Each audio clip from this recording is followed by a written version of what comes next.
Demented. Give him the wisdom from above. Father, we are looking up to you because only you can help us. And now we thank you for those in authority, in every sphere, in every department, in every area. Grant them wisdom and deliver our nation from wicked people in authority. Deliver us from evil men who will sit in places of authority and do evil things. Deliver us from vampires who will drink the blood of the nation and leave nothing behind. Bless our nation with good leaders. And for those that are there now, we thank you that you are helping them, that your grace and your wisdom is given to them to lead us forward into a good and a better situation. We give you thanks for your great wisdom that is now released into this nation. In Jesus' name, amen. Ghana Montie. Ghana Montie. Ghana Montie. Ghana Montie.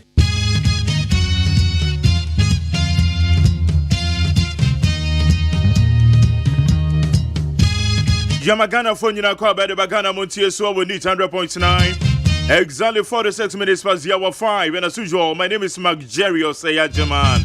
My Jimmy Nano pay your Baba Bay Manual 7 is Samako by the Church of Yamagana. I am Major John who million with you, baby, I will be answering any time I call you my 10. And the dependent was and Nayawa dead, you meet Muga Krameli, 2 days later going. As I saw 9 and 10, so 9 and 10, so 9 and 10. Edia said that the Mayor King David on the Elder Hayford, one more day, arise and shine, Jumedy, one more day, brown. Yes, you bring your bonus here, you better cross over near Copies 104.3 near the Casaboni, the Candy, brown. As your bonnet channel, where it to you, the list of your interviews, I want and some Sissio and some Sissi. That's how quite your Western region, so the Western Regional Minister. Yera Quabanocha down, in fact. Enra sama oje tu mu no utumi se makro no mai deja aye deja ninyina ne se ye Josephine Penny a yesusu se kidnappers bi a che ne kokoshe baby no na onyem ne Western Regional Minister ne ka se paid information and sa kan de abayo no onyem esamana ye deja no pay ye bedom wasukopa. Edian okuje to a black one so can dia for your mampenye the presidential jet here there when you the flight no chatter no ho okuje to e for be before France aba betwim edian no ka enyina dia beji nchiremo na when you say Ghana Statistical Service one more day some preliminary reports we aba betu dwane enyina ne for your population census one more year population and housing census one more year no one more day sama ho do mo dia aba betu dwa Nijina no ene komodi ene doso pa. Midin de Mark Jerry OSEI AGYEMAN. Bido bibi asese wutie me taxi driver ye Nana Kwame. All the way from Ashoman Estate. What's up, man? Branche papa. A special good morning to you. Pabina for Baba Jina Jada Obokrata Musem Yebeka Diagum.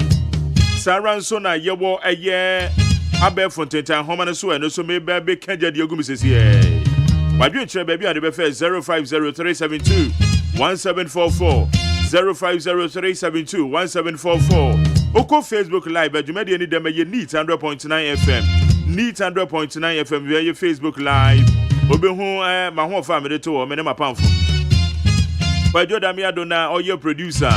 Abena Frema Bankro no you in charge of the social media handles no.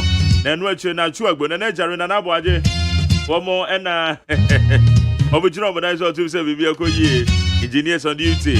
And one more the boy me do to be the bro. 800.9. You drive everything time home and so and you go in him.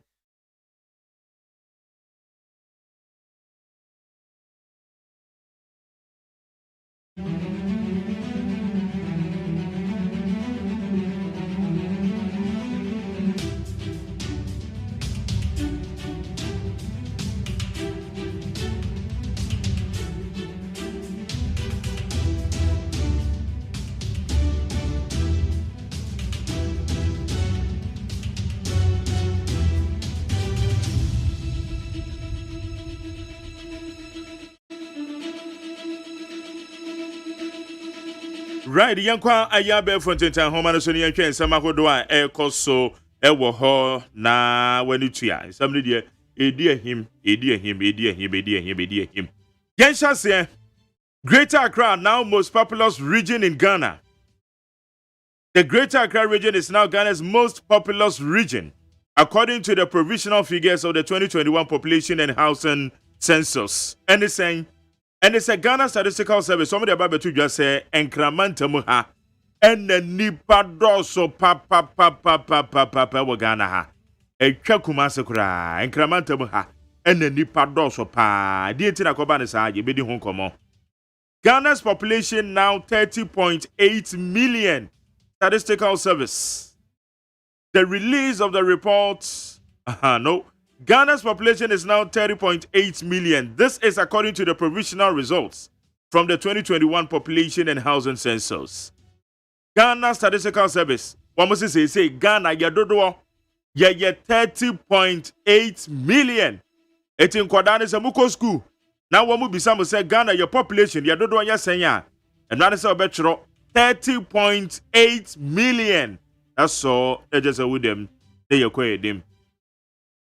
Groups like Fix the Country movement must be commended, not condemned. Bagben.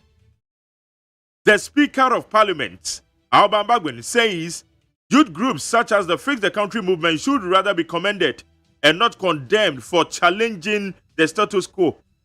Yera Alban Bagben Eka say the Speaker of Parliament.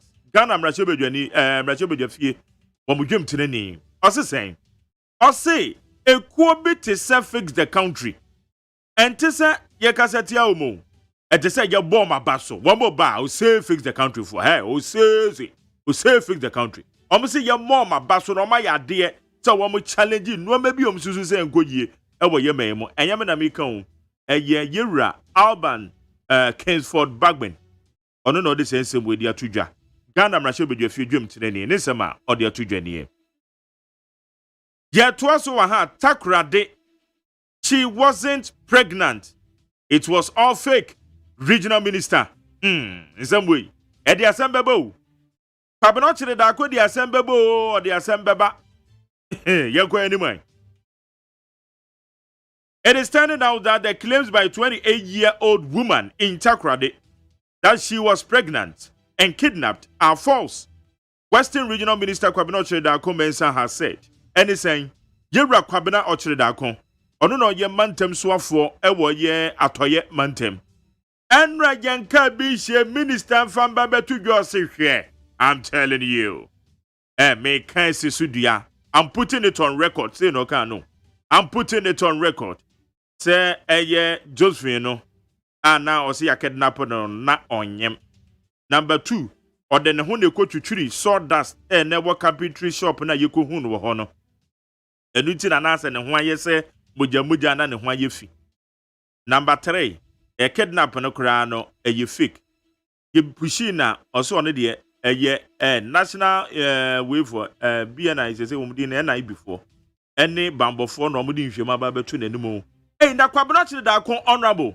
Asem we dey say kobasa what to pete to ya dwuma ye di be di wo Ghana ha no wankasa we rebe ho. Because you nim ya wa ha na takra de kidnap girls. The inconsistencies are ekobaye. We Canada, TID Canada, Honorable Bray Champo Canada, now we Canada. The inconsistencies are by na say ne kidnap asa kwa kopiemu ewa takra de kroya. Na yen chare kura yen kwakwati regional minister say information abeka ne sane kire say abayo na onyem na o ma fake. Reporter mensa ka from takra de no. Asem we kwabasa regional minister kwabasa what to pete to ya ewurade nyankopon regional minister we dey Allah okay e dey mesese kwabasa asem regional minister kan yele so what to pete to ya asa amanfo buru nuya nyina o amanfo buru regional minister ni nuya to nimu a onabo kwabna che da ko abusuafo bo dua no se wutimi ko bie wano kwa kan se na Joseph na enyem yo ene ebedi unkomo mame fancy na de no kra ta me ko mame fancy mame fancy dan fama peacefmonline.com Media said that bema checkoutghana.com. Now media checkoutghana.com say we cost almost stories pa Cecil me mama good morning Now media said that citynewsroom.com. Media said that classfmonline.com. Now media said that masterfmgh.com, myjoyonline.com. We do na ye Abel Fontaine home na wamutimi boy and the trending stories here the bro with detail point na kwabra ma ba tena se kwabra nie abra me do so kwabra na pom ti sen awrade atom every new ho yanka di angum ne yakwa na watere da akodi asembebo o di asembeba hey honorable pa e sama yetete wa akiri na nyi ade da anya media nyansampo video evidence okay etre sama me nanyam na wa baba o de yantan komra yankomra na wan say wo free atimota kantanka ho no na ka bia say good now person wo fa esuru say kofa new station ho no ka bia say si wona ya tanka enti age kwan na boso ya sra towing for ne say mo anhu ya mo ba no pay a ewo traffic e be ba ho no pay no enya asem ke 20 pa mo chew mu ya mo bo and afen so a driver for na mufiri kumase ba no ahubo ye kan sempo abidek e wo kwan no so bebre mark mo kan say adia abidek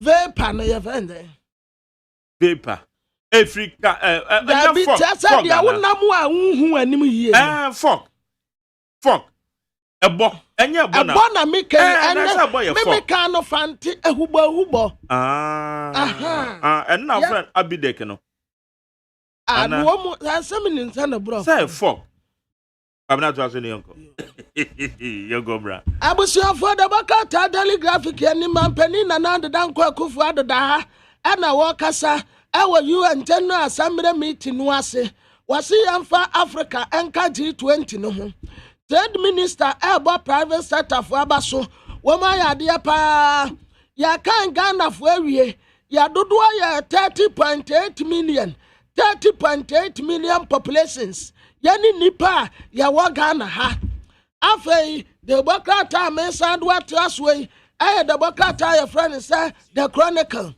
Pampeni na na dan kwa kufu adoda ha ya won ka kira abrofo ne say monfa yanka G20 ho na ya nyina ya nsimbom Western Regional Minister wakwa kofa asamu aba ya friend kwabena wo kire da kumensa wase awura no na wonyem ne pregnancy ni ye fake na asamu a ekwa no so no empractice wadane na konya no to no wakwa ba bi tina Dr. Kwabena Dufuo will be son say e de ba no wo ba ye baby a wanyina du wo betumi make difference ya na asabi asamuabuate ade assembly atuja we democrat yanimu a yakoba ye bedomu asukọ na daily guide yanim hanom nso wade aba no wata say confusion pa na Kwabena watere da akumensa akofa ba beto takura de wo obi a wanyem papa taso wanyem ma me no fakiye na abusuafo no tere say Kwabena watere da akumensa wade asambaba mampani no wakonda muwei discrimination ewo AU insiamudie ba no vaccine no a eho asem wa ha Ghana your population 30.8 million wade ho asem wa beto ha Ghanaian Times so the same thing wade preliminary investigation no aba Samuel Kwabena enim ono no ya government statistician wade hanum say ya wo present here Ghana for ya dodo enie mampani kasa wo General Assembly meeting no ase a ewo Ghanaian Times the Bokata no anim afei talk about that's part here so wo pe baby a nipa do so power population census so here no a Greater Accra region enya Asante region bio Madam Abnada pa na okoto ewo water treatment plant yenko peace 104.3 FM Sumra my ma ya mamachi anopai kasebo ayensa kamodaroma ena ye de bremo no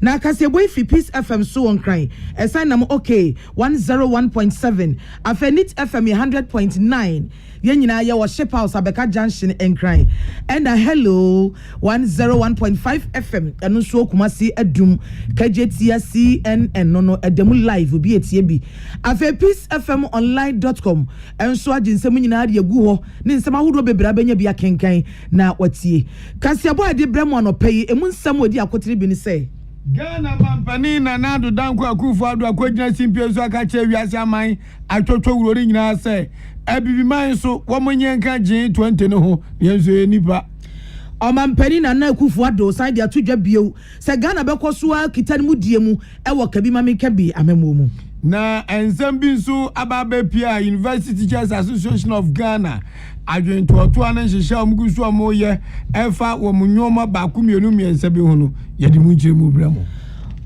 Otumfo se tutu akamfo ayonkofa papa eda Ghana ene Britain abrofo entemo no se eso abaye mfaso pa mo na ensem we di kanditie ni aboa no ede bra menim sama no ne ensem bi so ebe ni tie ani nyina no ye de babra mo ene anopai hyanen so senwumakuo bi ena eta yechie ne ede anopa no sia kase bo no abramo enra enso adi nipa wu papa ezo bia eto ye no enye ngwala ezo ma oda eye gyina wani so nyame ne yaboafo nipa bi so ye nsamone KK People Roofing Company Limited. KK People Roofing Company Limited. Akra ye chiawo said ya wouldn't chance papa bed the board dance na nipa bi so aburo ni be yenti ensunsu anam ni vie pa no yin ani senko bu obi wo na yim na go dwunagu KK People say baby adu ndi obi amon dance boda so kama pa fenchance papa kala open wa chusu na ebeche dia mawo enade a de bo eye asori dance store akese warehouse ni ade ni nyina KK People abusu se tam de owodin ne ebo KK People na agidin won chance tom tie bagbawu ko na ko pebito 0244 912 100 and 0242 662 004 KK People Roofing Company Limited and the woman say wo kwa benkum nifa ekwan no so oho afetie dependable herbal home eyaduro ana mento ma osa no onyame ni hu say enura ezu ato wa masama ni pokwase media ni kuntun se kwanse wo mu no na eso ni sase akachero agana so yenzo to a ade ata fam yentontom omo pankosu ya winipa to ma malaria se wunya eye dependable herbal home for adom malaki oni bia ebeyi 3D de free ho natural man capsules be mebu ha na adwumanti one na yire na amade anche omanimu da ahomachi bia no so agane mpa ho ezapo okofia no ayegume unya natural man capsules abebu ha 5 days a week pass what is this chocolate drink do yani so share purple auto loan eno de eye bank pa I friend First Atlantic Bank enya ka bia na edika me waka na ja kwa me ba no pese ba ku bi atwere da nam si ye kafra nyame mo na timi tu oboso tanyonyonyo enko ena First Atlantic Bank say wo de ko garage bia wonim ko chusu ka wo pe fa won ka ta ne bra ye bebo mo de tua ka no wo tua ne kakra fra 0302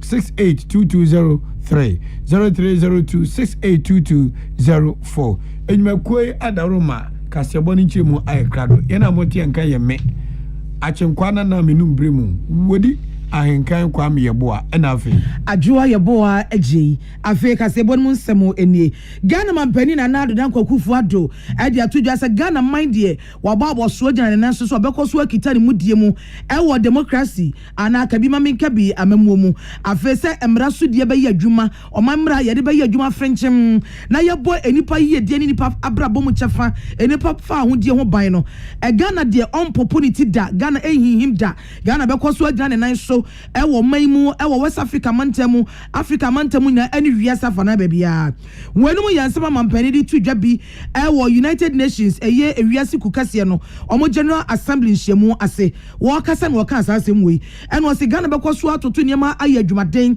ama omani nyuma adwuma de ahye won sane so abeboa ma democracy aye adwuma no omani bekoso ahwe won so ama wakade ahye won sa den ama sa nyuma na timi abo aboso agina aboa ma kabi maminka bi no atimi anya nkoso ewo Africa mantam ase nyina wasi Ghana bekoso aboaboso agina UN achi ene amanse kuhudo ne nyina achi na ojanso nyina akai se awiase no ene wotimi nyina kwantenkro wotimi nyina se media menko ame nan obi ene obi adan obi etesese nipa ne wiase nyina agi saade yi atum mampani to aso se na anu nsensema si wo Mali ene Guinea ye wo West Africa no na aye arewosam na no susu kra bie nipa nyina ni ama nipa nu se democracy na ye ka no ebesi na obi a na agye tomu se eno ni o control do a esese afaso esi hene na yetu hene we eda nchen a wasi Guinea ene Mali ensensem no na no ECOWAS ko na kohia ama wa bosumi ensia de so mu nyina ensan fa na no wani emesi kabi mamenka bi amemo bu bio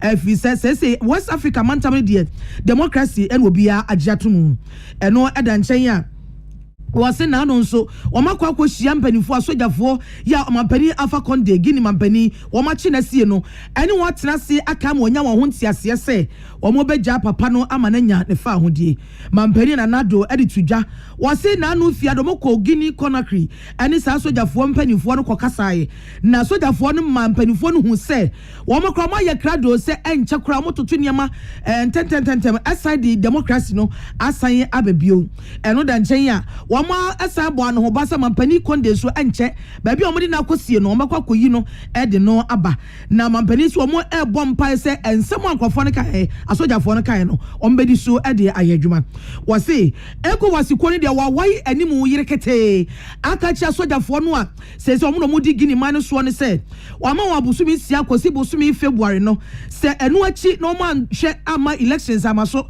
na ya anto aba anyi mampani na fe ori akonde so anyi na free baby na sie no a enya dia ECOWAS fo abaji watum won so won so wone won sere enya do mo di ensawoso ana obedi dwuma bia ensema mampani kae no ebini. Democracy has been beneficial for the continent and for our country. We know, however, that the price of freedom is eternal vigilance, and vigilant we shall be here in Ghana. We shall not let our guard down and allow the clammy embrace of the people by anti-democrats who are disdainful and incapable of effective popular mobilization through accepted channels, but who want shortcuts to power without the express support of the people. Yeah, we no ayen sama mampani na nadu dankwa Akufo-Addo UN General Assembly nhyiamwase na oditudwa Nana adodankwa Akufo-Addo UN General Assembly kroya ase no tare ko tudwa ade oditudwa say I ewiase na frame BG20 chese aman atwotwo wuro pa wo mo ka bi ewom makomako aduo no na abiman obia nka ho ba kumpo enka ho ne mobiles na adodankwa Akufo-Addo no okogina simpe so wo kasa kire wiase gina wo New York no osi su de pain senke be yi a ewiase amatwotwo renwe ho na mo fa bibiman nyina nka eye UN General Assembly no ho na ye ka G20 na ebibiman so atimi anyamu chefa na ebibiman anyo manketwa emu nipa ko opepepe ba kwa chiri pomiensa 1.3 billion people na nyesika edafom emu sika 2.3 trillion dollars o eti ebibiman na mu ni sana aman zazen grantifuo bi no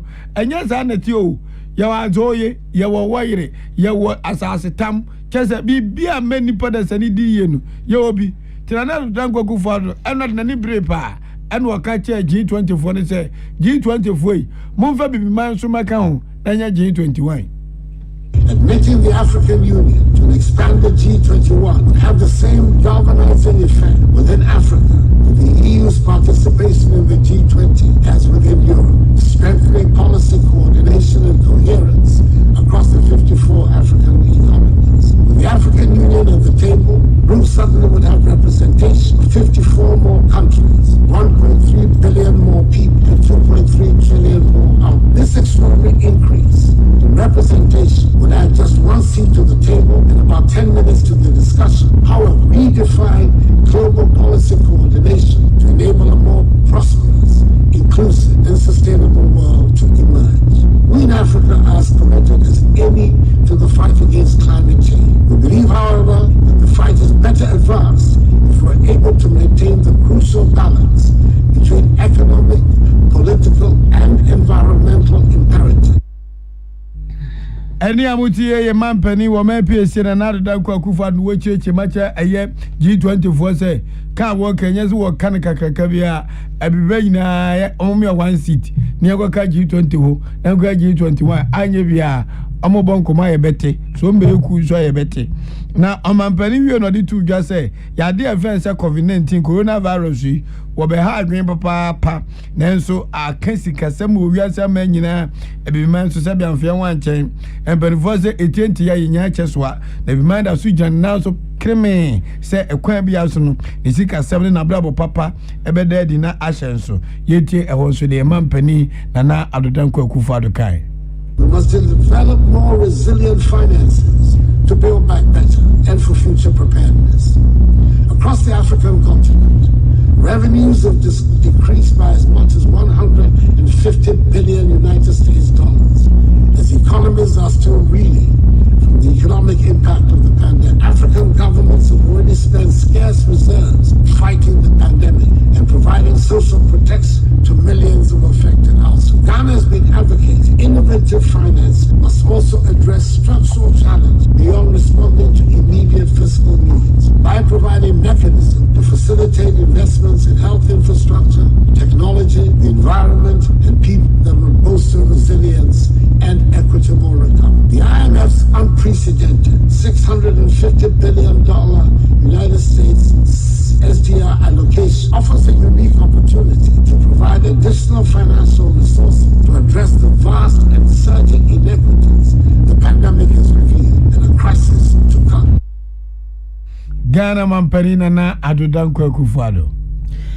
Kurabia Santi Kotoko hini otumfo se tutu akamfo ayonkofa eni onuado eda Ghana eni Britain mani mienu ntem se Britain your man onu no di Ghana so na ebesi nei na ayonkofa papa da mani mienu ntem a ednam so ama Ghana nya so mfa so bebrebe o sititiru saba empumtu mu a na sa ayonkofa yi aboa papa otumfo se tutu kasa no se o hwe empumtu djuma wodo bebre a Britain man no aboa o man Ghana ye no a edoso ebi ye se ye yes ayaresabia ene nyuma bebre titu wa santimantemu no wose aboa na sare ma no so kra no asa Kenya ayonkofa eda Britain to braman no ene Ghana man entemu no emu wose eno echi no wo hunu se ayonkofa da man mienu entemu no obi anya so mfaso anya se ba ku didi ena ba ku ebuada Britain enya so mfaso Ghana sususu enya eso mfaso we ti ogina so stress e be ya enka Britain man no entu nani kase enfa nhwe Africa man titiru ne Ghana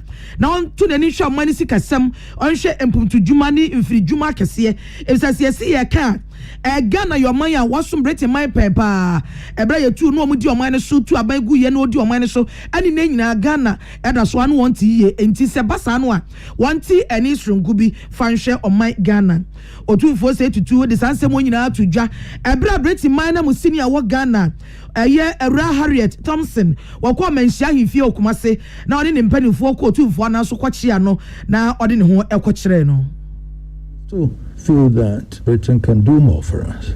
In relation to our development also, we still are encountering some economic hardships here. But we are talking about Ghana beyond aid. So we are looking at industrialization, not cap in hand coming to beg. And now that Britain has exited from EU, what can be done to the gap in terms of increasing the trade and technical direction of the relationship between Ghana and Britain? And I believe that Britain should be looking at Africa now for the development of trade and industry. And Ghana obviously should be a priority here because we know that much as we were the first country to gain independence south of Sahara, we have a very unique relationship with Britain that must be used to collaborate in support of our development together. We need the middle manpower. The youth are coming out without employment. And even looking at the curriculum of the universities, what can we do together to be able to fashion out some programs that will turn out these young ones into employable skills and all that, not the tailor-made one of putting on the tie to go to the office where there are no jobs there. ye otu fo se tutu ana yete ne kasa no eno achi British abana musini no ankasa Era Harriet Thompson wono so ebo na mane se wo ba ye wo ba na ensa so na no ade ya ana British man de ne ba se o mana musini wo Ghana eno nti wo de no ba ba chi otu fo no abachia no na wa mana hu se de wono ena si ne man anan wo se wo ye we se so de ahyemu kena ayankofa da British man no ene Ghana man tam titu ene asante man tam no ni nyina kan obi nti no otu sa anamono wo se no de wo kan se asase a Britain ene Ghana ehunu ye ho no na akwai se ba ko fa ne yonko akwa ba ko di ne yonko so ene sa nkwato no ene eni wo bio na mama ayo nuado na da amamienu yi entem. I arrived in Ghana recently and have presented credentials to His Excellency the President, and of course wanted immediately to come to Kumasi and pay my respects to Your Majesty. It's a great pleasure for me to be here. I was lucky enough this morning to visit the Cultural Centre and learn a bit more about the history and the culture of the Ashanti people. Of course, the connection between the British people and the Ashanti people goes back many, many years. Not all of it is a happy story, but currently our relationship is very strong. And while I'm here in Ghana as High Commissioner, I absolutely want to strengthen that relationship. I'm looking forward to visiting some of the investments that have been made with UK companies and UK finance, including Kajetia Market, the airport, 2 hospitals, and also to find out more about the work that is underway through the British Council. Nipa etere ka sei eya Britain abaya na musini a owo Ghana Era Harriet Thompson. Afeye ka se bono University Teachers Association of Ghana yefani UTAC for edikata bi apia bontia krata mu nsem de na echa otwe hunwi se bebrebe Professor Charles Mafu ono national president wona nsa ehase Dr. Eric K Abavre ono se national secretary ono so nsa ehase bi na sema no muka wom sem tintini ni tete nyina se chese aban we ene emperifo we huma sua so ne negotiation me kire adwontoto wo omo ne UTAC ntem no akwa adanko daadade omo ya na ebiduru na we atwene ho ombia ne biduru na we dodge enya de ebo omo ne ebo omo kina semba ka emri bia besenko emperifo no omo sinkonya toto adwen se UTAC fo enwoma aban eyose we yedimo mfasika sem ho na omo nyoma asumdwie research allowance ne book allowance de keka ho no abana atwi nani intima national executive committee no ene UTAC fo no ekokohia na wo mu hia to adwen no na de omu kanya ne se eye sika nka wo mo je a wo de ko America dollar ni ma $2,084 no aban hwese nkubetu SS kan pepepe e dia mom nanso depreciate esu ahwan a abedu $997 a enya de o manage ho ene anase ochina na ekamia se empanifo nom ne UTAC fo sinko to adwen fa asem be kakraka yi hu no wo mo mutirimu po mo mutirimu adwen nti so mo ya na ade ne bend empanifo ye na kola no mo de aton no o meyi e de esi nchen eno ne ade o mo kama ewiase nyina te se enya de o manage enya de yo mo fe enya de o maniso enyo makono nye enyo mo hwam ochina timpanifo be no ma bibia fa ho a wo mo nye na mo nye bibi emfa ho wo mo se wo de o mabra botutu ma de hye bia wo eye Burkina Faso Nigeria Kenya Zimbabwe South Africa ho a na ese Ghana de ende omonyo emfa na emfa chena inti pempe no masini pen se omonti atuen ne dum gusu kire mo frana de university awodo a eno nche se de mpanifo ye no omani so anomani je ho na etrezo nte ya omunya echeso a sa mmiri de omo hwe fra ba mo nsanka no ombeko so ada de sede ato omo members no ekonu manyina nim se omunu so ntwope no mbeko so ansina bansi nkonwa ato adwo kopem se de sene fata na so ani ayema UTAC-fo a omani bagie no mso akoso akire ye mai wo suapoma de na nkora no so anya beben abeye mpanipa no wombeko so aye na emumu no womoka amobi atiase se enya de omani so de aban ene omo ye University Student Association of Ghana UTAC enom de sakrata we epia bontin abusia mutie kase boy fi Peace FM so e won kra ye to nkratew ne asan ba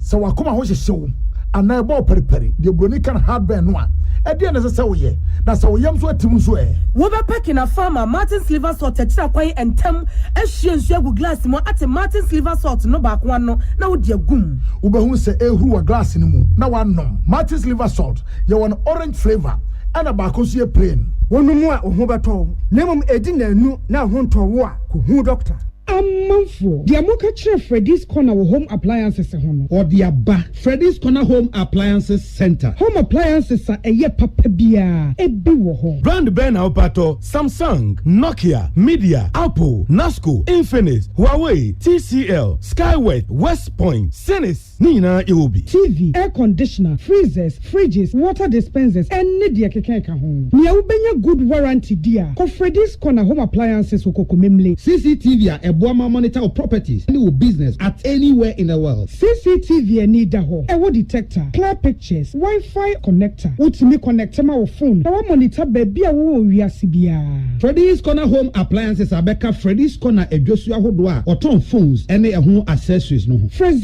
0544 959195 ana 02079373323 ana so brokoko memle city light in Chehwa. Na ye can discount any achadia ubetiasie. Freddy's Corner, home of authentic home appliances, phones, and its accessories.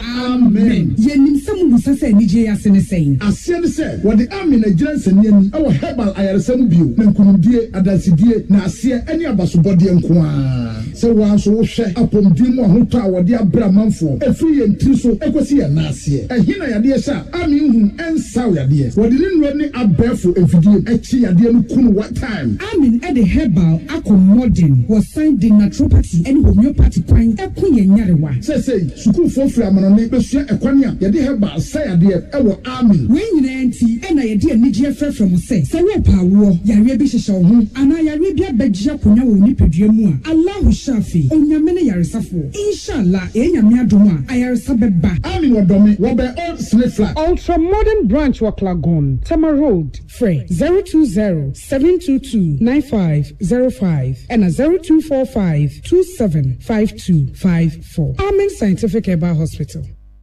Tune it in, turn it up, Peace FM, and rip off the knob.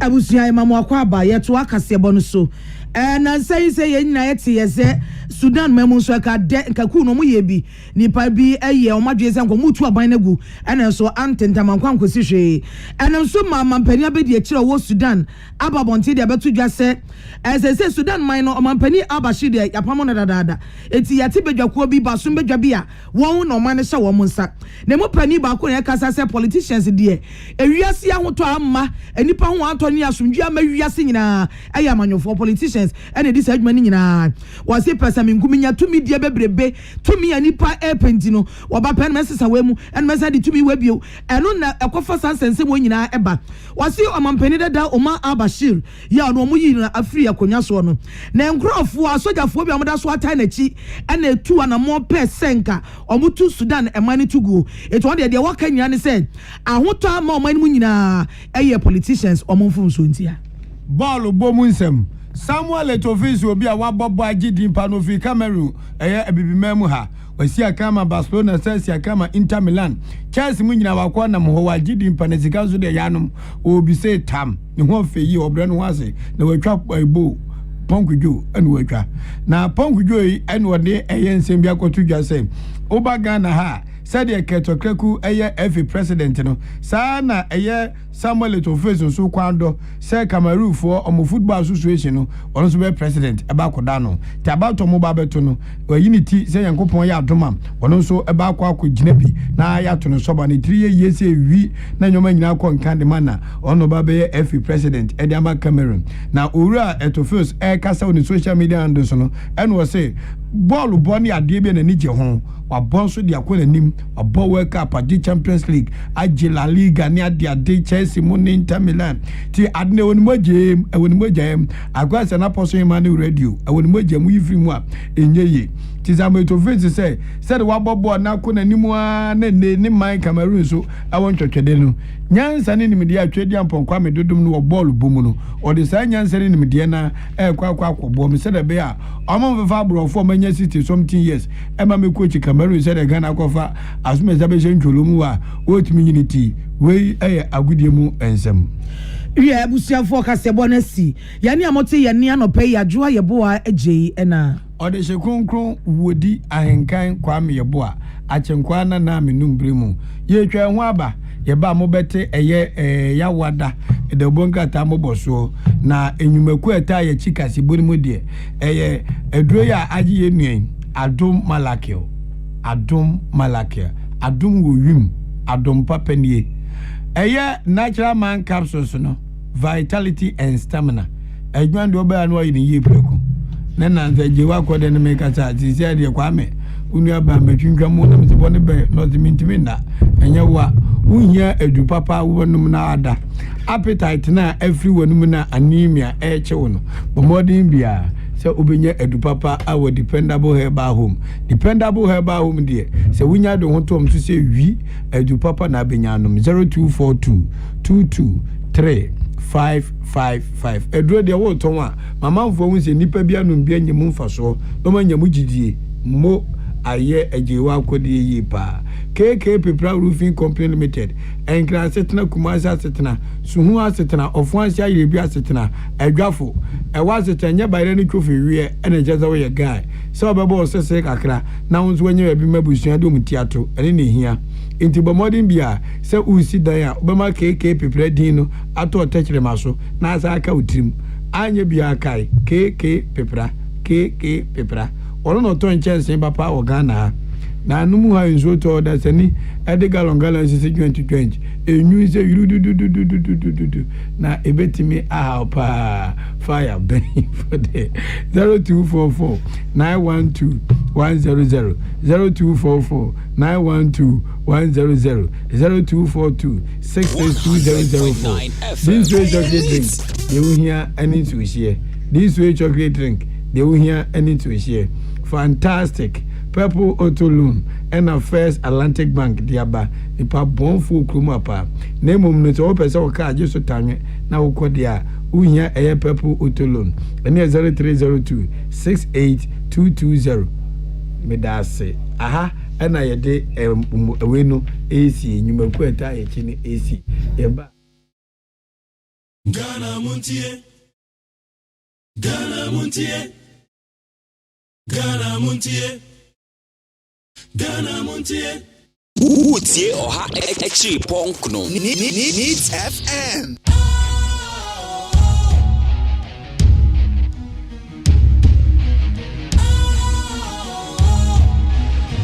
What's cool, fresh and trendy with a new look? Makes you feel real good, that refreshing vibe. Satisfies you right just the way you like. Do you know?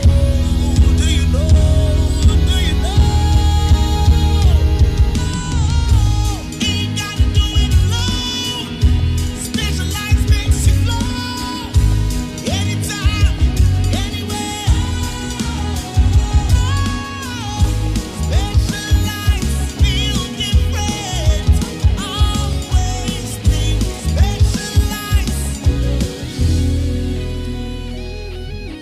Special Ice Natural Mineral Water. Feel different. Think special. This advertisement has been vetted and approved by the FDA. Catch it. If you're right, maybe I want to hear and that's be if you are with you, Bosume, Mamma rent to say. If you're for the Ghana cities, if you are from about your 8 Ghana cities. Hey, son is Mabu said, if you're Ramatia, between Betty and Mumpumo, and with your Kosuan. Now, this way chocolate drink that Abbey. Someone of my Elchan when you that bay and I will crowd better too. What to make us say be a few of our Shebra, and me and Chubby Kramanoda. A Jeffy Ras, I would your book. If you're a very wood. to your knee. If you're afraid of what's at here, this way chocolate drink for full you swa a good job. Yet an of 1 year I got to make a team on my day. If you're a wood to any or wood to any, you're brown at day. Now this way chocolate drink, no sugar and numda, sugar womb, and then once one was here. And you hear any social. Now, I know Pabia Michelle Sugar Cap from the Bafam, I shall say, Bia, Muba Framiati this way, Sasha Bakumpo, a good more chatty, Mamma, maybe that. If you're a study, yet, this way chocolate drink, a Busso supermarket, or can see John filling stations, and the shops, and no mountain to Anyamatebusi, and the Shania San Koto, and Metati Maunum. Hey, if you're a Benny, Fufu Valanda Swa, would the boy, yes, I am, Umra Kutukum, Yakoto this way chocolate drink and so on. If you were in your debut, sir, we shall see. Achia, Yabre, Yabako. FDA, I just said, you didn't crack to more to say a ye.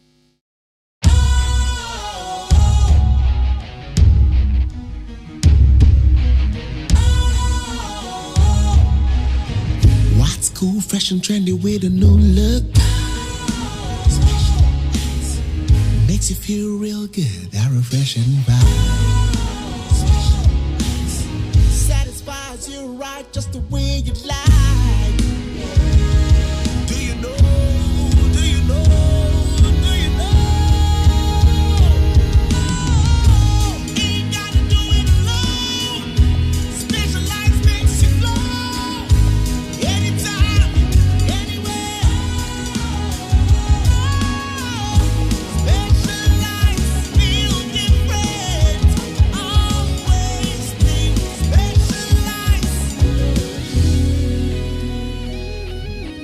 Special Ice Natural Mineral Water. Feel different. Think special. This advertisement has been vetted and approved by the FDA. Catch it. If you're a Mebano, you know, and that's what you if you are Mutie, Bosumi, Mamutia rent to say. If you're a Ghana city, if you are Mubatia, 8 Ghana cities. Hey, son is Mabu said, if you're Ramatia, between Batita Mumpumo, and with the Equaswina. Now, this way chocolate drink that Abbey, someone of my Elchanum when you that bay and I will crowd better too. What to make us say, if you're a Fausu Shebra, I may enter the Kramanoda.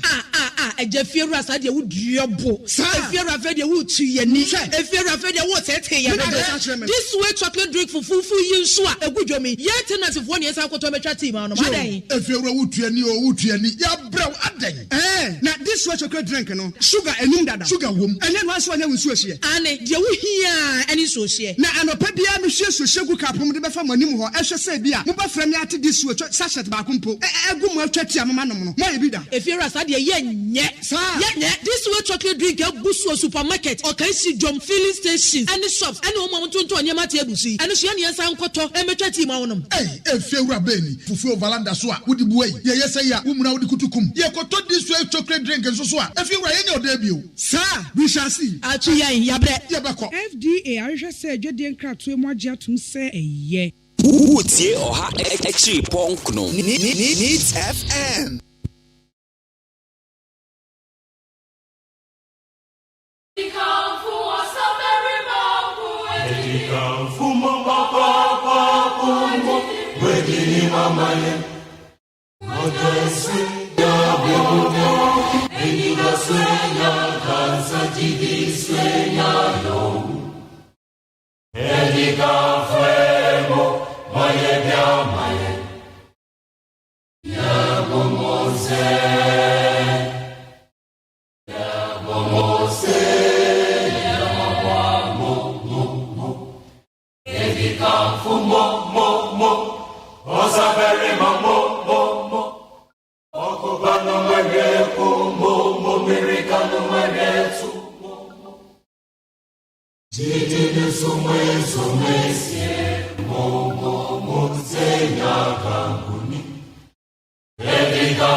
Jamagana phone na kwa bed bagana montie so aboni 100.9 enne anopay enne wo check here aye 23 September the year 2021 ya wada sononko a hweri ampo nyankopon abomodin a de achen enne nia ye hwehwe ne se nhire bi abomu bia no yensa ebeka bi na mom no mi bia wo nemu bia no ye pa sa no me no de kwa kokupum mpese ebeben kra nhire abomu no ena yensa beka wadwe nhire ba bia de befa 050372 1744 050372 1744 Bidin the Jerry OSEI AGYEMAN. Kwajoda mi adwe jina mechi.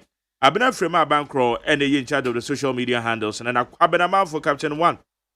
Amasancha me kwabena man for nebuwa mi adel bon krata mun samene so ye mo adwuma. Bedan se wechi me fide na dia to kwabena ye me ho akwaba. Abraham Joso. Good. Yentiatia so na del bon krata mun samene to wani mo ne bi. Abusuafo the bakrata me de sase aye the bakrata your friend said telegraphic. Na wo said telegraphic anim ha. Ghana mampani na nado dankwa kufuado wa aburechire. Aye United Nation. Womutano assembly meeting ase no wakasa aye. Ana wasra aborofo ne se ebetumi anko womfa yanka G20 no ho. Enti Africa country ni bi wo honom wa wombetumi ayiyen.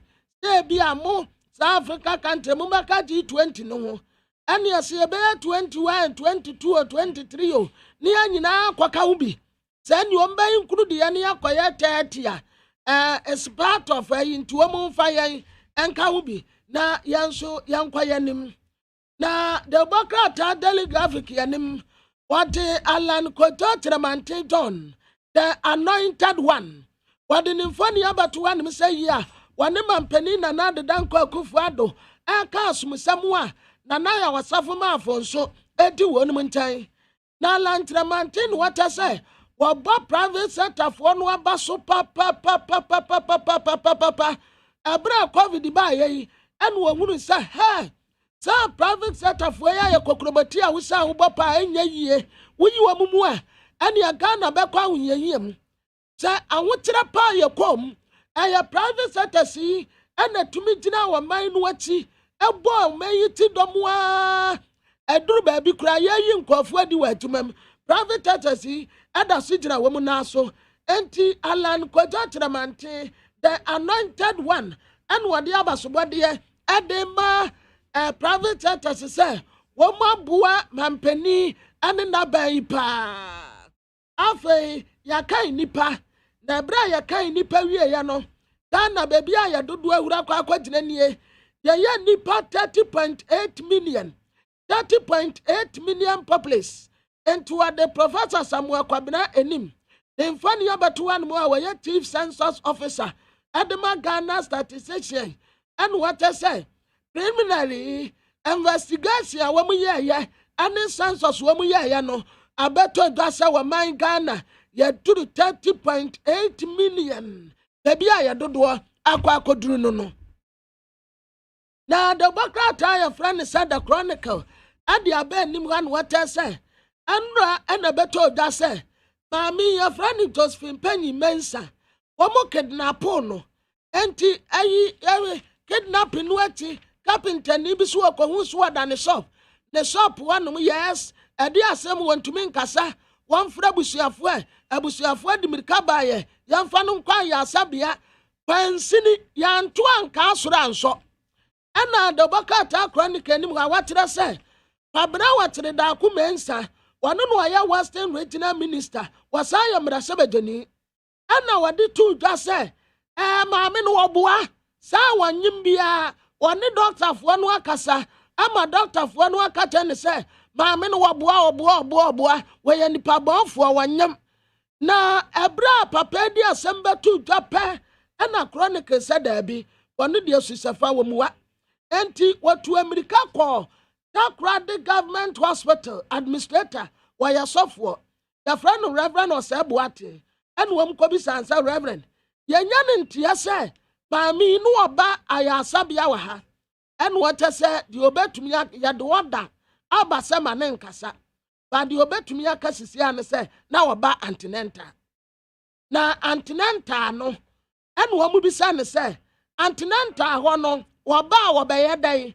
And was say, yase, manon kasa. Or the free suruan mabassaman and kasa. But the obey to me a catra chronicle for an say, oba antinenta, the records in ewaha. Na antinenta no, Reverend Uber to me a boy a cacresan so in your miss of war. Obasani quarter day, and also obasana tribremu, and I 3D manadia, and Artinoa, was it there be? The obey to me a kayet yawa. Oba antinenta.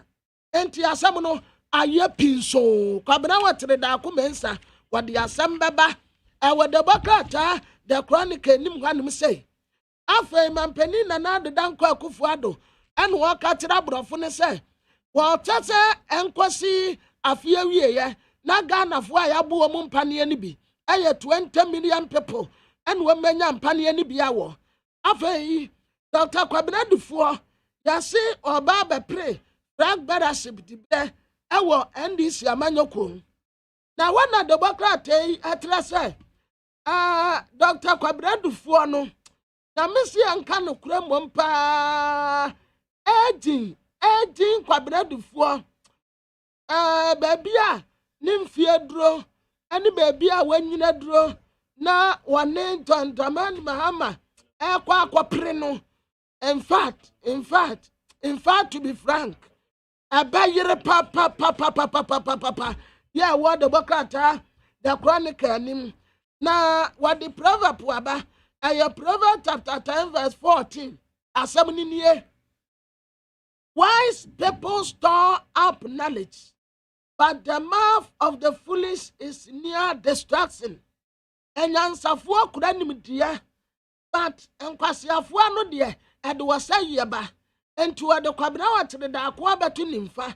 Ene wode maame no a wanyem no, wono nso ede aba betu benkum so a emfoni edi adanse ese maame no wanyem.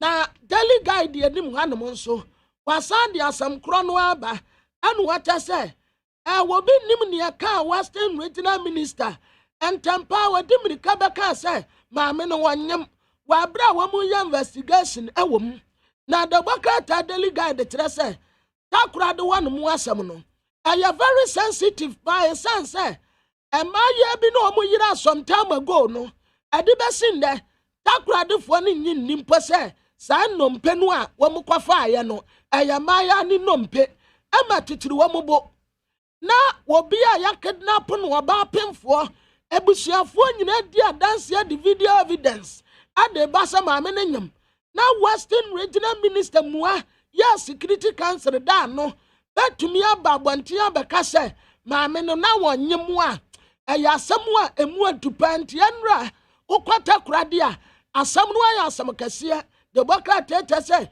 ebi bru minister ni nua ebi kasete ya no ebi si wampam ni free ni dibra so papa na gu ni wani mase enti aye nsem bebre ewo Western Region wa omudi adanse pa etra sentos fimpanyi mensa na wanyem pampani na de danko akufu ado ene waka tra brofo ne se eba no COVID-19 vaccine no a aye amamu wo mu nyanyi yimu wo mu mra yambi ti se di omudi ma wo mu hunu anso wo mu mra Ghana fo bi sa pepepe emfama yane a wode ho asam aba afa Ghana ni padodo a wa hanum sei apeja kosoro yakwa akoduru 30.8 million afa die ejebo census wa ye no Ghana fo bebi a ya dodo akwa akoduru eno no ewo the bokrata daily guide enim na Ghanaian Times enim hanso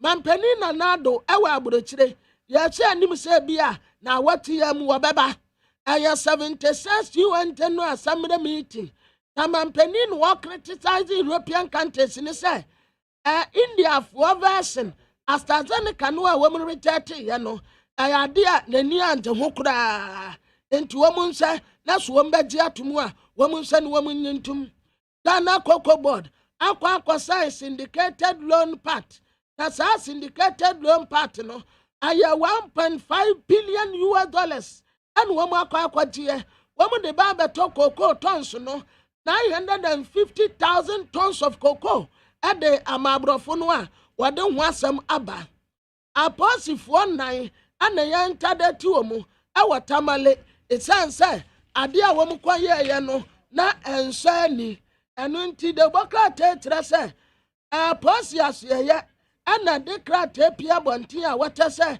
aposifo nan a womu ye atuma awatakrade kwasifo ye acting director general public affairs Ghana Police Service and what the criteria pia bonte stank of one ya interdicti womu afei what the Ghana Statistical Service fuaba Professor Samuel Kwabena enim wano no ya aban akunta bufuo pani Ghana ya dodoɔ ya 30.8 million na baby a nipa dɔɔso pa baby a nei nipa dɔɔso pa ɛyɛ Greater Accra region ansa na Asante region atoa so ɛna ahafo wɔmu sakura ɛwɔ sɛdeɛ nipa kan no esi ɛkɔ yɛnimu a wɔde ho asɛm aba de bokrata Ghanaian Times yɛnim afei Daily Dispatch yɛnim hanso wɔde aba no wɔtɛsɛ nipa kan akɔso na bre kan nipa wie yɛ no Ghana yɛ population ɛyɛ 30.8 million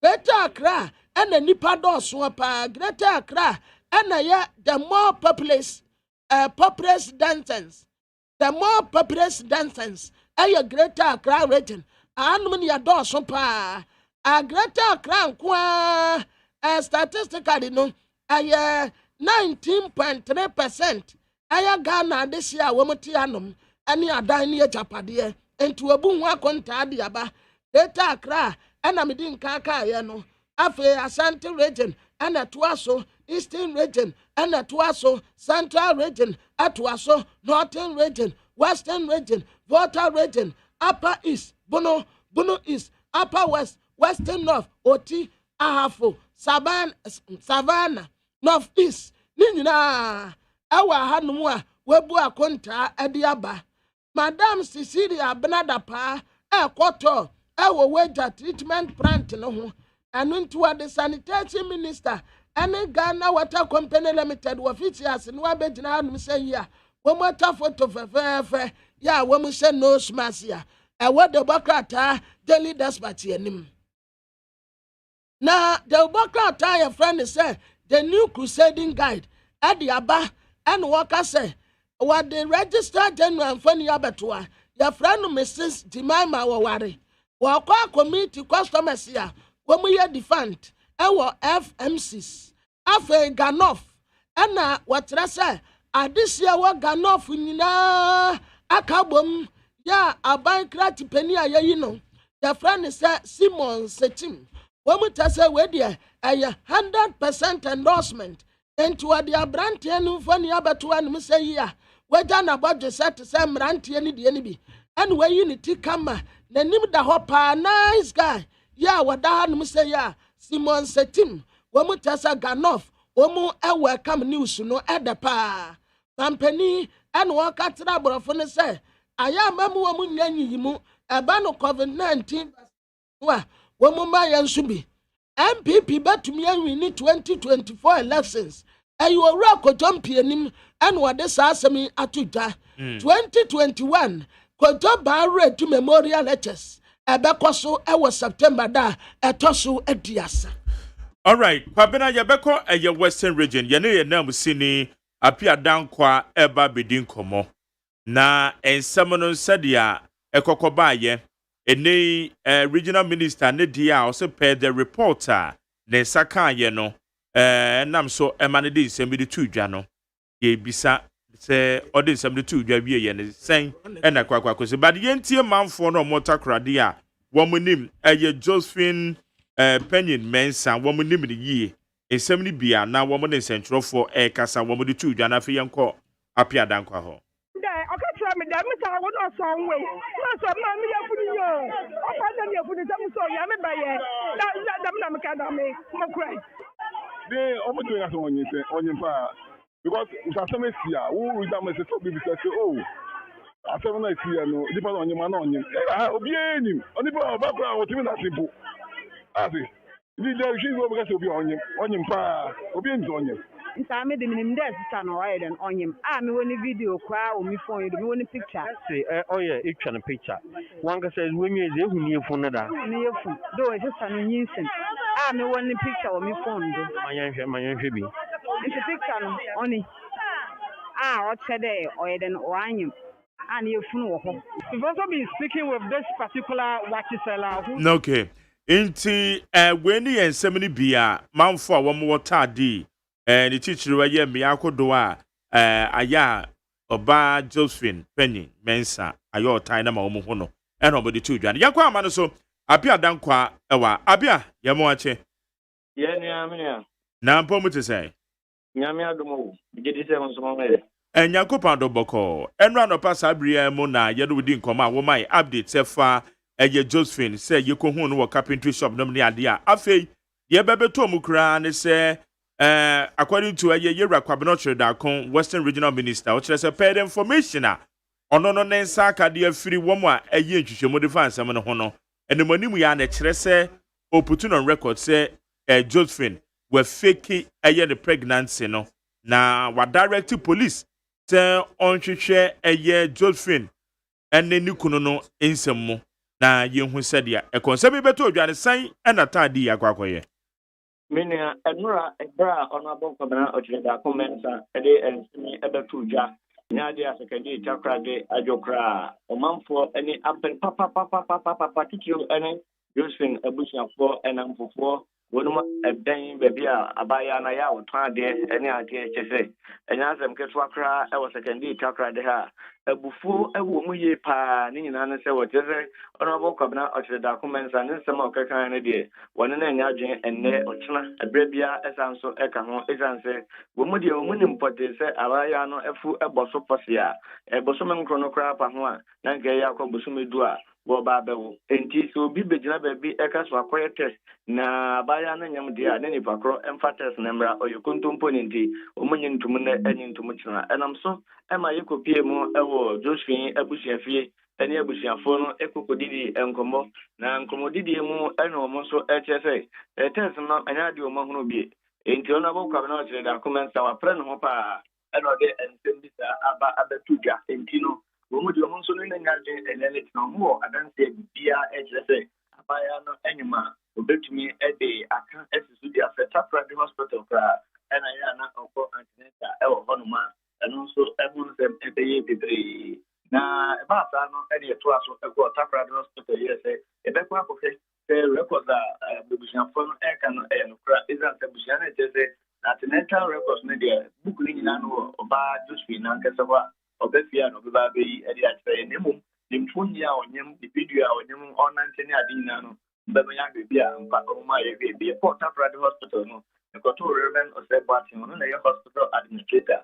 and Nigeria wa wetu HFA ampa omo records mu die omuntu benga se Josephine ma ayasa bia hoda wa bahoda nemu sanye Ghana Health Service omumra etie no mudo musa fenti afa to ma se obi eba omaya asa bia ho an ho sem tade enya de se so de MOB a this a court order competent court of jurisdiction order if we go to for and I shall court no ketese I shall get the hospital no ketese onfa obi record for emra entino enya de say one moment to me akatile the Josephine bad nenda and also the yare ne buy or tipa ne buy this a court enti de moment to me akatile and say Josephine de hospital obaho nemu the hospital record there both for craba ne so mu di court order Nadio Mubet Media Momo and ne anase ochna. Enti Yabona Bonabona, the sea crowd, the Busian Somun Casabium, Regional Minister on Casa, and the Enchanter Post for Ebeka, Post for Enyan Casaya. If you more and you may really in Casa, it is a use in every as in government hospital and another PML of Young Panta, or more air trackers are on Society Bea, Dio Mubiano, Manibaba Fuja.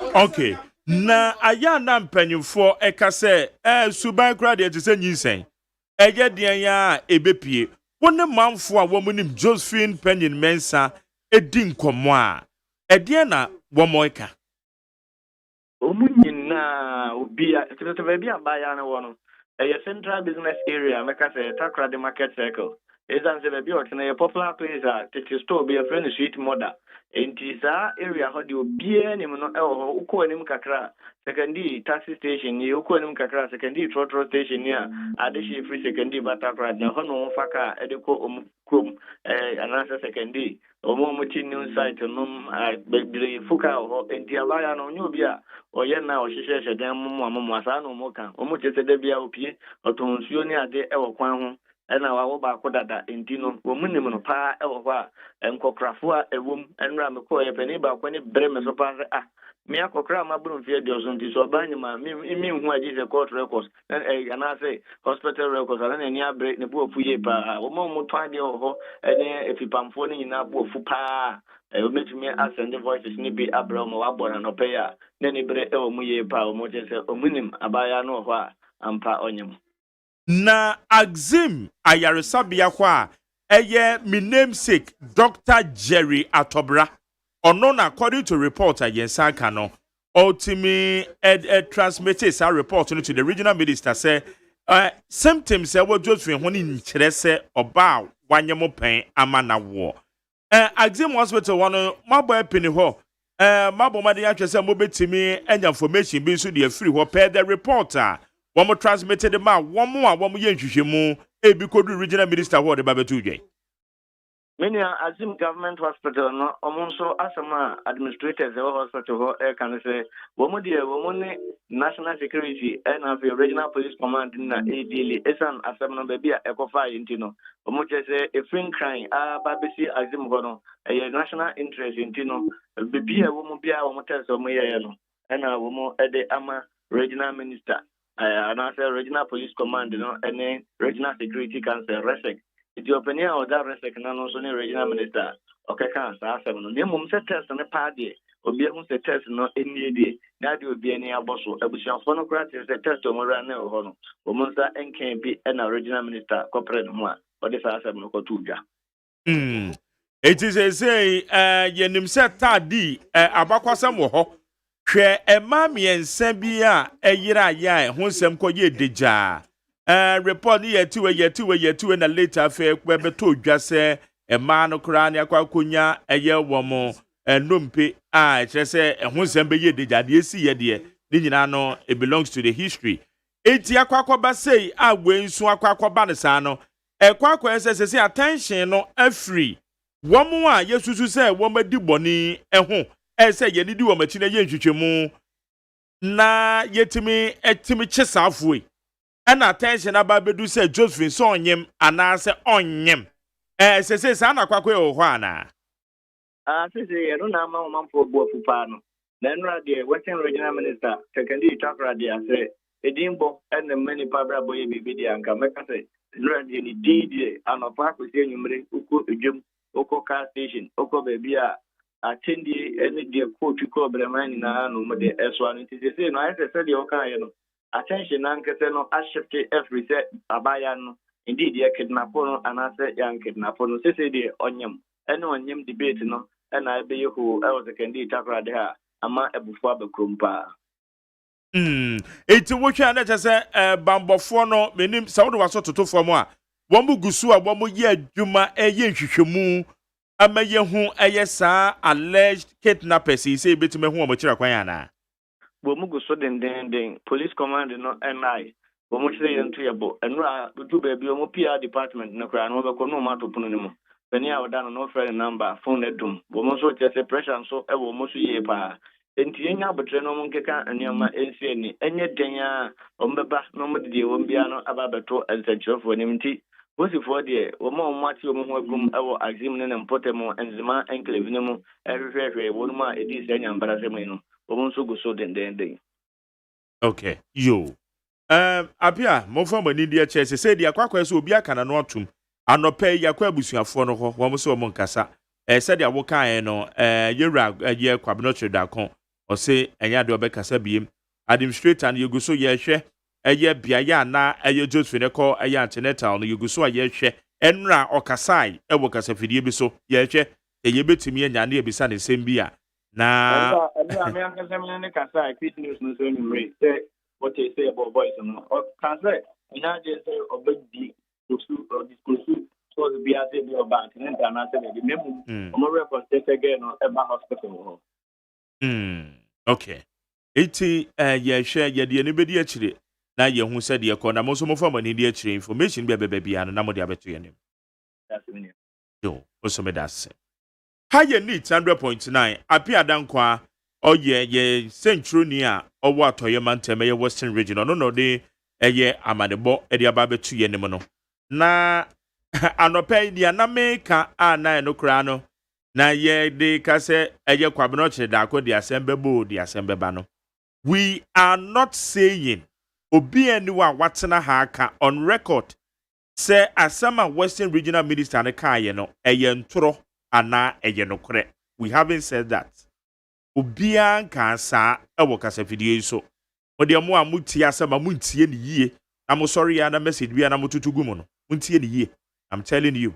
Me obian no be kama sama mama me ya na ese me kama de. Ya me kan say obian kan wa ha say Western Regional Minister de okan ye no.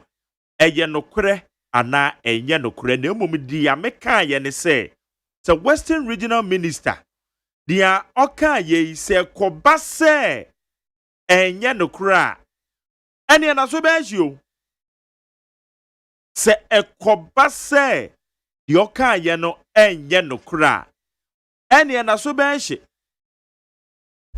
It is a because ya I am not saying said your Western Regional Minister ne kan ye no enye no kura men kansa ye kansa ma mutie ne yie kansa ma mutie ne yie na o ka churo bi a na waka ne yie Debbie, kwabna ye ani ye soso enoma bi so a ye be ye no crofo we but media me say susu biem said ya do want no obetimi ate said ya do want no obetimi ate say nya brofo na me kan enti ni aya kan say ye ka say Western Regional Minister no said you kan ye no say enya no kura eti say ye ka say enya no kura ene na so be hye sa ena ye ka say ye no kura na ye hu say wa ye vindicated eye no kura de tire ho ebeda ho fan ene aduabo amanfo boro no wota adi no enya ade adua no kura be ade ebe hye adwuma because amanfo boro ni nua se monte ya say ye no kura Say another ono an di mirika beka say maame oboa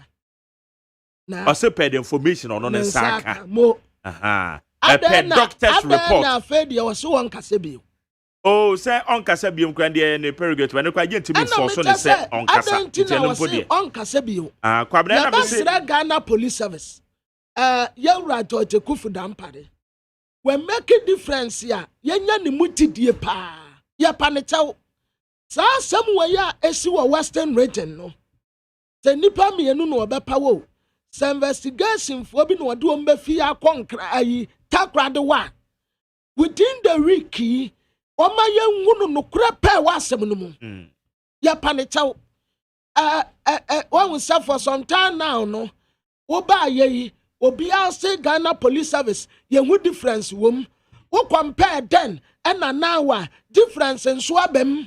Enti yasra Ghana Police Service IGP say na dawurma Oma CID for investigation within shortest possible time. Now we move for report to Mira Ghana for you are accountable to us. And fan was your regional minister or your regional minister in TDI. Yana will do a contact. And we have every right to know. So the our yana aya better. Ebian report to no aya accurate. So be it. Nasa report now when munya ya wa de betu danon so enya accurate ya. Ene na wunsu so no bebe. Yeah, obian sunte obia. The antina say why regional minister nti wa kan sam na so obo ani kwan so obia ka. Okay. We have right to say ya wa kwan si ya can be. Okay.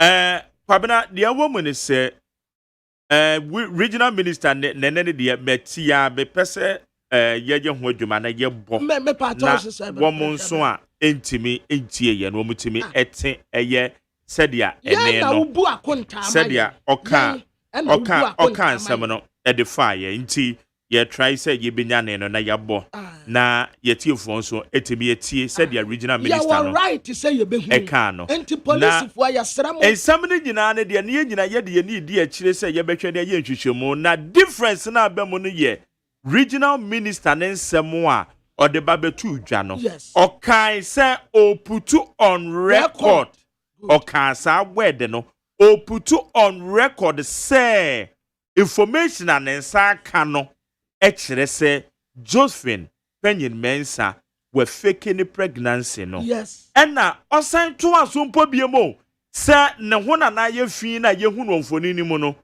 eyade a ɔde ne ho kɔtwitwi the sawdust ɛwɔ carpentry shop hɔ yes nti na ne ho ayɛ saa yeah tio isama regional minister ɛka yɛ ɛno no so ho iti number 1 information aso onyem anaso onyem no ɛno no yɛ doctor report a wɔn de ama ɛyɛ NIB before a wɔn so wɔn a transmitted the ama regional minister no ana number 2 ɔto aso ka sɛ ne ho na yɛ fi na yɛ sawdust a ɛwɔ carpentry shop hɔ na wɔn hu no ebi a ɔde ne ho kɔtwitwiri saa sawdust ne nti ɛna na ama ne ho ayɛ saa na mmom enyo obi ɛna assault no these are the words na ɛwɔ tape no so a yɛn nyinaa yɛ analyze sɛ deɛ teɛ eti kwabra sɛ deɛ waka no so benyem na anaasɛ onyem no enya deɛ sɛ take yɛ even 1 week ɛna making enya deɛ sɛ take yɛ 1 week mark the ama for us to know the truth yes so it is a regional minister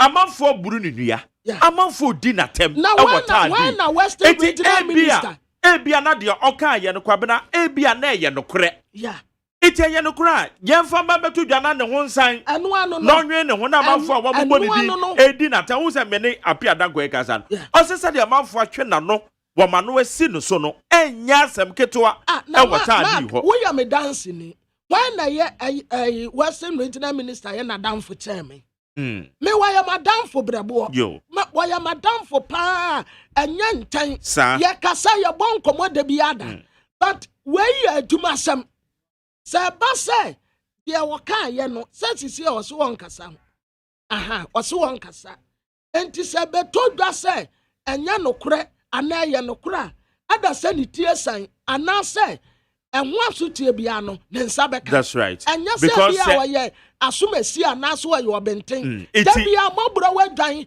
ene yete no de ba afode sei abusuafo no se wo mo nkasa ye ne eye Josephine kunu me amene na kasa ewo akiri ha no peye na ne kasa mo no se no bia waka kire me no mitimi fa ntudwa but de ete ne se wo mo nkasa because no ma bia ekoso no enwa wo mo no mo ni kamafo bia.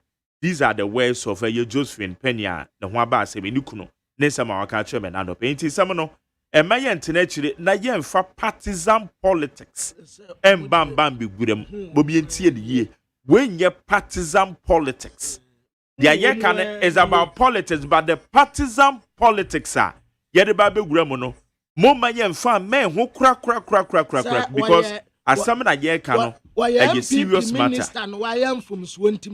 serious matter na takra de one mo ama e meya mfa partisan politics engrem yama we ya sensitive ne say e ma ya miensa na sam kura mpa e ba ye no ye nka nwie ye ema eda one mo a akoya asam kasia de besim na takra de fo wura mfida na se we nsu be ka ho me kura bra beto da minister no ka asa me say enti mami asam nya no kura ena waba be ka asam anti se de ato one mo a esa akokanyan ehwa no mu asem kuro ya na no esi yi enti we ya sa be kan ho a bra esase ya ma ye nebre esa ye di akire ye di ni so be di akire na media bi gidi se well me ninim die bia fa se ye hu so oba anye ma na so onye mo ho na mmom me die ordinarily enya ade ese take ye even na watwe ba akoma ye hu se eye no kure se na onyem ana se onyem e no ye hwehwe it's as simple as that me say other stations ni bi anu omu yi videos about Montie lady nyima oye wait ye nim se no no de hyehyɛ na furu mo se de enyo we should know ebi kura ye we shouldn't take us one week birthday party na ba kura ba akoda ne so ebi kura no omu kɔ baabi na maami na ne yefunu di nanim omu a woni omu ton ade anyina di adanse na even doctor no a waka se oba antinenta no omu kwaye dai okay babna yentoa eye de obon krata no so for adwen fa 050 372 1744 050 372 1744 na yenhwe na yenkenkan efa mawo babna yentoa so baby na uko baby yasi wo mu na ye abusuafo the insight the Democrat anim ha what the Dr. Kwabedufuo former finance minister Emfani Abatoa and what as a Ghana for esofa from youth employment epidemic. And maybe that woman near to manye. Na yadia pa na ebu oman kwa. What I said the nanka abai enkofo ni da kwa so obekreti adwuma mebu no biaye no. Wano kura de da over the back kura wa maso akoto atene baabi.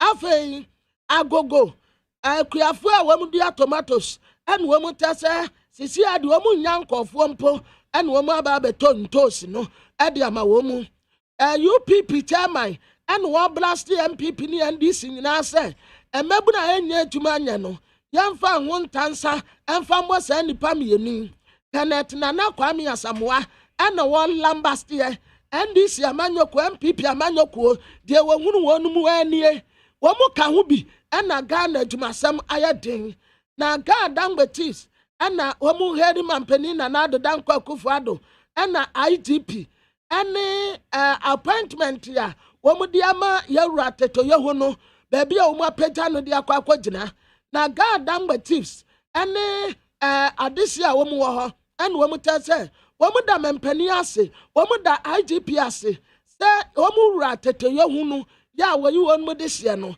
ampa bra womu tete tensiransuo no womu akai no apeta no ade nasima prometina bia womu ani ajepa na daily statement enim hanum say anu wata say mrantie na womu ye tumienu ya bubo wonum din kura kwabena manten 43 Idrisu Abdurrahman 42 Sumaila Ibrahim 16 Kasim Abdul Aziz 28 Kasim Latif 65 Ibrahim Awufo 23 Osman Yusuf 36 Muhammad Abdul Latif 29 Hussein Bawa 30 Kwame Mahmoud 31 Pasilu Ayabri 28 and Adimi Yao 22 wadi wamu kojina court ebra wamu kwase ekwase japadia watere pone adaya yabo abankra tipeni di wamu ne nyaagene enti asese wamu kwase niyama ebra wamu court no anu wamu yasi yamu wonum be nanso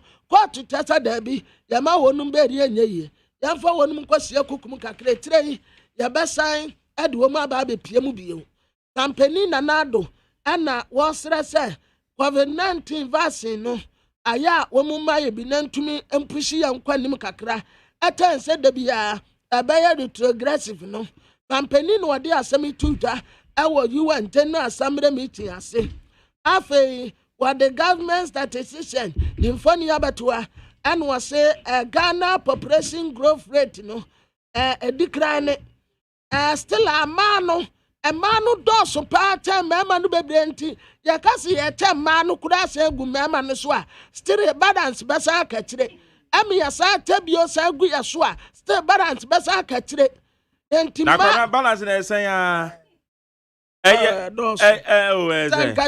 yes wuyi mema 100 ma wo mu 97 that's an idea wana mema 100 ya oh 100 bia na short by 3 anti ya multiply on anti ya benya balance baby so emema 100 ena your friend emma 100 to emma 97 91 91 oh now that's a report you be there ratios range from 91 males for every 100 females.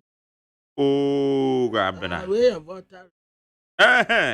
Oh, water region there now, but averagely no. Averagely no. Sir, yeah, so I must say, my become one. Still balance, Basaka. Yeah, sure. Also, overall, females make up 50.7% of the population, and males 49.3%, giving a national sex ratio of 97 males for every 100 females. What are you reporting in here? And still balance with it. Balance and triple. And to some multiply. It is a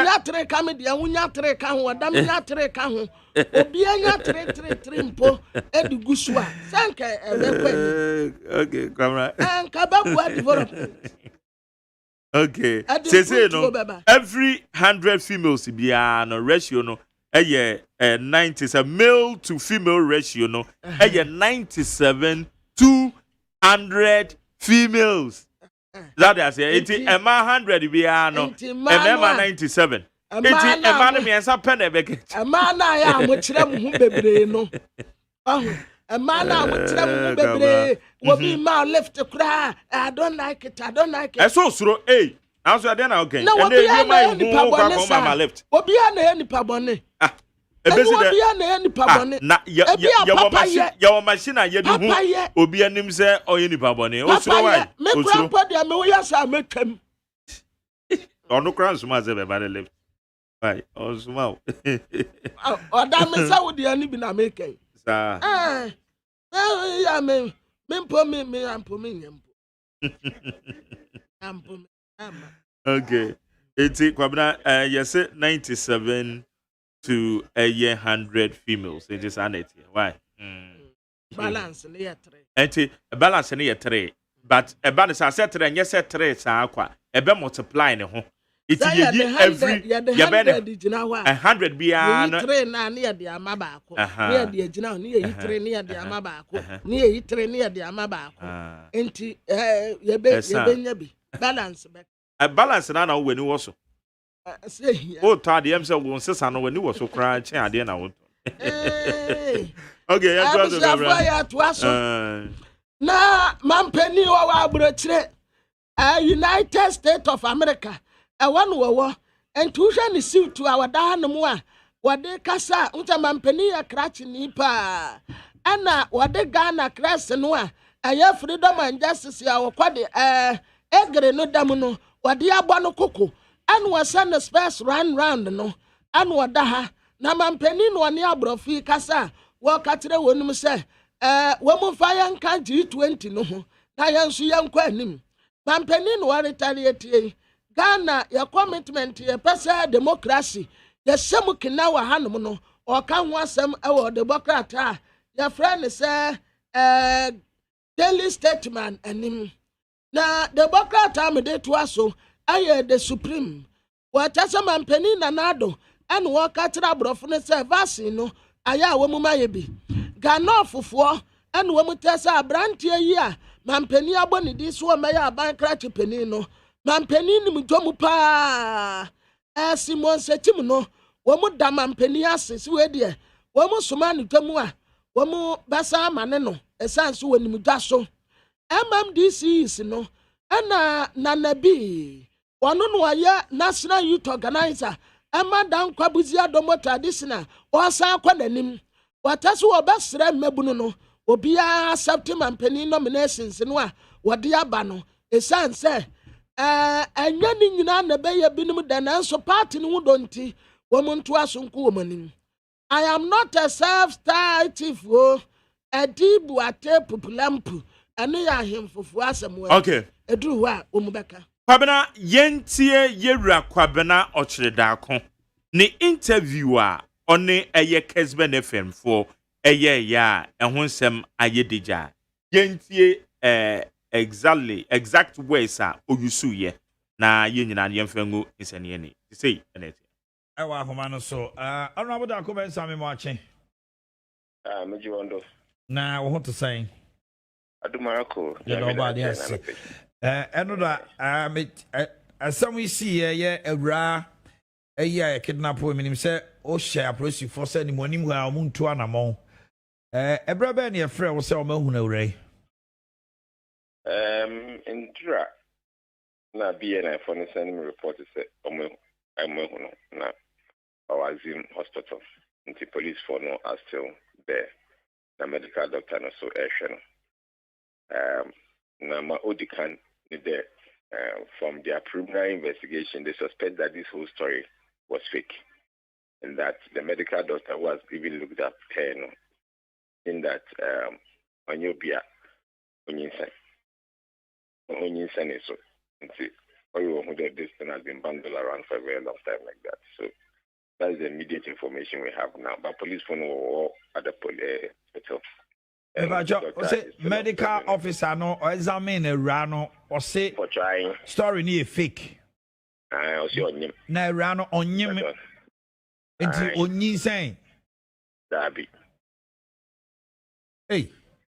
Unfortunately, that's the information Na my security people have brought to me. Obano minini kunu kasa no pe wo se wawo pen wawo baako na bema no so se ne yire nyim ne maame so se wonyim na wawo so wawo ne ba no ni ho doctor no so examine doctor no so hu se wawo He said the doctor no boa no work at the same time I'm a BNI for that naturally but that's the information I've been given. Na because when you have any see when you almost in your any show. Yes, sure. I'm thrown in a state of confusion. Yeah, Honorable. Okay. Inti we ene nsemo yera eye kwabeno chirida kon the Western Regional Minister or the etu dwano inti na sa na etie me say susu biem e de amount na ye nyina no na yetie eye esem no said ya etie ebiem aye neat 100.9 inti then adiasa I know okay all right it's yes entie biem na afie ne nyina no ya juxtapose nsem no ya kekansie ne na afie ne ye ho said ya etie honorable da ko ben same mo achen meji wondo na wo to say adumarako you know about yes eno da asam we see ye awura eya kidnap wo minim say o share approach for say ni monim ha omuntu anamon ebra be na ye frɛ wo say o mahunu awura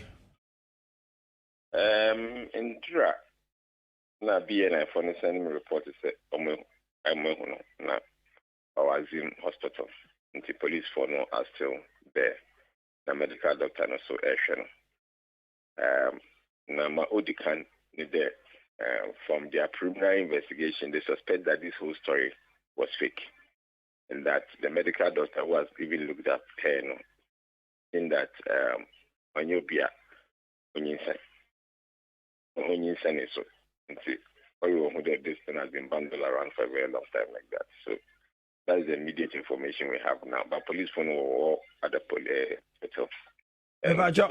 Medical officer no or examine a rano or say for trying story near fake. I also on him. Na rano on him. Into onyi saying. Dabi. Hey. But you know, that's the information na my security people have brought to me. Obano minini kunu kasa no pe wo se wawo pen wawo baako na bema no so se ne yire nyim ne maame so se wonyim na wawo so wawo ne ba no ni ho doctor no so examine doctor no so hu se wawo He said the doctor no boa no work at the same time I'm a BNI for that naturally but that's the information I've been given. Na because when you have any see when you almost in your any show. Yes, sure.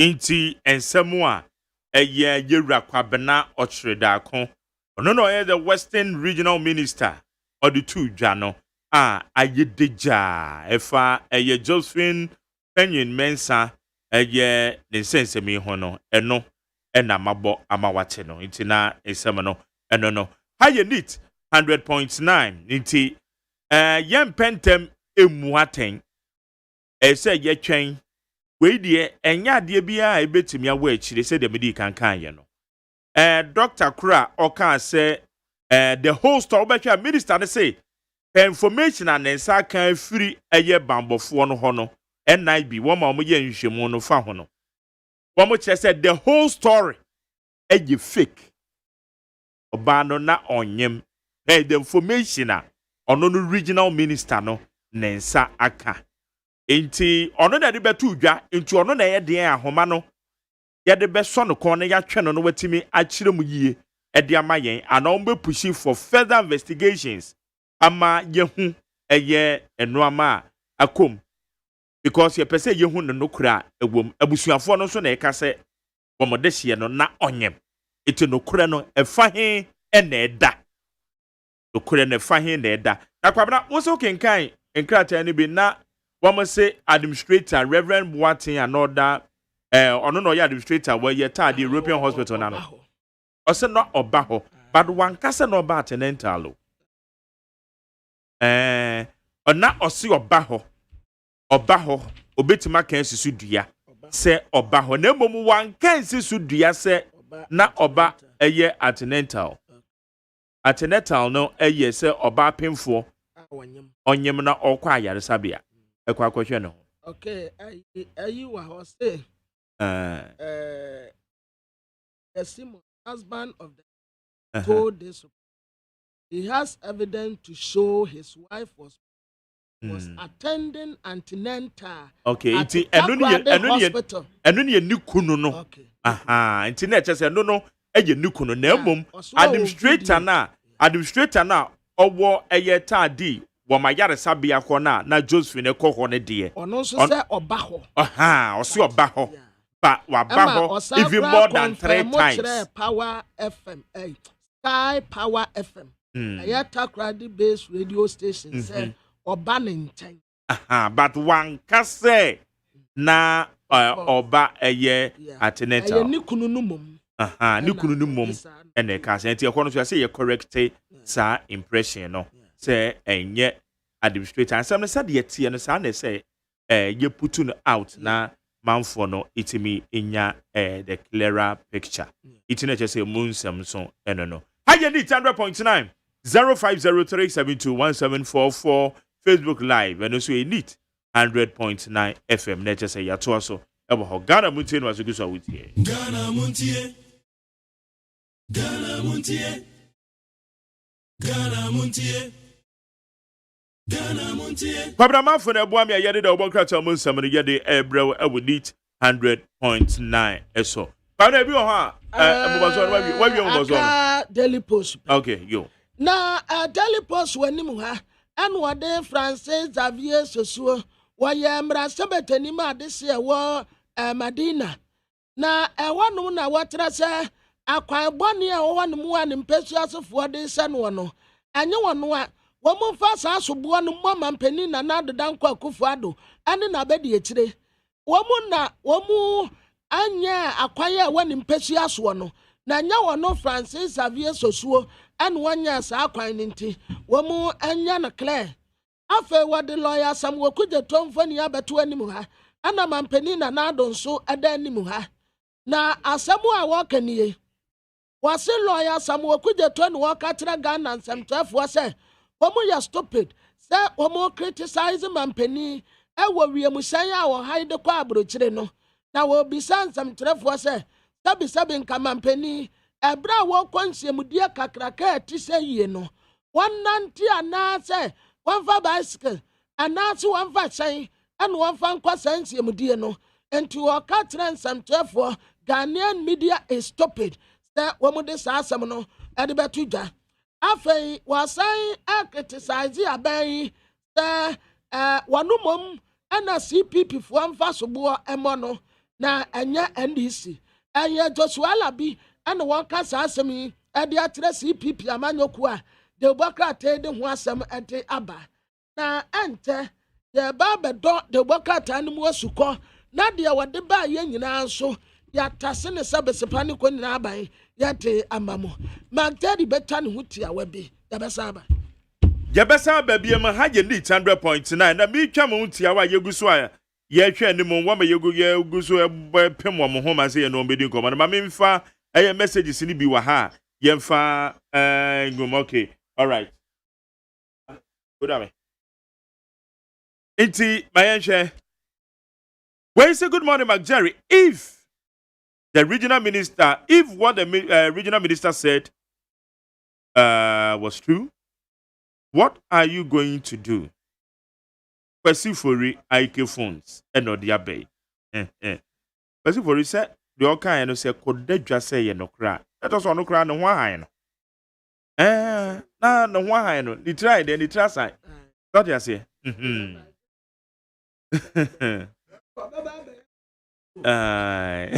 He made the money show, the idea of money show. And also, make a dear to just say, Minister, no, say, in some kind of no. In Shishumana dead, say, no crack. It's not the work and I can't see the Busiano. What you say? Well, see, I think currently Ghana's population is more than 30.8 million because some people wasn't counted. Also, we need to break down region by region. We ye ablade afia kuma zango. No dia be afia kuma chesa wonye eye ablade. Wonye eye Ghana Statistical Service. Figures from there ba wonye ni.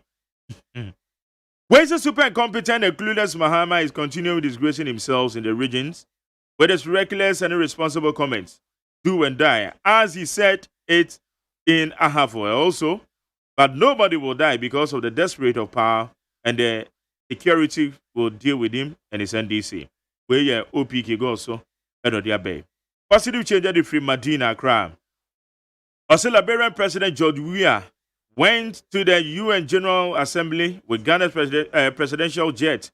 The same jet we were told by the government was not airworthy. Meanwhile, Akufo-Addo also went to the same General Assembly with £15,000 per hour luxury jet. Where your positive change, Medina. Tija Kujo Edifi Tuabodom Adentase. Or say yes. Our assembly members must confirm all MMDC's nominees as quickly as possible because we need them to start their new appointment as soon as possible so that we can break the aid as they promise the President of the Republic of Ghana. We a teacher Kujo Yabodom Adentase and na Ode Abbey. Na mamin kwa manuso Ghana Statistical Service. One more population and housing census one more diaba betuja. And nay, and the manimu report on the diaba betuja ne say Ghana yadodo a 30.8 million. Yene yera ogusu keja na ono no ye head of census methodology wa binye pa because kwabena oko Dwabin secondary school. Eko Dwabin secondary school for ya bin. Na upo gaze na any hadisco for mo sara do mo ye ka wo so bodi an so jedin abobo yewra owusu keja kwabra kwa no tum na me introduction ni ye yewra owusu keja census ye eto so no no di mu tintiman papa ehihye no ama wa ben enam so ko Dwabin secondary school yewra owusu keja ma je yeah, 1988 group. I am one myself. I did ever compare this school. No crime, Mama. Oh, yeah, can't I go to Dimi and Grammy Bezim repeat. Me can't Dwabin secondary school. I was over. I must start census in the free. Say, I disco for 1 year starting. Yeah, start nothing with you're Rosie got a baby, you know why? Yeah, can't Dwabin secondary school. I was old and now baby say one way at this. Okay, you're going to have a code here. Yo, yeah, go pass it. Good. Enra Mode a year and the Monimia report said the Ababe to Ghana for any man, they much less a Ghana, you don't know a year 30.8 million. In Chilamu, I want to say. Yo, Medase, the chairman, Yakabra, and a chief Wina. Na nititu mama papa nya so na mo ase ewo ekwan a mo pa so bo ayen ma data collection na ba so a ya be drum pepe so ya we that the Ghana for ya ba o na so na o mo ntie yan ama o mo nu asem so man fa ama yan a enka ye me drum ba bia ya drum enti ya papa nya so ada obi bia se ewo emwa sonkwa on the boy ama yetimedi ebrai a figure ya betu jasa na said ya no me pani edu dwa no yes ya share the padodo a asat the census night 27 June 2021 na omwo omayimu na no na ye analysis after data collection no ye hu say the padodo be say 30.8 million enana ewo maimu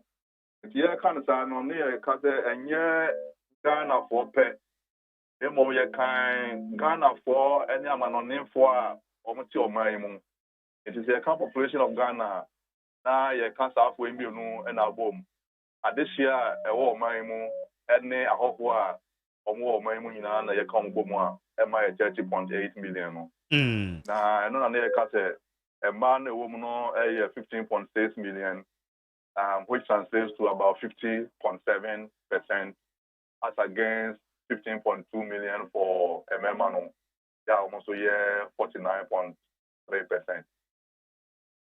Okay.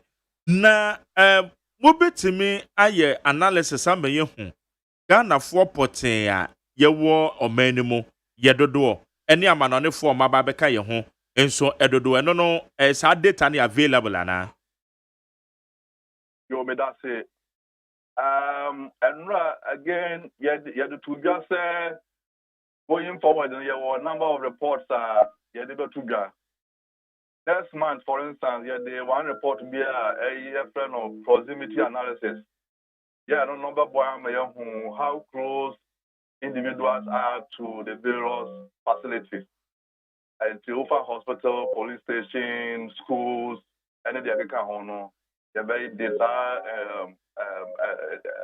report number 2. Now for November, and so yeah, the general report about 2. Now general report no more na very deeper analysis. Na and also for na ebama ya the ya final results no so 2. Now all the variables na yembeja during the census no kamre na yede betudwa enti wo hwe question ya wubisa ye Ghana for ne ahofo wo mu no kamre na yebehu ondodo na eno ade de ya ntimi abantudwa esanse yebuso aye data no ho adwuma enti November general report yede betudwa no behu Ghana for do wo mu yebehu amanone for wo mu yebehu enkwala do wo mu Okay. Na Emma to Emma ratio no. Said ya wuchire mo no. A little over 50% a year man no Emma so a little over 49%. And then akwabena na metwe wa ha. Opeso hu se ye de gu nsani ani a na che se be ma bia wo Emma dodo sen. Eno de enya kwabena nko a if you know, you did ask me to join, and my man be brave, say, they say they're not just a bit much a man be so. Okay. Then so, Fabranes are for you and the other kind of say, I want to one answer. Now, young far deeper analysis on number 2 answer. This answer, figure the 2 guy, the car population now, yeah, car all age groups. Now, the car, yeah, get it and you can say, akwala ya wouldn't nekra no na kan no enti efi 0 e confirm sabi empanifo a yetimi e kan won yeah nika wo mu ya say this very sensible because you use tablet into no the obi agin fee 130 120 yetimi enya this figure unlike previous ones and I'm saying you use paper into no na so be more than 100 na ya translation on tonight ediminya obi a wanyini pa wo Ghana enti America sa na stand say e bia onya analysis ni wie kura na akoba say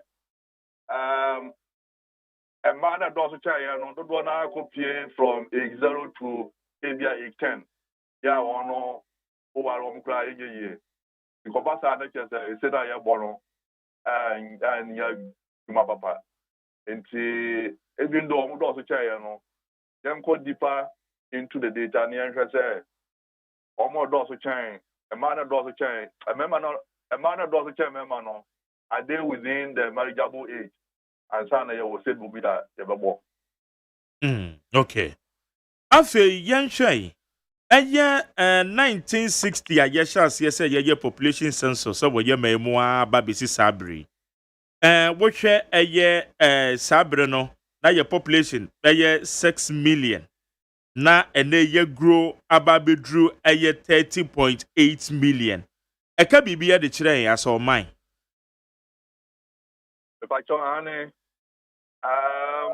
but there yeah, Nika woman, I say, oh, sha, ya quite a name there, and society, ya did to Gano, ya growth rate, no, at Yaba form Kakra, what they compare 2010 and 2000 census now. And Tiosha, 2000 census now, growth rate, no, I think 2.7%. And 2010 also, at about form about 2.5%. And as I say, so at about form further to 2.1%. What it means is the population is growing at a slower rate. And for me, as a country, a year, young group, no, from the little resources now you want, you bet me at the aboy of one upon Homa. And so, ya quite a name that I know cano. Mosha, ya the best 6.1 million to the 2010 population. I know. And I try and say, I was here to see a number year. Said you did not in a channel. A bit more so, Bibia so. Particularly, share indicator be a computer, the friend of population density. And no, now you share far region be another minor. On average, how many people live on a 1 square kilometer land? Now, share said the Greater Accra. In watching Accra 1,006, that is so far every square kilometer, Nipa 1,006 on average, and let's say 1 square kilometer. Now I was saying for and the money higher no extra say they're going to be on extra say and the other bit my year. First now, by Greater Accra no, bit me I reduce no. It can be baby actually. Na and money higher than American no data out no. Na and never be saying na no. The better say policy decision makers ever say na ya going home near home paya ya ko any never faso. It is Sandia a Greater Accra region take over the Ashanti region. And can ya the toto ho 2010 de no say biaya di padodo e wo pa no ho no. Eno no bibi wo ho nti ne ma ne koba ne say no that bi mbotima me ye ho ana. And that be no ya be person be who what is accounting for this change. My main concern theoretically, you know, ya wo enyama miensa informing population change.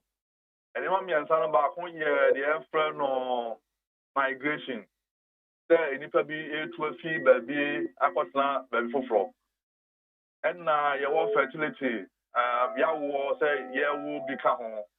And mortality omo a owo enso eyi omo fi mu.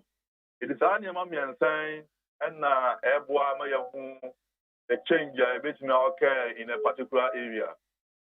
But I was a real analysis said don't want to say never mean say my boss a moody one hand and they override the others. It's in years analysis no. But kakra you know, na say migration age mo akotre pa. It's say the share data no you can say people be move from their original regions of residence to Greater Accra region. Okay. Good. Na ye share a figure ya ye kan ho asemi. Me text about kra making kind messages no. Na o kase ono kra de ususu se manye modwuma yie. Enam se nyo bia na mutimi e kan omo. It is at 30.8 million no. Ya boro sa na mo de se figure we e de aba betudwa. So be can say ya nchire mu be na betim de ama no. Yo, the betima can say ya guma ye papa. Na ya me can say we ya census. Na oko abanama nyina aya census so a nowhere in the world and now betimi anya obi ankwankra bia aka no aka say yetima kan obi bia My main cancer, Medusa will read doing so and answer before Fra. Now, ye kind pano will be a frayer. Eka say on the say or man peninka ba say or the sasa yan kinda and yadia or the prince yan kind. If you was out for no while, almost there a quite be a fast will be no, almost your migrant say, almost my cow. If you get to me say, you got a jabber to no, and cover will be every single individual. And I war. Nipa baako mmienu bi nso a wɔn nso no betuma basa genuinely bi nkurɔfoɔ no ntumi anya wɔn anka wɔn na deɛ yɛka no sɛ wokeka no nyinaa bom wɔn a genuinely yɛntumi anka wɔn ɛne wɔn a wɔyɛ wɔn adwene sɛ wɔn ɛma yɛ access no a wɔn figure no ɛnyɛ adeɛ a ebetumi abɛsesa figure yɛ adeɛ abɛto hɔ yi. In a big way, and you know, a bit my case, a bit half figure na yede atugano. Enti, the meeting was out of a cancer, a man there, any year papa, yeah, when you know, the bit with the figure, I in terms of planning. It's in a margin of error, you're saying. If I can margin an error, no, gentlemen can't want them to see the last process of the census a year. So the last process in a year, say the friend whose enumeration survey. Now, I don't know so Yamia Ghana for the big casa and on a survey, and you know, Ghana for the casa. Now, I don't know you. Questions be a 8 boy and validate the census data no. And this week and now more full data collection no. It is not going to be almost the analysis of the figure na 8 boy and me on the error margin no. So by going forward using the data no. We will say error margin bang and with the total data you. Where are your population and house and the church say a nipa ne adan and an amo kind mutimi kan adan 10,661,421 a structures are mutimi a kan ye I mu 80.2% ni ye fully completed a ye dia ya boso empomesisi ano a pononso esisi ano and no mode to mu projected figure no ho a mo komanimo. Okay, the American say about structures there, you need projected figure. You need mechanism there, you need projected. Okay. Nemo, you say you want their friend of building footprints. Yeah, and also you show satellite images and another day some of these issues. And to share that building footprints, data there. And then now we also know information very credible because it relates very well with the data that you have for the footprint. But nipa do one there mo projected figure no idea ben home plus or minus 1 or 2. Yes, and yeah, projected figure important na ya share other sources also. Into Osha, say the projected population, 31.6 million. Now, my main concern projected population figure that I did to Gano, now is based on certain assumptions. One key assumption, was the population was going to grow at a rate of 2.5. Over Kaya, 2010 census, now your growth rate is 2.5. Yeah. They say no, try to go for it, aquaform. And the whole share the assumptions are no. Now share the error of margin, plus or minus 3 now share UN, also UN Statistics Division, and the US Bureau of Census, almost some of these projections are. We share almost no ma yɛ ne nyinaa ɛne yɛ deɛ ne ayɛ na ɔhu sɛ your figure no is within that limit no. Okay. Okay, good. Na omanya o growth rate no eso etie no. The papa ma na abone mu no ede na ka de kire oman no. Oh, and I make us many expert in that area there. Many demographer and you know me drink a once in the but when call again you need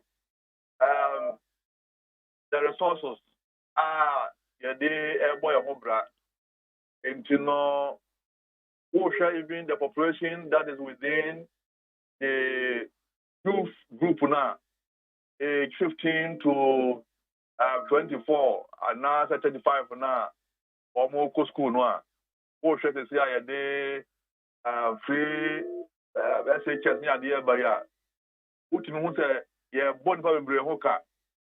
The other discussion I have about say one yeah born hoka free SHS omo school so I was say share say adwuma ben no mobile and you know the whole channel from that angle now who say the bus you grow at a very high rate a very high man papa and to me feel say they reduce your growth rate now a boy the stress now where your resources no so make me hand kakra Na che awo no eso te sa na ye pa kire. Oh, I want the sort of say I share the other researchers and here for demographic and health survey. Yeah, I don't know if I have women some and the accommodate someone. Now everything is pointing to the fact that I'm for also. Okay. Say reports no dodo saying na kamu a wo de ba betu ye ne me brano. What can next month there? Oh, I feel I shall see that was the first report I released in Rano. Okay. Next month, that I'm kind of the one other report about proximity analysis report. Now, November, so yeah, the general report was about a one I release and final results, and then also go into details in terms of all the variables now. You measure, you know. Now, you call 2022. And also the friend of thematic reports. And also you have called data as you call now you more analytical. Now you share issues by issues. If you have issues where say at Jorumian Samber 23, 25. You say you almost call now you more detailed analysis about policy decision makers no more to me at Yomujuma. In January 2022. Now, you put a number of university lectures. Yes, I am more deeper analysis based on certain critical questions about policy decision makers now, and also at my boa or minor abroad year tumpon akwe and also no share between 2022 and 2024 and the various argument no me can say if this am year 2024 there you be candidate ho asem na ya say e kwan be na you pass you bet me use sensor data no na ya dey tumpon amagana edin. Okay. Na yecha manta no a the creation of 6 new regions no a contributee BB say ema mantam bi mu population no eso te ya na se bi beka ho ana. That deep analysis no you to me yeah these are some of the issues okay previously na 10 regions no upper west and another region the population is our form. They say I have a region and our form. And you know also you should say is it because the land size is and I said and temporary idea into me come once a Okay. Now wait there. Enumerators na mo no mo ye adwuma no. Ebi send the messages say wo musika bi mayo. Ye ho adwuma ma. Okay. But that's so that's our question. Na ye best say omuntie na so pam na apam na ye no mo call ye no. Edo na ye district. Apam ye no mo call ye say ye sheguma di na sia ye be more 30% of the contract sum. Na omu wi adwuma di no na ye hu so omu asenti omu data. Na eniama some of the my ya from returnable items no tablets ne eniama ka also omu de my omu de ba na fe ya twa almost 70% na aka no. And this week there minya da ge and follow up and share say figure to say but as at the previous week na ya twa 70% no a also twa ya twa 80% of the field workers. One more na come 20% na come no. One na yentimin clear one finally. It's answer if you are na yen tablets no that's all. If you are but because the assembly no be can say yen try na car on fire tablets na mre. And the bus answer na and say ya call you no. And yes na e call no. Yes, my sanka tablet no and sana ya de usika ma. Enti obi won so na obeka say oh tablet na yira. Ubusa no say kwambe na fa so yira ya. Na koye kwakwa na say anansem bi na auto. Enti ni nyina no na ye hwehwem ahwe say e yampa say tablet na yira access say ka ho no ayira enu nti na ye sanka ye ne ma na. Esan say for your tablet in my your tablet this no if you want to akaya hono I said the moment. Okay. The access means why and also your boy that one and also your tifimu. And so answer na say your deductions no I would say your say and your boy pay bi and who person who can say bibia ira na say genuinely ebia obi ho akomfo ekoshia no na oje tablet no and also it will not be fair say obeka say oh charge the nipa no this anhwemu na ama ebinum delay but the best say omunya botre enche bia omunyina be sabe computer na ne titru omo ye de omoka obusa media ye be de omoka eye won na eye mop up exercise na ma ye no obeka ya the official enumeration no. There were a few areas na was a sign a year data collection or it answer near Sanka will be it is through Greater Accra region. Now, almost there no, you bet you almost 70% payment here. I feel an I ever call and also so now yet your own. And you ever said, Omunya, I would say, you will be a Tabia Abedi and Channel. Na mo tablets no any accessories no yade a mo besan itima use biem da chi bi se ye population census na se moji a na eno ano no customized say obi nso betimi ye use apart from the media o mo didi ye. I'm a technical person when it comes to those years meet me. Okay. But the American say you ever had the digma for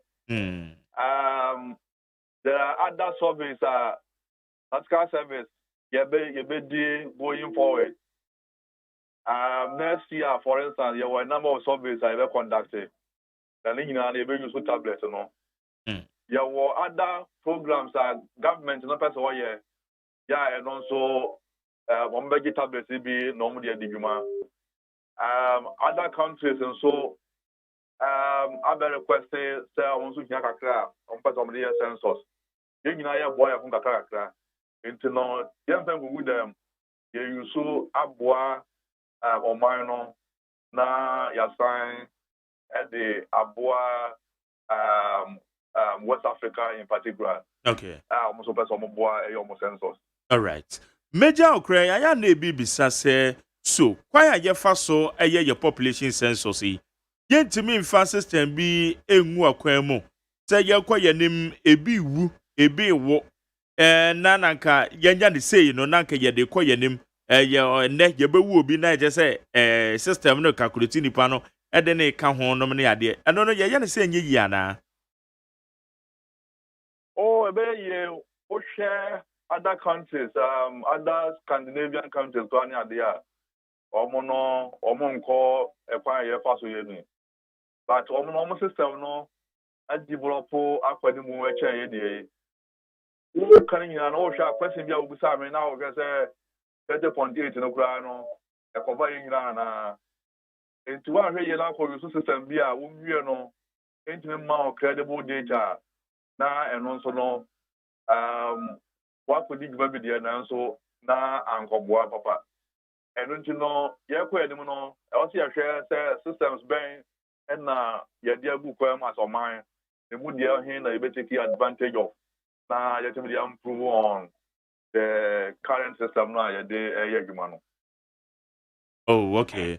Internet said that you know, you bet me a resort to do that ASI system. No. Oh, that should be but as to whether 2031, census no. Enru hono na ya drew sa stage na question how say na ebisa ya hono no enru hon so na e kwafoforo bi wo ho a ebetima wi so dey improve on the ya and also ebetimi atotro again okay na ya use asa challenges amu face ni nyina so mo de agu ho a ene so mo be peruse say challenges ni ye hu the way forward okay yo and now pay your rose keja some of the adults but the ye bit my boy homody aya na ye the ababesiam say so far basically need the wait me church normal no and so be before bi o ha be ka kire Ghana fo ana oh emsa say that the medical do nyina say enti kakra me kaka ho ye say enthusiasm ye the age provisional resource ye person ye be sustain that enthusiasm na ye ko ye nim no especially member na emu se no ye hwe se omo mo se wo numbers no kwa ho the other key indicators no na ye ko ye nim ye de betu dwa no ye nya sa enthusiasm no okay na ye nyina as government, as private sector, as researchers, as students ye making use of the census data no na emwa yempunto no enkoda nim enti obi ba ma so e ho no hia data bi dia ye ne bibia on sabeka oh yes as part of nyama ye to Ghana yes say wie na ye the final data no e be to Ghana ye be ma 1% of the data set and now so be so hia more specific data bia o person odi di njuma and also akonya o say na sabetumi aka okay yo and now pay ye that say Dwabin secondary school ni a waben na wo hwe say Dwabin secondary school ni so me bisa intellectual questions and abebo Where I say, me feel the cry. You rose together with us. It's what I say. Good. Jenny, a head of census methodology at the Maya Ghana Statistical Service. Ghana Statistical Service, woman at your population and housing census. Woman do more in a year pa. 80 euro usukeja. And I no it didn't come out. We be no man so a day am I. To Quara, have said so far. I'm say why satisfied, Kakra? Why satisfied? Say, Dwabin secondary school for your being a chain at this school. Say, me say your being a chain at this first, you cry 100, first 100. What calculating and what check here? Well, cost a bad panama. Who is that? To be a Yanni, your producer. Yanni, hey, may you have free, may you have free. Won't you hear me? May you have free. Oh, damn right. But when him say, Yebra, your first deputy speaker, or Dwabin secondary school. And I see what you Yaka was who produce one. Anamo, Daddy Lumba, baby, Mr. 30th. Aha, Daddy Lumba, Oko Jabis again with school. Alan Tramante. Where they Alan Tramante. But first deputy speaker. First deputy speaker. Okay. What is the first deputy speaker or number? Canada, Japan. But see, when is on number now? Canada, Japan. The number is saying. Or no so qua disco. The number is saying. Number one. Number one, the number is saying. Another number. I want money a cashier. They don't deal with numbers. Now me and you can somebody say. Wow, almost fence one gate nano. Yeah. Yeah, well, park do and say park one and I'm fitting shop. Oh, that there's a holiday to and to almost cast a pet no matter for them and I'm come. And to almost cast a pet no matter for them and I'm come. And to your friend, me call school, I'm a woman, Obacasa me. Oh, yeah, disco boy. And today almost said, woman said, diabetes woman died to me. I can't school. No. Because what's someone was some woman and to woman the man in the take out to me a wall of fame. Oh, sir. Wow. Me a wall of fame. I demand disco. Our disco. I rather go from my food. Ghana Montie. Ghana Montie. Ghana Montie. Ghana Montie. Ghana Montie. All of fame. I demand disco. Yeah, kwabena mafo twaso wa de obokrata mo zabi e bawre mo mama kan Sam Jona ya ko mo weska Sam Jona so kwadi Sam Jona so kwadi me ka me kan kashitu so me kan wo mo weska kwadi skwa wa hu beduri mu Bamba kakra bi na mabobo atire yo what can I say yeah to us abusia for daily graphic kratafa to so wadunsia ho wadi aba no wacha sama mpani na na dodan kwa Akufo-Addo ane da wote Ghana nim pa awa international aya intensi wo sha bibiman ane wo musudifo no a aya na yanta ma akwanya mo mu nkasa ewo ensiamudi akase bi atesa ase patenra Ghana mampani His Excellency na na dodan kwa Akufo-Addo Abra UN General Assembly meeting where 76 session and a course in New York, United States of America. Na program na see the say. That the MC yeah. Ladies and gentlemen, with a hands of applause, let's welcome His Excellency Nana Dankwa Akufo-Addo, President of the Republic of Ghana, and he is also the ECOWAS chairperson for Economic Community of West Africa State, Nana Addo Dankwa Akufo-Addo. Okay, Kwamna, Mame kwa manu so ene ye ne eye Adam Bona, or ye Chief Executive Officer dema eye Security Warehouse, or sign eye Security Analyst. Ye ne nuni nkomo na de esi wota de no, ye nye ho eye nenim de mfamfa ho. Ye Adam Bona ye mo achi de bani 100.9. Memoachi, Nigeria, any your team in the studio. Especially the man who just read the newspaper. Kwabena Mafo. Nah. Okay. Oh, wow. I didn't say we have a code there. We have a code. Yeah, then you could pass it. You're rather more than the SC a year tardy. Efa a year Josephine Penyon Mensa. Bayan, I want to intermediate Coba say ye hono babia. Wafa yesusu se nipa bonifuo bi akednap no na afei yekohu no some few days ago na koba se afei onyem the boss she na wiafu no ma do na ontimi nkasa wakopie mu ayaresabea na bambofo information awomsaka from doctor nia didin edi Jerry Atobra ohwe no a oka se osusu se na onyem na the whole situation is fake and nyina no regional minister Yera Kwabena Chedako edibabeto Ghana fo enemy isemi da wo bono pa hu ne sen as a security analyst my Jerry the attorney say assembly especially a massem a bano a ma ensem no so can be na one hwi no one can year you bet you are not possible.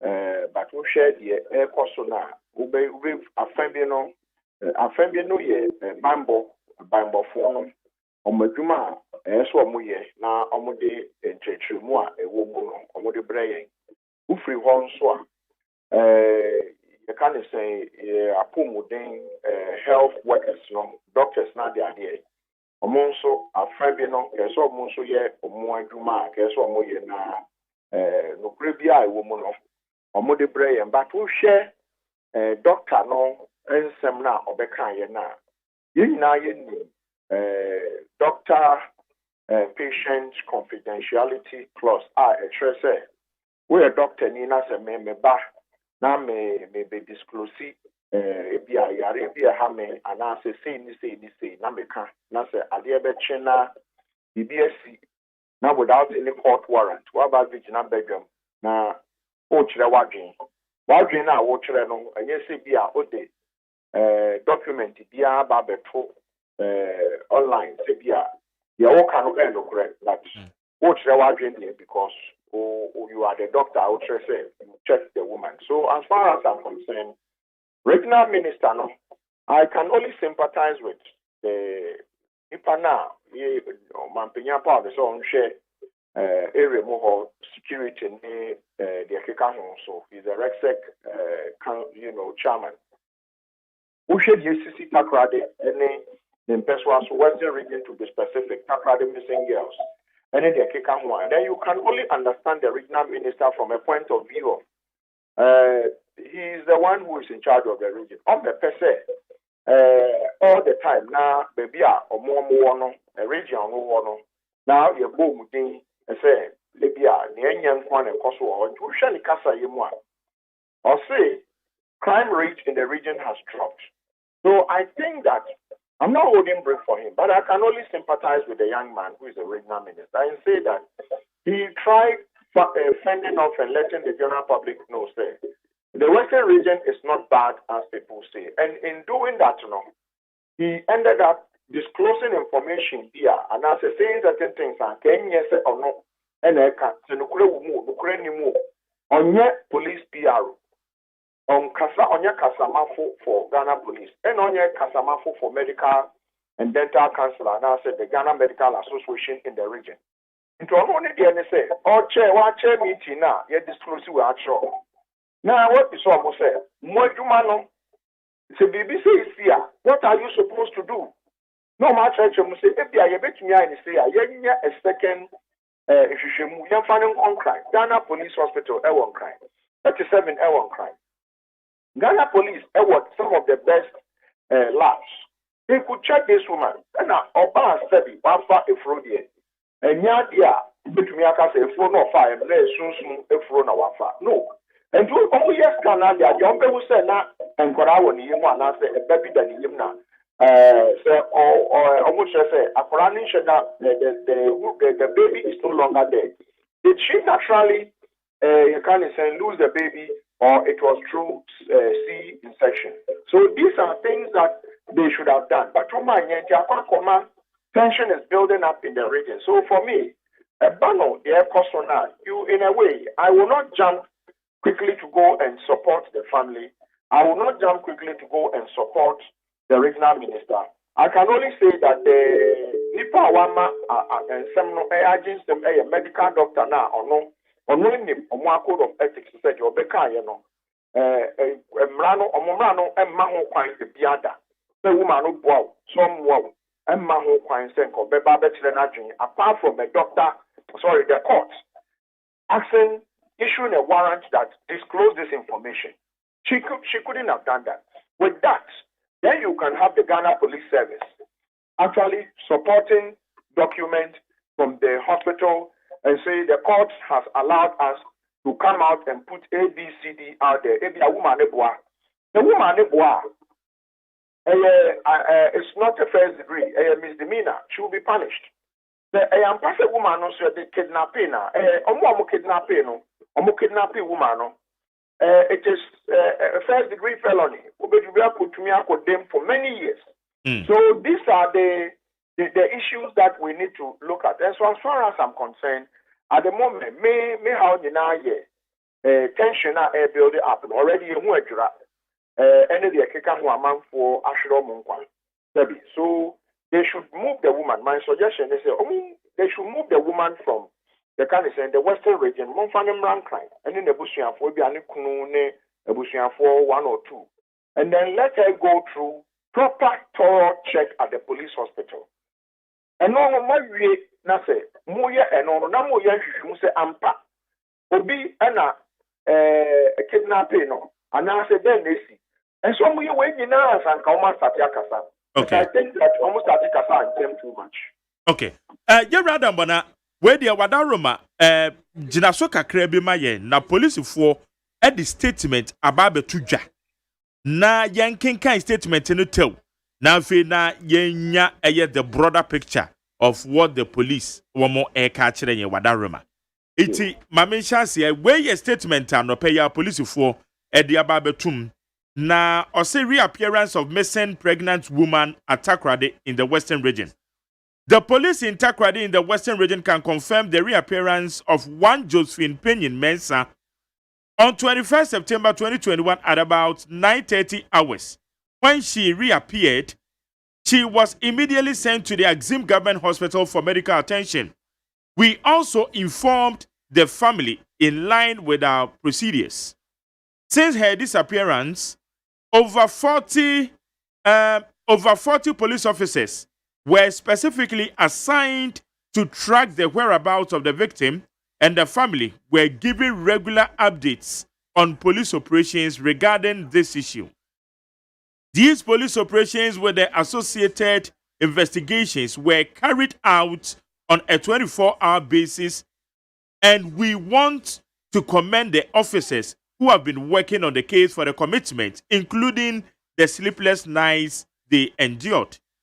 Following her reappearance, and on the basis of our preliminary investigations so far, the police wishes to state the following. A. The police is heavily relying on medical experts who have examined her. Their findings are that Josephine Penyin Mensah was never pregnant within the period under review, following thorough medical examination by the doctors at the Axim Government Hospital. B. The victim, now a suspect, during interrogation mentioned the European hospital in Takrade as the hospital for her antenatal reviews and assessment. Medical records of the facility suggest that the lady visited hospital without pregnancy somewhere in October last year. Investigations also suggest that the suspect may have conspired with other persons over her possible planned disappearance. 3 people have so far been arrested for further questioning on possible conspiracy charges. Police would like to inform members of the public that adequate measures are in place to ensure she is safe as we continue our investigations.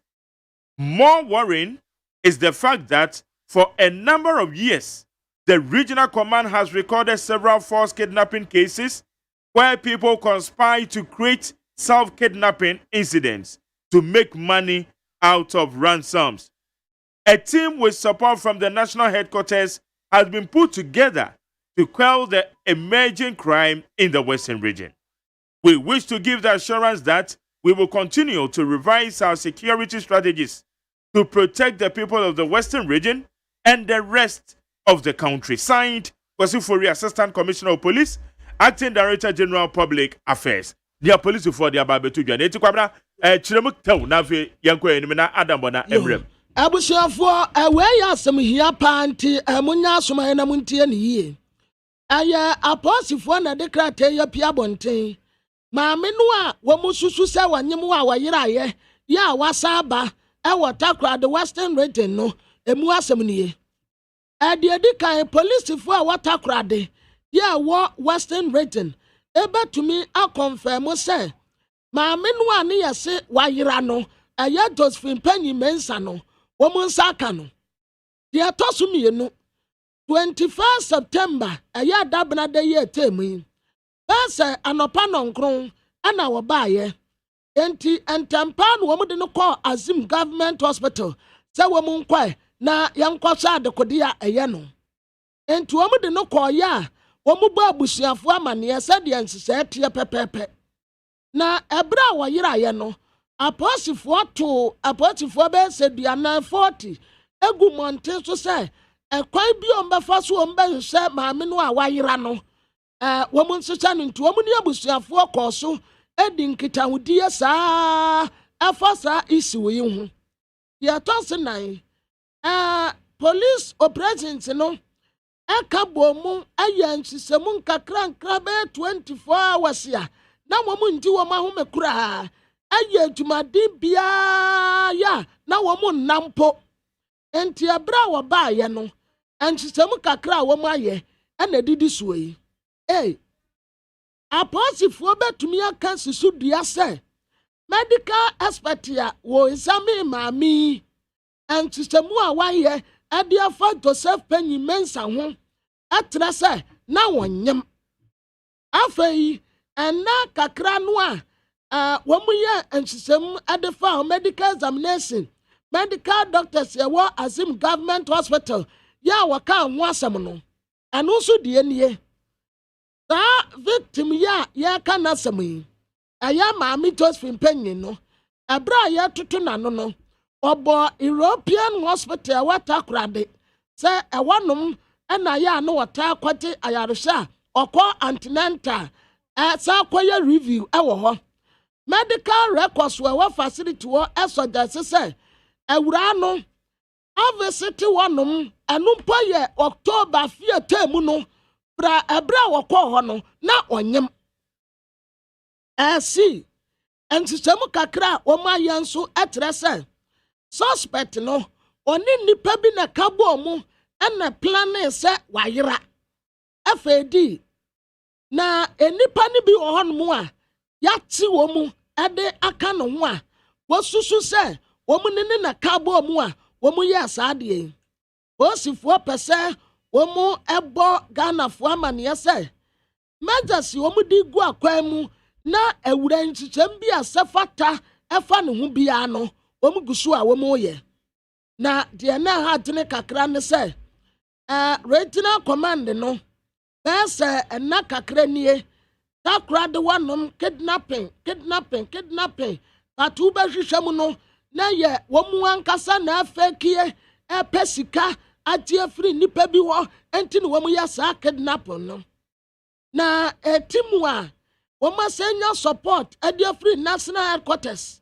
ɛne yɛputu wɔn together sɛ wɔn nkɔhyɛ na abɔnefosɛm a ɛkɔ so wɔ western region no wɔn ntu ho anamɔn yɛpɛ si yɛfa akɔnye so na yɛkakyerɛ Ghanafoɔ nyinaa sɛ monkɔ so a ɛne security strategies wɔn de agu akwan mu no wɔn nkɔ so mfa nyɛ adwuma ɛwɔ western region hɔ na abɔnefosɛm deɛ wɔn asɛbɔ sɛ wɔn bɛtu aseɛ ɛyɛ Kwesi Fori Assistant Commissioner of Police Acting Director General Public Affairs Ghana Police Service ɔno ɛna ne nsa secretary ase a wɔde apie abɔnten Magere Yɛwura Dambana, your take ɛwɔ de aba beto dwan. Well, this is what I was expecting. The police for no omo na sabi saa nneɛma we omo yɛ nhwehwɛm omo na omo apisi ne nyinaa together sɛ de ɛbɛyɛ a omo ɛbɛka omo preliminary investigations some the report bɛba nti de omo de abɛ preliminary investigations, and so I think somehow omo those in the region and those who disbelieve that the woman maybe are not afraid for one person. Now the police have spoken, but the police even speaking does not still means that the police if work should not still be they don't have to continue with their investigation. So they should continue and do a lot of tests on the woman. But like Kwesi Fori and his team, they said, OSHA, you have 9.5 out of 10 missing cases that are reported to the police anywhere in the world. And anywhere in the world. 9.5 out of 10 is fake. And so, as far as I am concerned, the regional minister, I'm not sure why he quickly spoke, but like I said elsewhere before coming onto my network and also now, he wouldn't have spoken without any basis. But the truth is that he shouldn't be the one talking. Because I know your policy. It's not just and you're no NSL Uncle Casa Nesako Jama Bambofono. Exactly. Okay. What exactly has taken place now? And like I said, we can sympathize with him. Because at the end of the day, Western region is the oil hub of this country. Mm-hmm. And so any bad reportage, bad news be a bit free wabano, ever affected the economy of the region. And so if it was me, as a regional minister, would I have acted differently? And usually, until you get there, sometimes it is very difficult to say, to be very certain why you would have reacted, because sometimes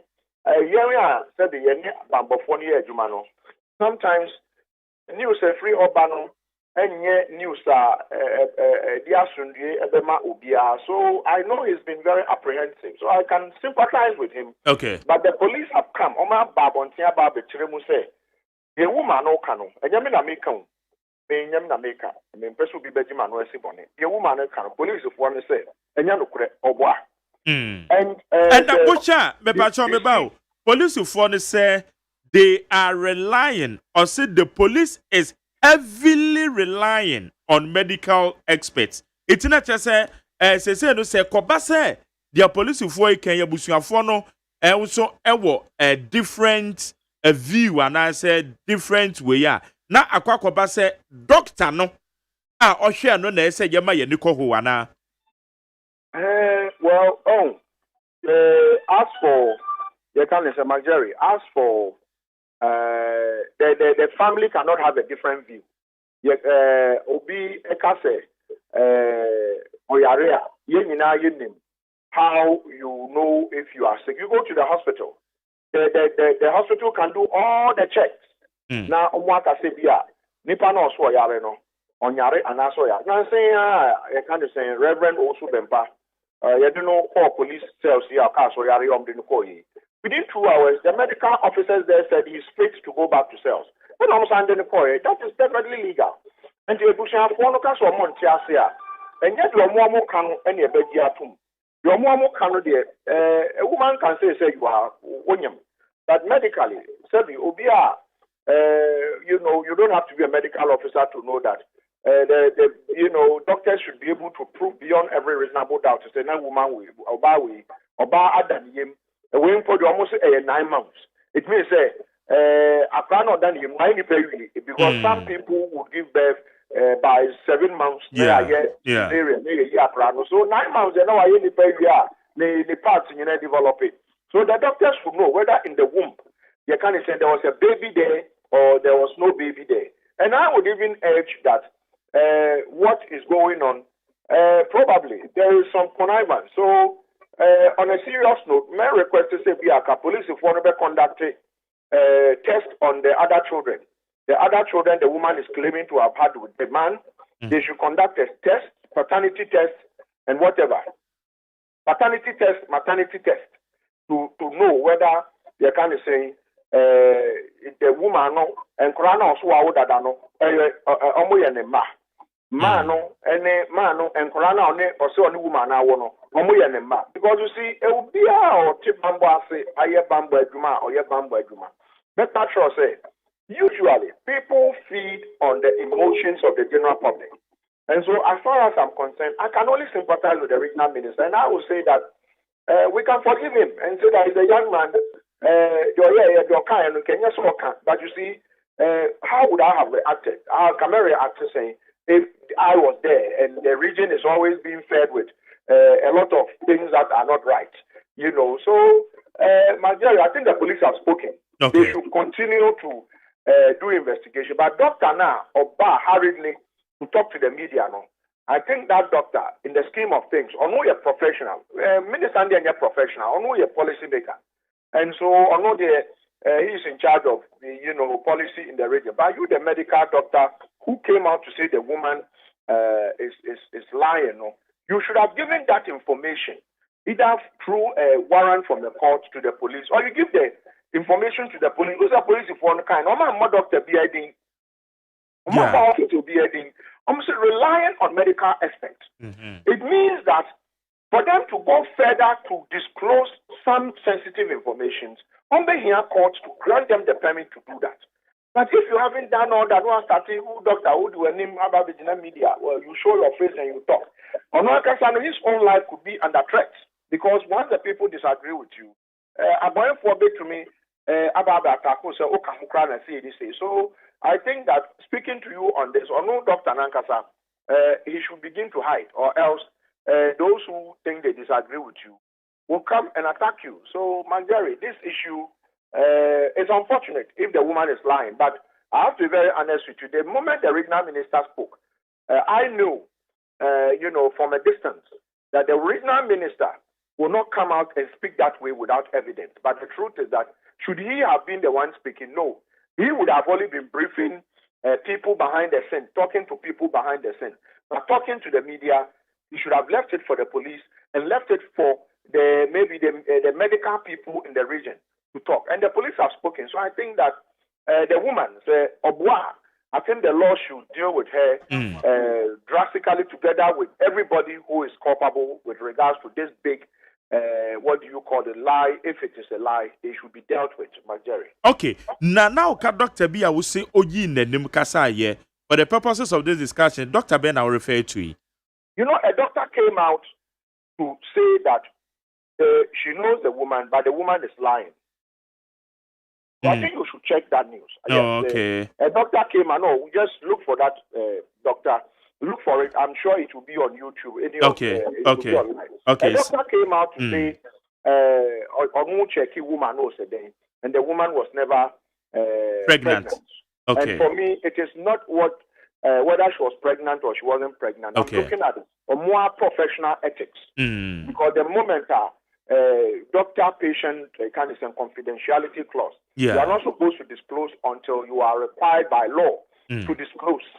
Until you are, because obi etumi chi obi wa to trust and be now you did not call hospital, you did not call for sell. No, shed akasebia ni trim pano. Now you did not call court. Now court is the moon fanning comma. You can't say, the mental hospital for MONTIE. MONTIE out in the power issue. Near time the call. Near the call. And the medical, the mental hospital people, doctors who will check, the psychiatrists who will check these people, they don't give the information to the general public. They give the information to the police or the prosecutors who brought the person. And then that will be given to them. They take it to court, and court will say, you are fit to stand trial. So go and stand trial. So I think the medical doctor who did that, or Kamuna Ama Weno Aye, because if the regional minister don't want a Kasaye, and a doctor no can be ankawa, and people would begin to believe what the regional minister is saying. But the regional minister speaks, and then the doctor comes to come. The doctor says, "Oh, it is true." Then people begin to suspect that there is connivance. Can't trust a woman on him because none of food. But looking at Oba and the Fuson and Treze and the onion, I mean, as for that, we should disabuse our minds and let people know that. The fact is that we're full. I say these days, a man who can't trust say, "Do na fibroid needing on your manoma." And so you see the woman. I know somebody who actually thought she was pregnant, 7 months, ended up that there was no baby in the belly. And it was fibroid. Then they took out the whatever that was there. So maybe the NSA. It's a very sensitive matter, but I'm happy the police is talking to, put all these things to rest. Say the Omwa especially. Omwa and then kidnap me because of Sikebi na Jeffrey baby no. Police should descend on them. And if this woman is lying, they should punish them severely. Okay, good. You rather bana, say another pay so with the dinkomo. Higher neat 100.9.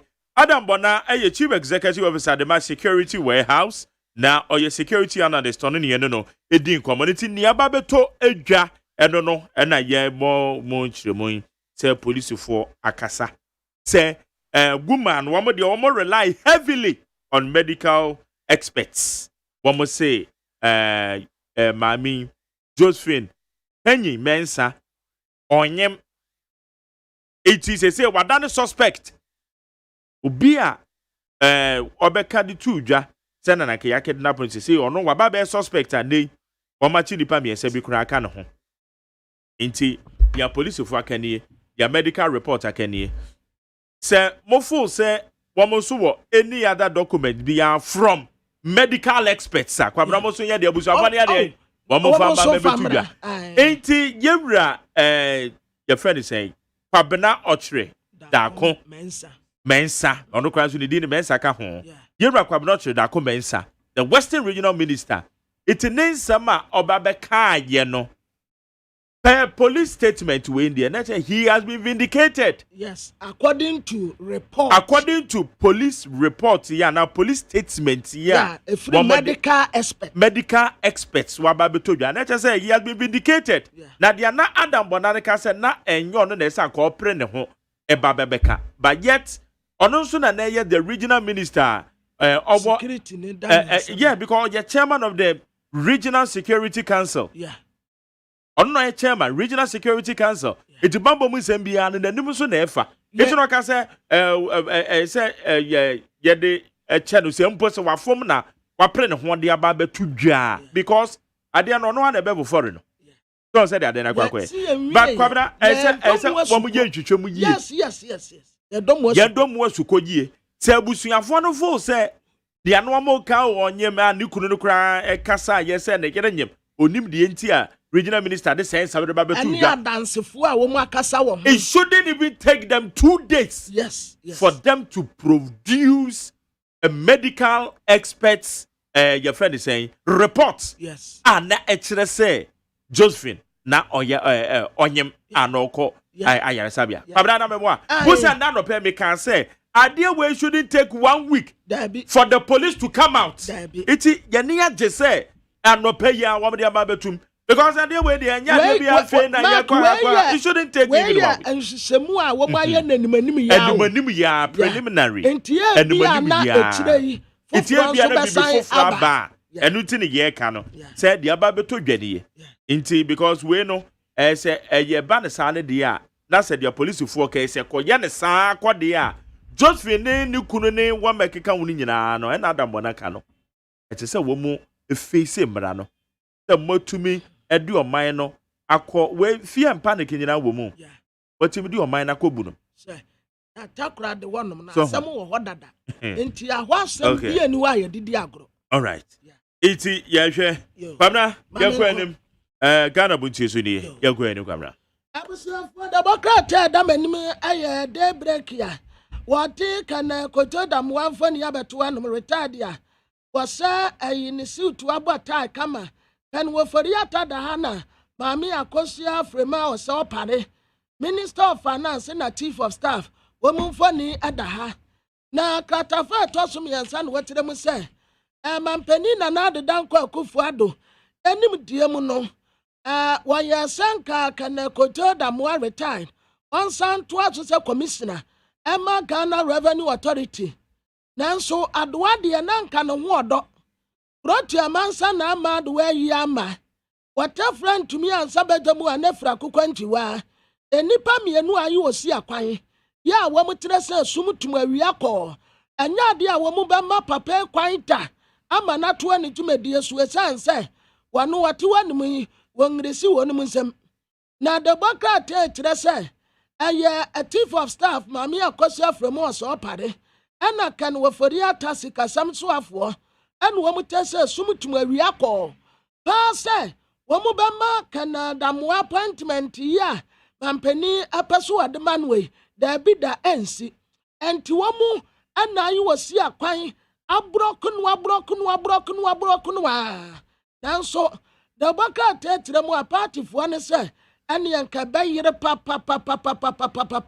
esansa sa nipa mieni against Canada mo ade anya ade a wo mu nso ebepina da baka te egbamu amane ewa ha na Ghana sadia ya dodo city no da baka ta telegraph ka dia ba nim ha ɛno kora de edi ho nkɔmɔ dadenti mensa da ɛndomu asukɔ bebree na Alan Kojo Chiramantin John wɔde ne mfoni aba beto Democrat yɛnim ha ɛna wasan atra asɛm no ankasa tenten ade aba mfimfini hanom sei na wɔkyerɛ mu a Alan Kojo Chiramantin John ɛna wɔyɛ Minister for Trade and Industry wɔde abasobɔdeɛ ɛma private sectors ne sɛ wɔn approve sɛ wɔn bɛtumi ayɛ inti ɛde ama ɔman no economy ɛnyɛ sɛ bi wɔn ka no wɔn ano kɛkɛ na wɔn ada no wɔdi de akyerɛ sɛ sɛ yɛhyɛ Ghanafoɔ kɔn de ya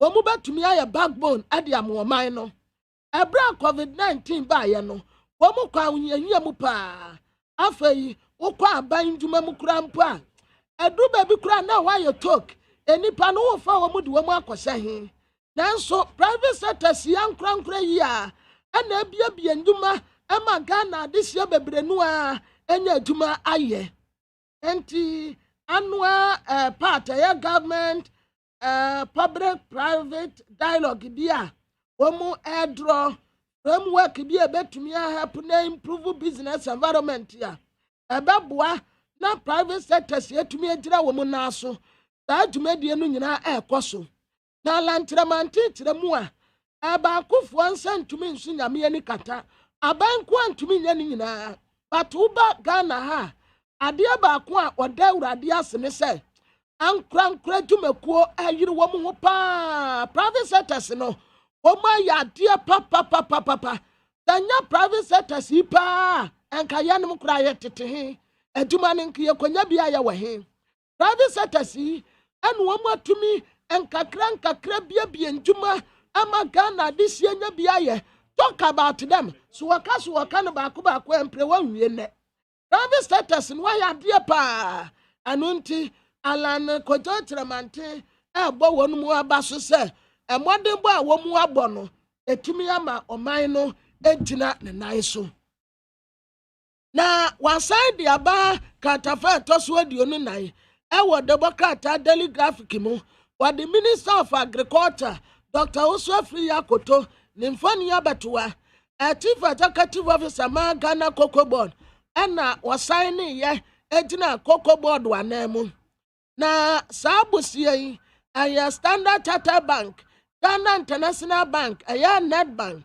United Bank, Industrial and Commercial Bank yɛwɔ China, Rainbow Bank, ɛna MUFG Bank, ɛna wɔn kabo mu sika no ɛyɛ san ɛyɛ $1.5 billion sika wɔn de brɛ yɛn na yɛ kookoo no yɛnso yɛ ba bɛti kookoo ne yɛ de akotuaka na kookoo no a yɛ ba bɛti akotuaka no ɛna yɛ kyɛ anim sɛ yɛ bɛtumi ate bɛyɛ sɛ 950,000 tons wa ɛka kiti yɛ du bɛyɛ sɛ 1 billion wɔ koraa baabi tons wa anka yɛde kɔ akɔma aborɔfo no ɛno nti ɛyɛ ni gyesɛm paa ɛde ma yɛ ne a Democrat yi ɛka ho asɛm ɛwɔ ha afei wɔde daily guide yɛnim ho adeɛ no nso ɛwɔ ha sɛ yi a wɔtɛ sɛ maame di asɛm bɛba aposifoɔ de report waba ɛno nti kura yɛ nsan ɛnkɔ so bio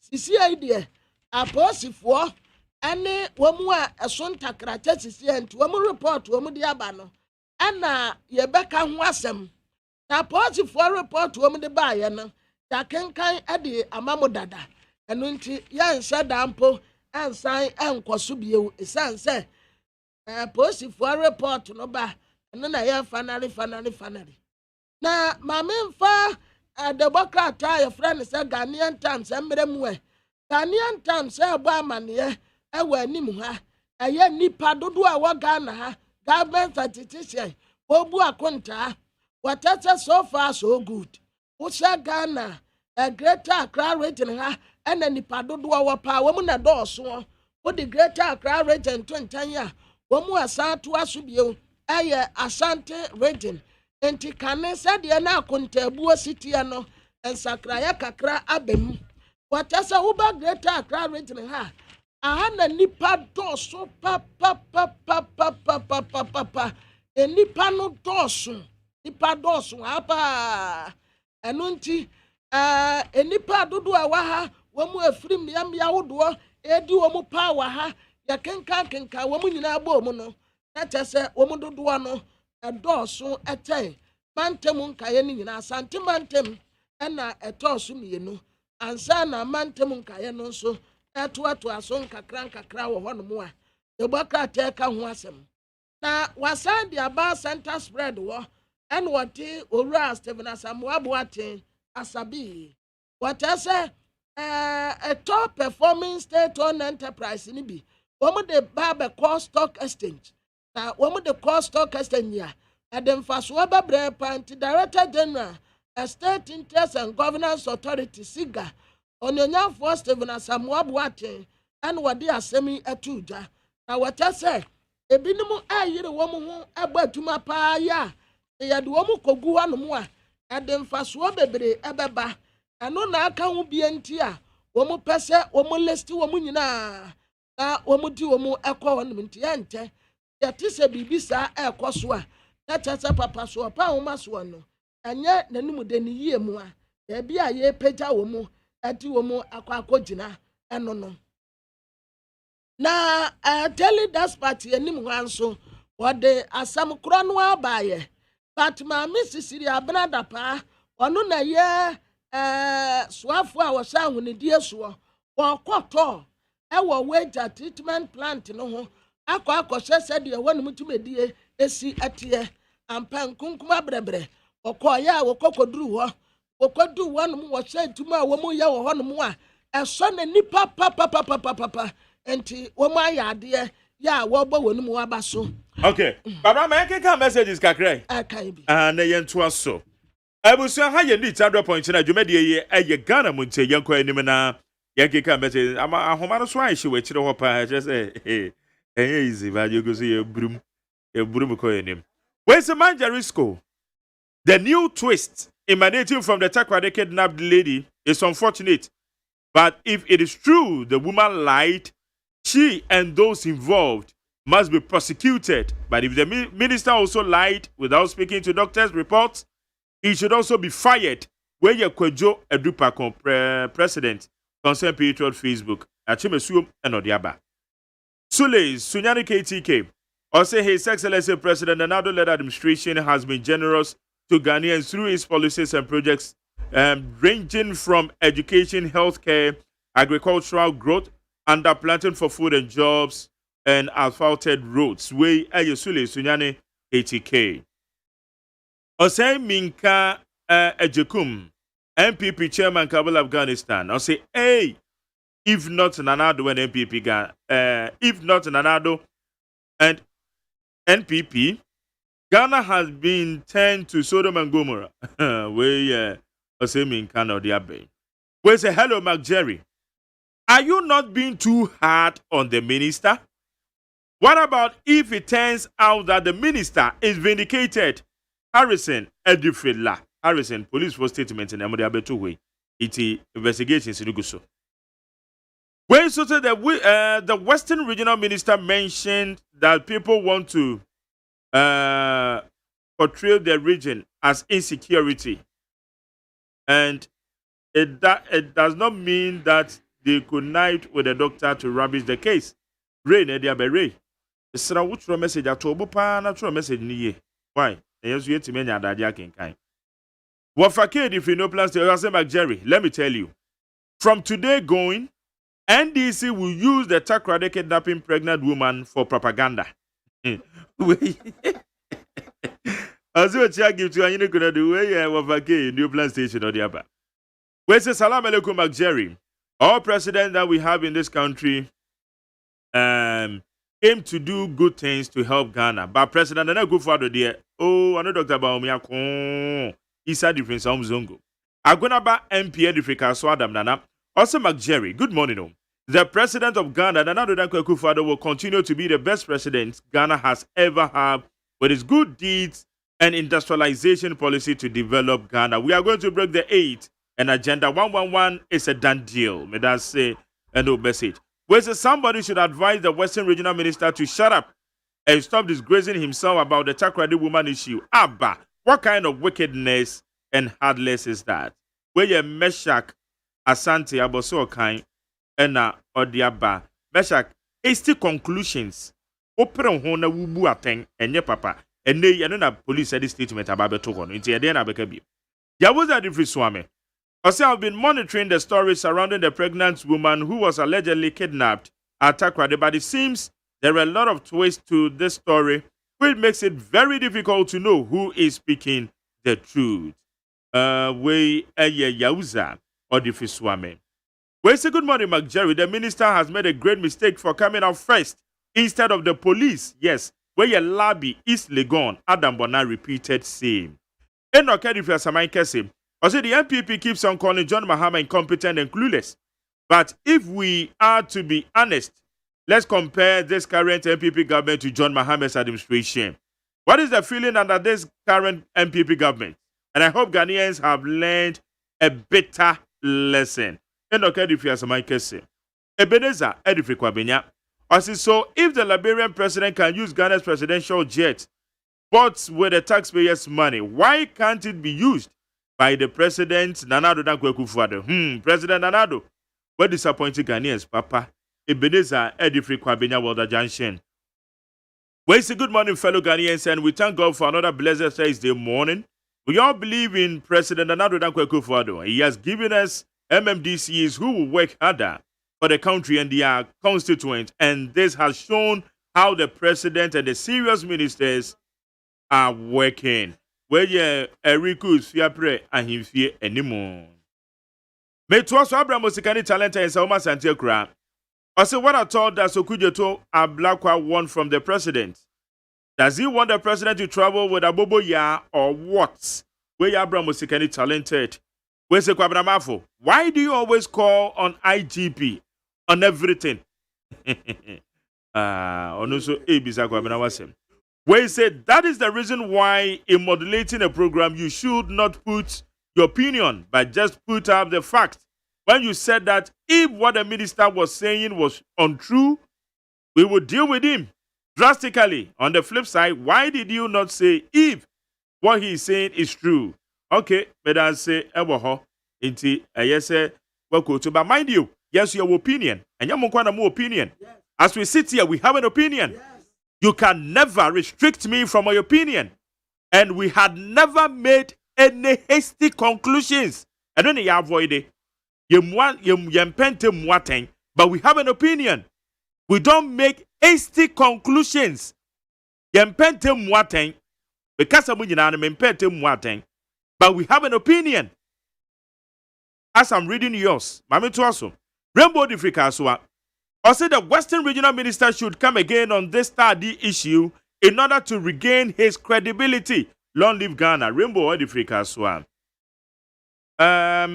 Statement about Montie in terms of the by night statement in Yankai. So for Mami Domi, Osenanado has fixed most mess incompetent Mahama created into Onosonedia or the Abba and no. Well, say good morning, Mark Jerry. I'm surprised the minister was interested in making things look like all is well in his region. Alex Kofi Yarini or the Fiadenta and now also the Ababetuja. D the free term. I'll say this MPP government is also the umbrella now George was that. I meant also Ultra to Obana Trony year. Where say most of these ministers and another appointed are not matured in brains and also not smart enough. At least do some investigations. We as a leko agbugba into police statement and so na. Teacher Kujo Tepenjine Suso. Or see if the woman has given birth within 1 week, a midwife on examination can confirm if he has given birth within the period. A doctor has made an examination and reported to the security outfit. Teacher Kujo, Edifi Tepa, and Suso. Where's the good morning, Jerry? Tell Kwabena to know that the administrator never said that the lady came there for antenatals until where your Jordan or the Fritashi, yeah, I'm saying we require the Makan, Yadika can want some dada.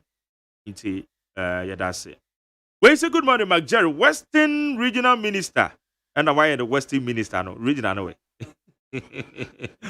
I say, Western Regional Minister, where all these problems happening in your region, said that if you Takra Day and how they are bad. Well, say, please, Josephine family, make sure you don't leave her alone no, at the hospital. Where your master Kelly Willie or the free. Ashiye. Akwabra fan evro ashiye. Ashiye. I was fine. Me yakwan. Oza. Meso yase biti chini yo. Ashiye gra mi ni mo. Well, say good morning, Mark Jerry. In fact, this Takrade pregnant woman's alleged case is indeed nauseating. Government should, as a matter of urgency, send a delegation to that family.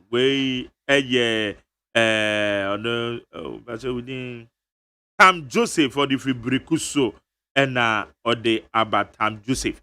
Tam, but I say. But a statement, ya kind of nano pay police for statement. Ya kind of a nano pay young quay na yenji updates from a Takra. The appear ewo ahomano so. Abia mache. Hey, and then I go away. Me wa abaya just been here. Yeah, be a friend sweet mother. Sir, I'm on road. And then I go so boy man. Now the PMO ever ha as when and and summer ACP for people edit to ga and pay. And no anama ya fono a charge ever no pay ever ha. Now we be obani see her and answer this one. When my abo for giant, when my to 8 for more air can't more country. Woman some more can down the and some of the brother kind of money and let any of us and then be out of the one of the shiny dear. Woman put it when you give a family in the tomorrow, but also on you. And if I not anymore, on to them, a castle, a phone of the breed ever ha. The bread ever man coming about to take Na obetum de abusafo no bi akasa.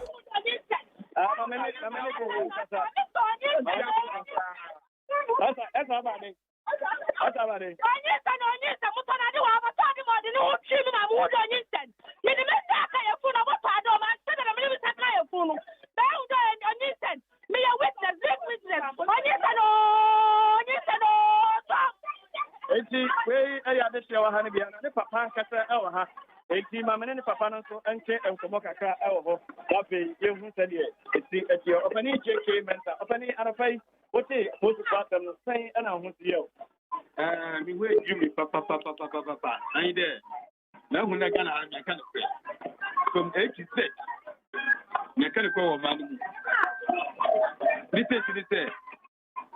abu page we afana no to phone or the fair so on market happen. Yanko edru aso nyankopɔ n'adom abofɛ no epie mo yɛ ko hu abofɛ no na nkyɛ ebe hweda nkyɛ mpɛifu ana de wɔn baba ebe tetie ebusua no do asɛm a ɔto mu no de na okobremu opanyin akɔ radio so ekedi o ma ka sa abofɛ no na dwum nyɛ ɔyɛ normal oni tukɔ no police medical records no mama mo abusiani be mahu right report from here what I can test this cancer say on fair from mahu but that me do hono no we hono no but one of the day if we see aka when na bai wo police Catholic way for in our when you have a cancel Wapa number. If you ask for your fine, another what I told you there, your food gathering one at one more report or your beer, what for the more how the few abandoned, if you would demand to say, I have a son on year of beer, what for your food. Is this any way? Look no, but what's the pattern and other first will be antin. First will be antin. Now, you can't call a man, even when say, certain way, there's something behind. Because we get a Padana, and I said the big guy of Aqua, I probably use ticket. Well, watching it in Hadamunu, because I put up a comunu or Sino, or believe you ticket. Into some where the Cosino Bla, I found no number. No, no, no, paying, so I never, I don't know what I know.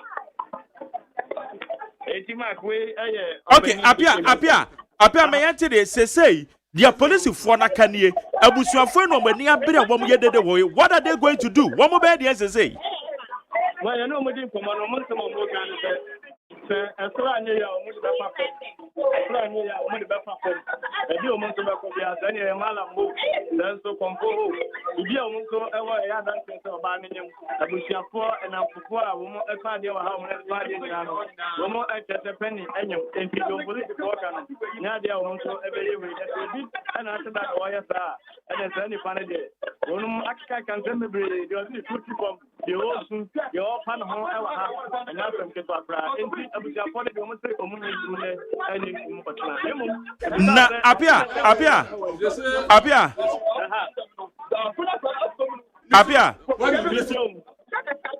hello apia hello metonka be patrol womu so need any other documentations approve time oban and the last time or the call ayaresabia because police statement ne kire say last year ana oko ayaresabia ehwo a womu bo hodi womu so womu ni document bi a womu betimi de akire mon central for titru amowo ho no na akuya asam no e bisa wo mo say Atlanta records na de ne de o ba na nkete mo okay ya obetimi abe yi e de amaye ne mo se pa de wo mo de no mo ni ma ne say o hospital a o takra de hospital ni konyi ana onyem ene so onama o bi na nti na no e no mo de atre ya wo mo so e kete e no ni ade ase de o betimi de adanse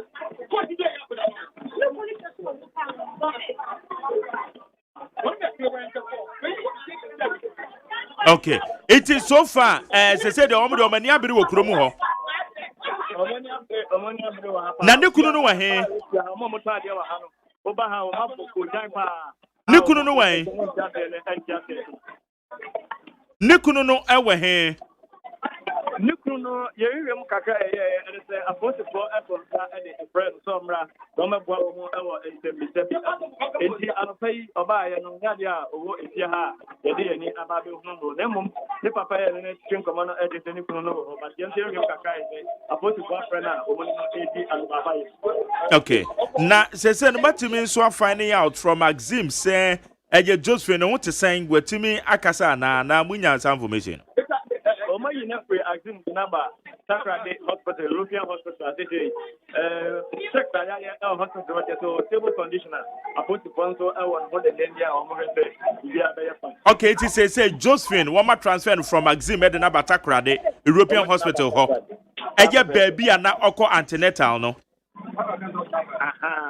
okay yo bebacho apia wani dia kire na bibia ni a ye be send komo why so yeda say eti abusua eye Josephine Penyin Mensa da busua fie a ne papa ni mpon eti adwam na apia danko akọhọ de ho ama ne bo ode abreye no need 100.9 eso eniye Utie oha extra punk no Needs FM.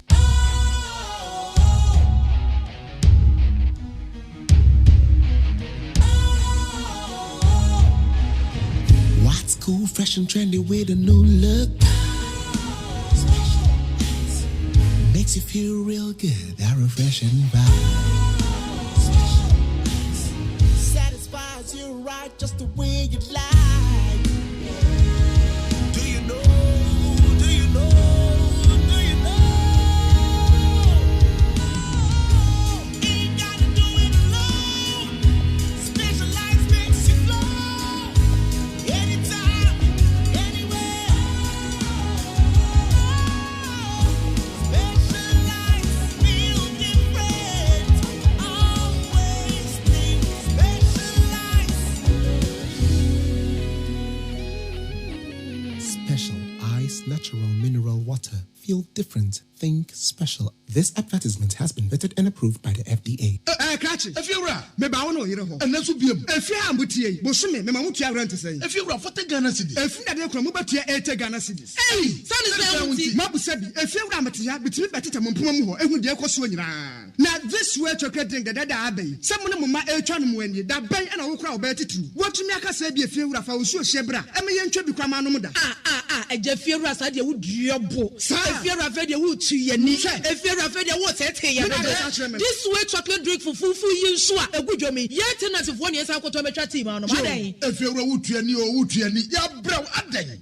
Now, this way chocolate drink, no sugar and Nunda, sugar womb, and then once one was Sushi. And you hear any Sushi. Now, I'm a Pabia, Monsieur Sugar Capum, the Bafamanimu, I shall say, Bia, Muba Fremiati, this way, such at Bakumpo, a good more chatty, Mamma, maybe that. If you're a Sadia, yet, this way chocolate drink, a Busso supermarket, or can see John filling stations, and the shops, and no mountain to Anyamati, and the Shania San Koto, and Metati Maunum. Hey, if you're a Benny, Fufu Valanda Swa, would you wait? Yes, I am, Umra Kutukum. You could talk this way chocolate drink and so on. If you were in your debut, sir, we shall see. FDA, I just said, Jadian Crab to Majatum say a ye. Utie Oha Extreme Ponkno Needs FM. Ghana Montie.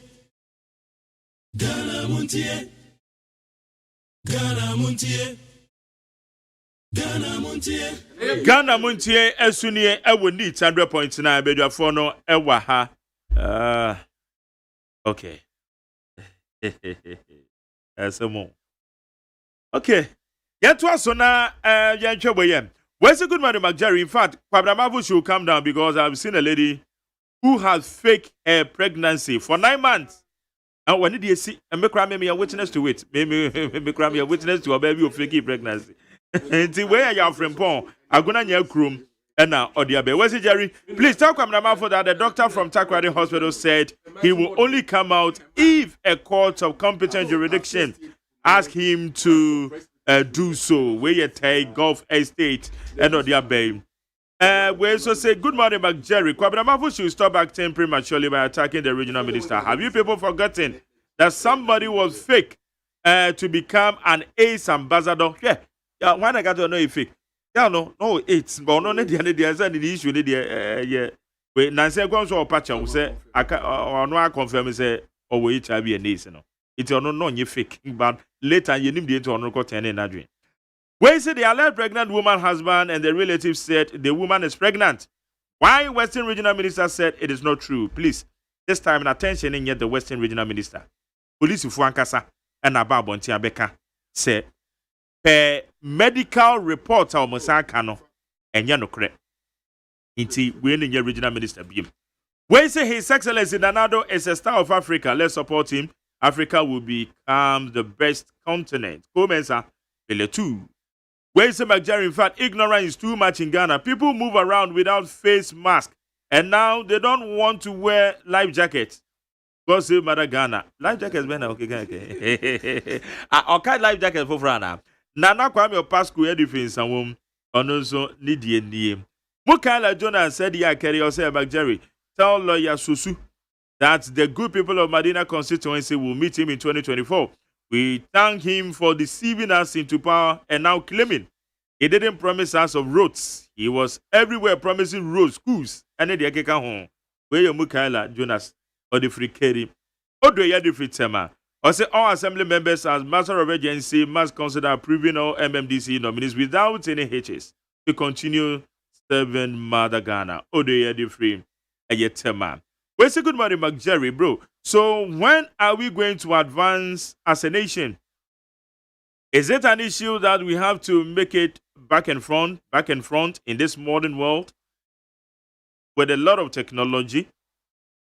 Where Nana Sam or the free Senegal, where he said that successfully incompetent government had finally released the MMDCs, which to be approved by assembly members. I hope some will surely pay losing bonus for sure. Mustafa Lower Menya Krobo. Where I'm extremely happy the female make up a greater portion for the population in the 2021 population and housing census, as has been the trend of for the past 4 census that we've conducted. blueprint edifree esikadoke time. Opari difree so say, happy birthday to my brother Alexander Day, alias Big Deal. Member of Suhum MPP communication team, regional grassroots communication team member. Yo, yeah, that's him. Teacher constitution edifree so Ghana is under safe hands. But we should not forget that we are all citizens and we all have to play our part to move this country forward. Yeah, that's him. Where you say, I'm against you as a person, but if you take sides, our contributions will not make sense. But forgive me if you're offended. Oh. Not against you. Okay. Don't worry. Alex. Alex.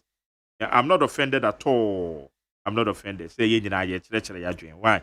I'm not offended at all, Alex. We say, I hope by now Ghanaians are happy because yesterday the president told us that our nation is on course in terms of the economy. Osuchia Abankwaya Boa. One for the ama and one concerned Ghanaian. Eric Hakuda Matata. Or say it is over 2 weeks. Mr. Mahama has not apologized for his reckless comment. Upon ruling Ghana for 6 years, he still wants to have another term? No, it's not going to happen. Eric Hakuna Kofodi Matata. Eric Hakuna Matata. Pity brim. Edif everyone calls it A.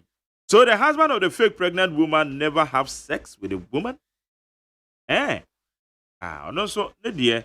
No. Na sisi amena ukasei for Facebook. There were videos eye family no abusuafo na wo eye takrade sweet mother eye apia dankwa call on videos na ya available oko Facebook sisi eye neat 100.9 FM kwahwe de omo ye we de kwahwe de abusuafo no yesisi ye ewo neat 100.9 FM neat 100.9 FM abusuafo no ebra statement no police statement no babeto odwa no sama pie free ho no ye de hu video no ye de to neat 100.9 FM. Sisi enya asem kitu. Amanfo na bobo ko jan sa no.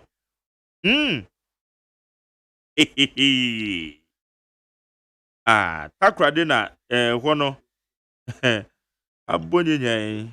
Ohwe, zade amanfo gu ko pa na wo mede kokko abo wo muti abo.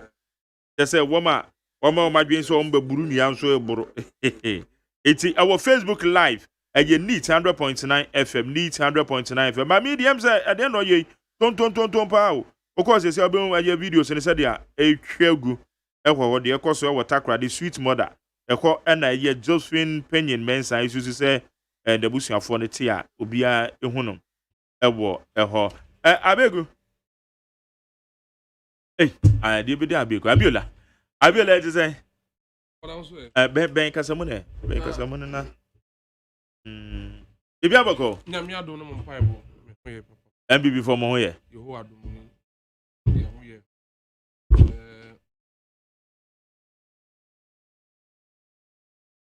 okay yeah okay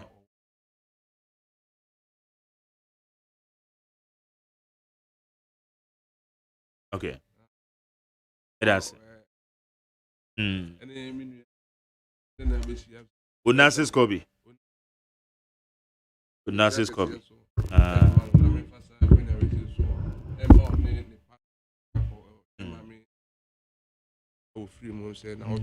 Okay. That's it. Central. Phone na itu MC. Nyame adom yedi kan yasan aboni din bi so meto na adwuma paso honorable ono ne hwan honorable Mariama Amoy yes honorable Mariama Amoy fe no a boduma papa na ade ba ko a mani so ma me no se odu obuo ma obi bia enti mampani asan bo idin sa o meto na adwuma die so me ma ni tirin kwa na me ankasa me wo fa sekura kuma kura the fresh boy in town Sachim Sachim yeah go for Makura no Simon ono so mampani Simon Sachim the one guy Trobo on yeah Ganot ono ko di me ma me ade get you dankra get you yeah mampani etimi a share mabu no so anu nyam a eye eni jesem okay na me ma obi biara mampani ebo ni din sɛ ɔmra mɛka no ho na yɛmu ɔman no so mɛma obiara etiri nkwa honorable George Blay Wabrekuma West and honorable Kwesifori a friend no Bella mɛma wɔn nyinaa tiri nkwa kɛse sɛ Onyankopɔn nka ho na ɔntumi to adwuma pa wɔn ɛyɛ no so bɛda se bɛkan atiefoɔ ne ahwɛfoɔ ne titiri ahwɛfoɔ mo a mo Facebook sɛ videos no ɛyɛ available ana mo a mo tie yɛn wobɛtumi akɔ Facebook Neat 100.9 FM, Neat 100.9 FM, na takrade the esi wɔ hɔ no aftermath of a police for statement on the beto abonten fa Josephine Mensah Josephine Penny Mensah ne sense me ho no kɔhwɛ ye kɔso hɔ kɔ sisi a videos ne gusu a yi ama wahwɛ Onassis Kobi Ashanti Regional Deputy Youth Organizer de ma NDC Onassis mema kwa bamba to say Mark nyamiado yeah biabo ko de yɛpem so bɛne deɛ nkakra yes adeɛ kyɛ bi nso ayɛ tensɛm sɛ ɔma wei deɛ da bia meka sɛ ɔsɔre a ɛm sɛ wɔasɛm ba na ɛyɛ asɛm wokɔnkɔto dwanim ana wobɔ mpaeɛ sɛ obi deɛ ɛbɛba na ɔbaba bɛyi wɔ fie Onassis mehyɛ asɛm fɛmfrɛ wo so taade nsɛnsɛm yi akɔ akɔbɛyi ɛne ɛho twist and turns ababetodwa latest statement every police for her ababetodwa o juxtapose no amano said yakoso a so say Mark ma min chia me amen Crawford tadi on se me chin sofi takrade ho cross me school St John's na me papa side so e bia nzema axim ho ya in fact me na nakoni di first MP of Elembele. Yeah, friends, Honorable John Pillar. You know, I want to see a way match. Now, Mark, talk right in the unfortunate thing is, I want to say, Western region, you two or your farm. That in the Yanaka, you pay news a few Western region, Yanaka. You Western region development be a PF you are the whole of the country, no. E being a MPF baby if we say hona it too far no. But unfortunately, no, I'm just nyoma we no ya di intini wo Western region. Me kan ko say okay journalist be a peki kidnapping maybe a twem some oba bi journalist oba bi a e be yehu e wo man we mu a e ba be wi ase na e friend say fake. Yeah, we Odanuguta Nigerian name be no. Okay, I mean, also, be who ever marry him. I mean, okay, that West region, we are and saying there was this alleged abduction of some or hini B. Na a sort child or gampa. Hokuya so na di missing girls in Semede. You see, Nina no, Kanko could say, it news if you air enye ne papa mu na me issues ne ba na bia me pese ye fa no case by case basis na ya analyze na enkoye se ye ka no krene wo mu no ahye Mark on this very issue I know me no yedi hu nkomo me issue by this is my first public statement on the issue appear on radio stations social media I have deliberately decided to make a commentary on it because now information is scanty. The best I could go, as I could do, was to share the flyer and number one to say, "My men hiding, you hun, you go on charge, you hun." Now, and some if you tree bano, and yen some ye abuto him. Yet, ye say, me no air casting primpling, me no mean, yen to me and castle in sinipi. Say, asabna esi no ye fake and I say you fake because all that we are hearing no a contradictory statements if you police are so ye eba if you my men also are so ye den eba na me de ye me na kakra police statement about beto abontin already no the regional minister on your technical person muddy the waters by coming out with a political statement and and then I'll find a political statement. The political statements are all So I didn't fake. Ɔsɛ pɛ information and nsaka. And that it was meant to make the government unpopular. And it was spearheaded by some opponents. Oh. Yes. Okay, can't wait now. Okanina went to statement. And then Okanina.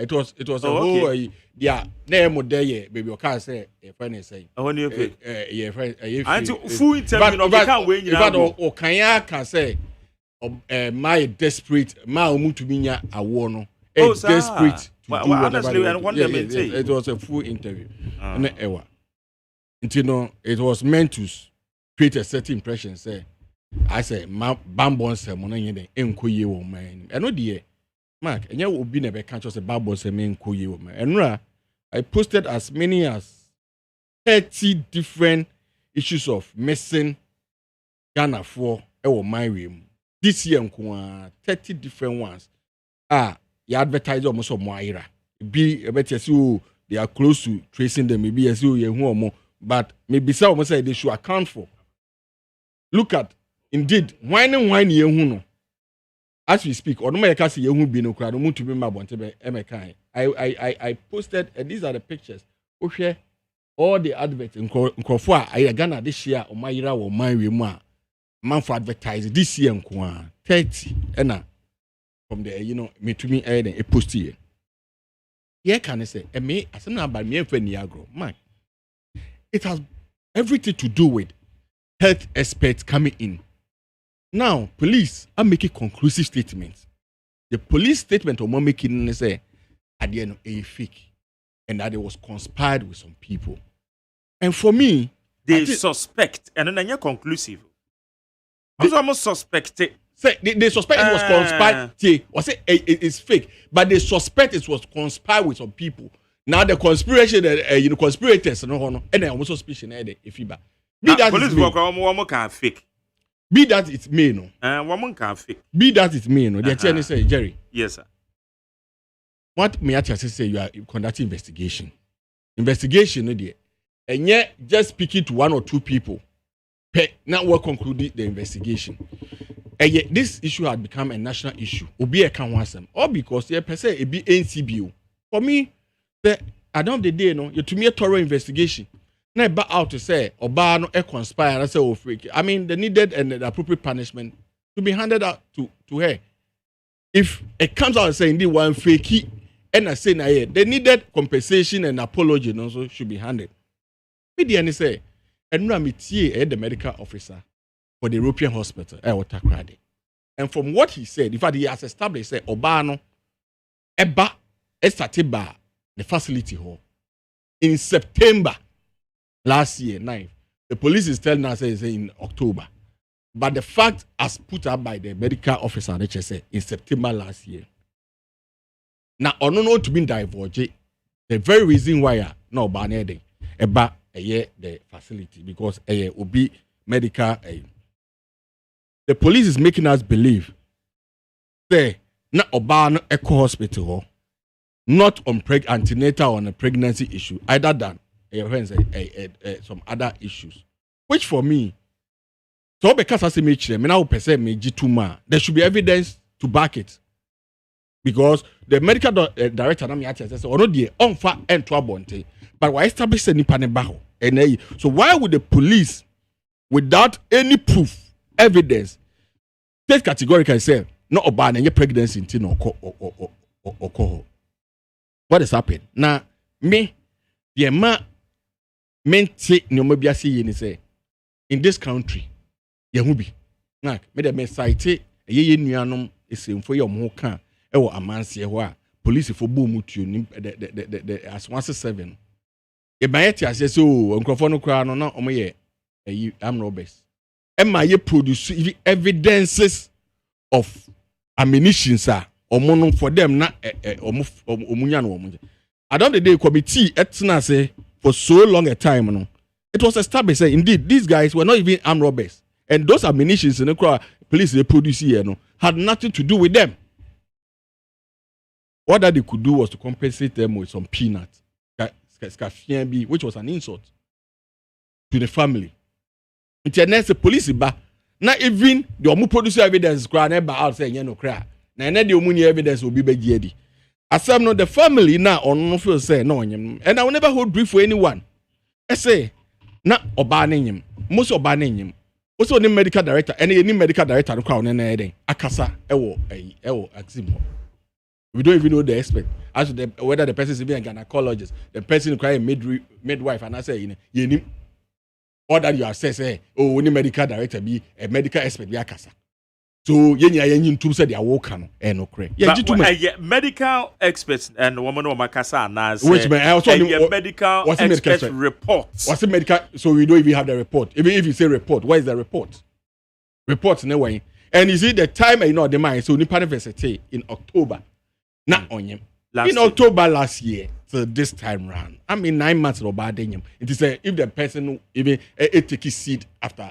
October now how would you tell why would you have time and obiso or quantinator yes man yan quantinator people question say and also call quantinator yeah man yan quantinator me wife obi say I don't know boy nyem ko joke me my wife nyem na joke yan no o boy nyem de o ko ene de say one de say no you be there people to me your ma obetumi awo ene ebi wo fufu no na obeka say so onwo ekra we've seen it all over and over. That issue say Osenka oko antenatal na or jogging those do not come in. The yana say yenye your friends say but the only problem is that major minister could be no entem. And okasai. And na ebinumu action to no sutuntuntu. For which reason, also the police have to step in, they're more or less like safe as us. And they decide who you in. Other than that, in case you to was. Now you should go to it. For me, the police statement, I wouldn't use it because they are one-sided. The police are you're more and they're not giving evidence any traces. Obano also different thing. I will listen to the medical director and also say Obano in September. For some reason, he's not going to divulge it. I didn't think I was you go out or then be conclusive about this whole thing. And moi, the nation's building, yenyan to boasie. Na yenyan investigation. Bana say indeed, Obano echantra. Then we punish her. Okay. I mean, na yuntombas. Ahaya muhaya na mzo started na muamuni adakabidi ni lawyer. And yeah, who they kosi ye. The ekwaye politics ya na de nyina eden ewuye. And this is what we are doing to this the Akwakosin. For me, yes, the police is an institution of government. And they are supposed to protect us. But we've seen time and time again say, and yen some police are can you no credit. Third missing guests now police CID. The whole national police CID. Mami to that's not make a also man ye hu and be produce omo. Till date third missing guests no. You better so you hu almost money na mafrao. So also can say information available to her. She was even conclusive. She was so sure. And the man was one a man no makasa. In fact, she even says money or edin komo. To date, they were not able to produce the third missing girls. But that's mean is that when the issue comes, not the way police are so much in the hair kaka issue see ewo the first one reference face the country campaigner on Kahuna and this purpose of money. When it was established, say indeed, this guy was a member of the Face the Country, campaigners. There were videos to show. No nyamamitiwa. Anon kwa police CID boss ye na fimu. Not in check. No kaso nipano onye Face the Country the hwan na it has been established on one nebusuani and they involved in this whole thing. Why do we do this noble profession? All right. And more see there are traces of mwankasa no.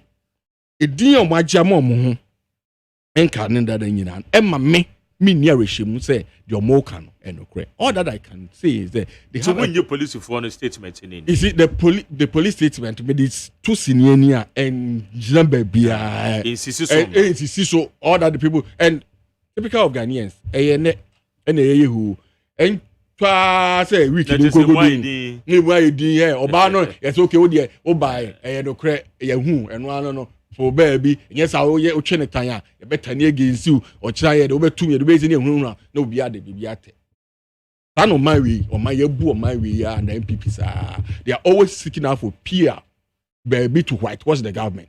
Okay. It has said never in the Puma Sibre. They are so Anissa near the politics. Yes, and then the Minia Abula wise, me and this Maka being. Even after all this brilliant submission, impartial submission, I'm making no politics obey. Okay. Soprano, yeah, I mean, Director of Communications said my CPP, Wababa Bekawa. Abiola, Aja, you go anyway. You and the 2J. Medasibre, Mac Jerry. In fact, Mra, a 7 beto dra, Yedi Kaino. But, me bo huye na me botoi. Ana.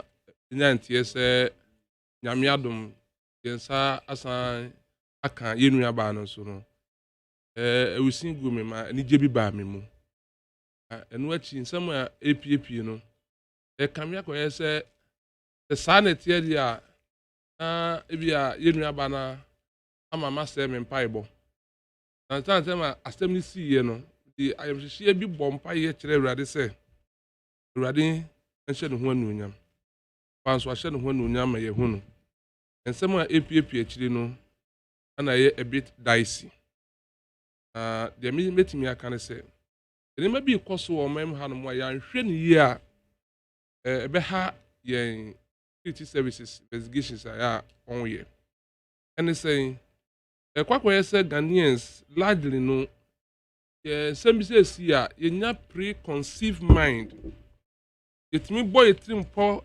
ewo padwin bi say ne pese asem ne ko enti ansana tumaku a na se bambo ku a se onwode ehun sunsuanso no beba no san se trimpo bi a yabo de daninti no se sunsuanso ne ba then you said the onwode ne pe obroni say it just die on an arrival.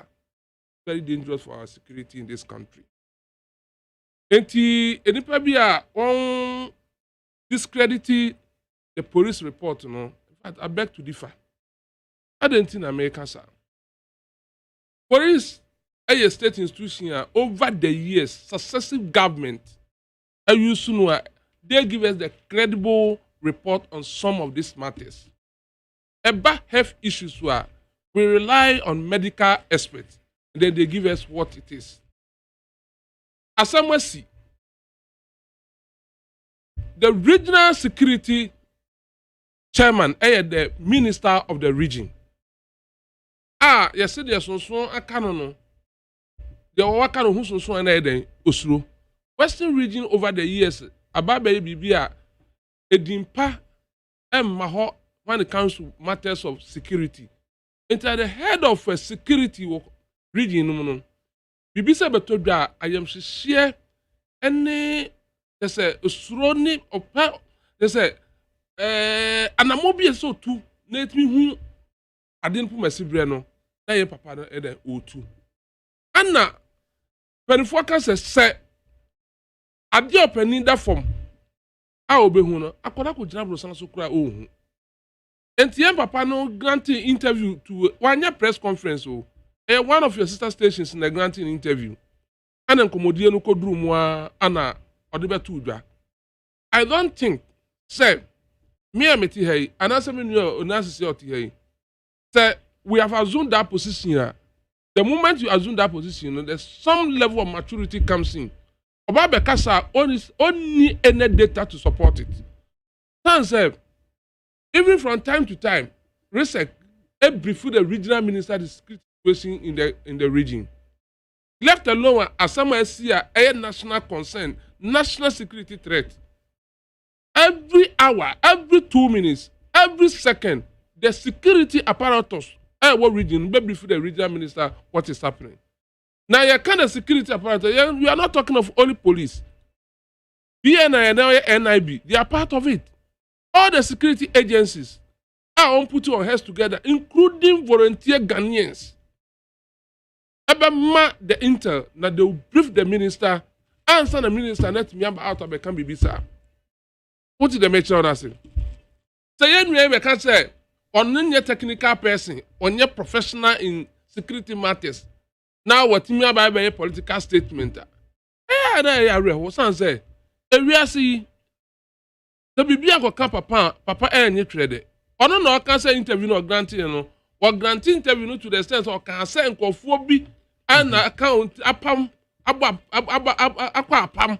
Now also be 2% 1 year said you then it means that what the minister is saying is referring to something. Yet you crom hanum. And the national chairman of NDC was heard on tape, said, as part of their action plan, as the NDC. It's in dispute. Sunday, you I am referring to some platform. Built. As some way, it can say the national chairman allegedly was heard on tape. Okay, fine. Because there's something that was caught. Voice in the choir and got Adam to voice. Say on one voice. Say on no idea. First, no deny say any voice. But then say court after someone did the voice in the choir. No, I just to say any voice. Okay, that's what court to Muate. But yes, me Muate. The members that make say it's alleged.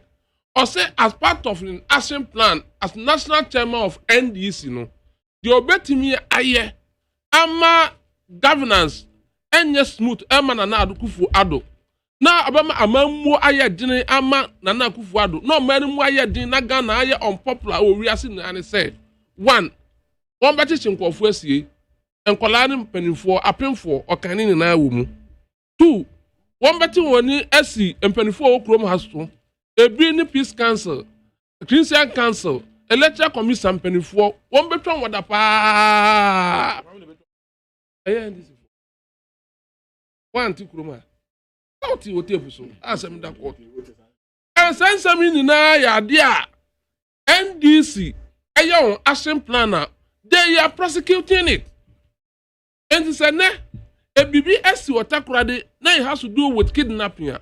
That's a regional minister or a politician who can say or a political statement are leading to the fact say any problem na abopo and na won go for bi kutu pa mo esa dia any the odin one ahwede be fie no ono no den odin one sana be fie enti na NDC mo na mo action plan na mo engusu a mo di huduma ekoyie mo enti na wo discredit the police report on the aba.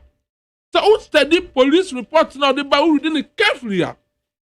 Police catch and say one as a police there about health matters they don't have a say but they rely on expert report, medical report expert. And now ultimately can tell me say Azim government hospital no the medical officers no they are not licensed and professional medical doctors. Medical doctor being seen medical doctor be and a they know who's supposed to do that because a national concern. And they will make sure say the person in the field no and obey that examination. Me here now to make Nigeria yeah professional in the medical field no. Oba na nsani na nukura na hu oba wa hu na fu okura record court awodian kura be pie kura no hu oba na tun so oba we obi a wanyem awawo ni nufu kura be kire say oba we wo ye na nsa anase na anase na otwe yempo asabi otafra che ye nim de wo say apomdie hu mpo no so oba wo a obetimi ehu in the same way yet yan be binom criticize say what Magdalene can say adie we shouldn't take us even 1 week to come out with the findings. What you say? Yeah. And I mean, right here, I say the police no are preparing one who adding some to that. But police is something that say from day one, some better when you say Obiairano, they have consistently dealing and feeding the family with progress report. And I'm a one. Police ne abusuafoni this I was swore day in and day out. And we remember 1 year, and if I don't work on what to work in the abusuafo edi ho. And police no just a baby I remember could do no. It was the primary investigation. What you say? And when me the young one say medical report a free authentic hospital, government hospital, and private obiako kasi obiako akoye kululu baby. A medical report.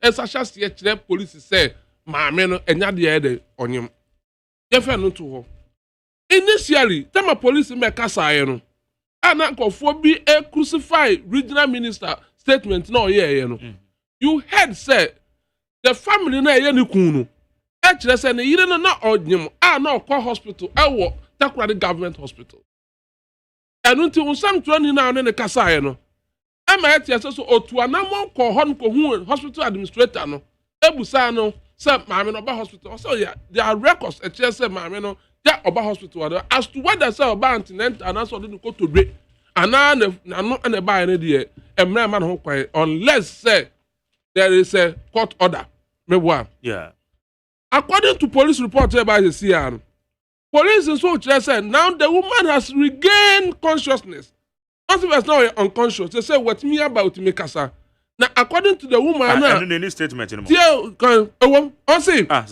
the woman the victim who is now a suspect according to see the victim read it the victim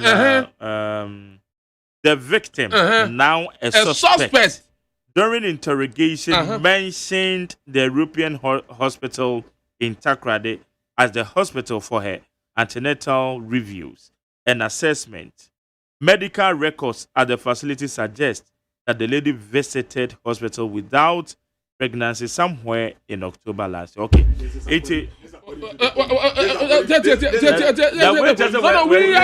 Don't come in, please. When we are talking now, I am building a point for Ghanaians to appreciate what you said. The trend. No, I'm coming. My brother, when you are talking, me man kasa, let's do intellectual discussion here. Me pacho, initial statement, a free family ni buy any say. Now, of course, hospital baby for. But Ekono,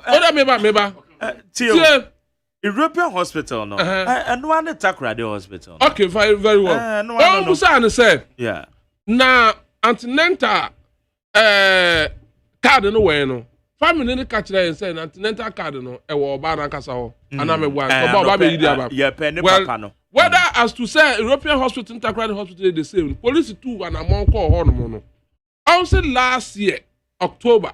And oba ho so no enye nyinsan na ede wode ba ho no mo na bibi enkyere se oba na ede onyem enti now ye da nyame ase se oba no ahode aba no otimi kasa na otimi nante ya refer no every Axim hospital edna Takoradi hospital mi gidi ye se me no kasa se me police for na akwa kodu fia ba bia na antenatal card ne da no onko fanfam na ni ehwe se after October last year no okoye no but me go hospital be a record on antenatal card me say or you be an oil painful na that will tell you a subsequent development police will come out abasamba abama Ghana for na aso to say and remember you can free Axim hospital na a medical report no ayesa kan ye no another one yesa kan ho ni say there is a contradiction police has not finished it. Police is saying remember kan so why do you first reject and condemn police?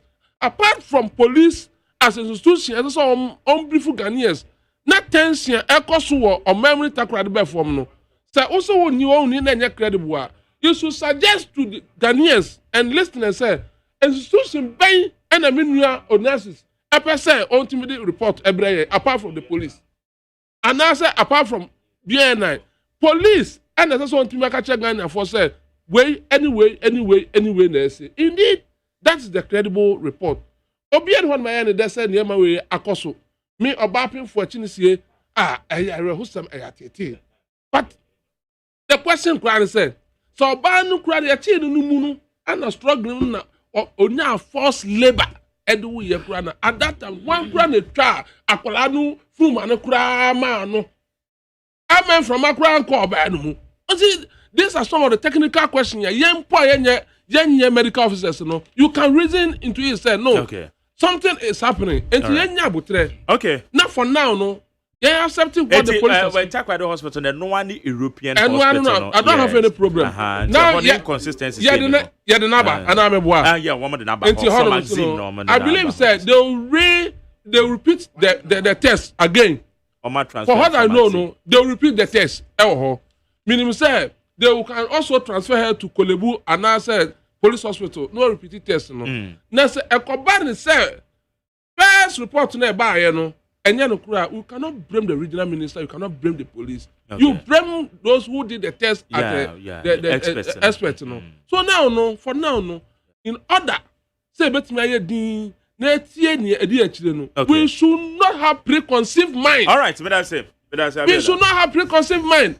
Na yen men this for no so no kukuru jaya keke kan be jaya on action plan no one so better for want to chroma want to chroma say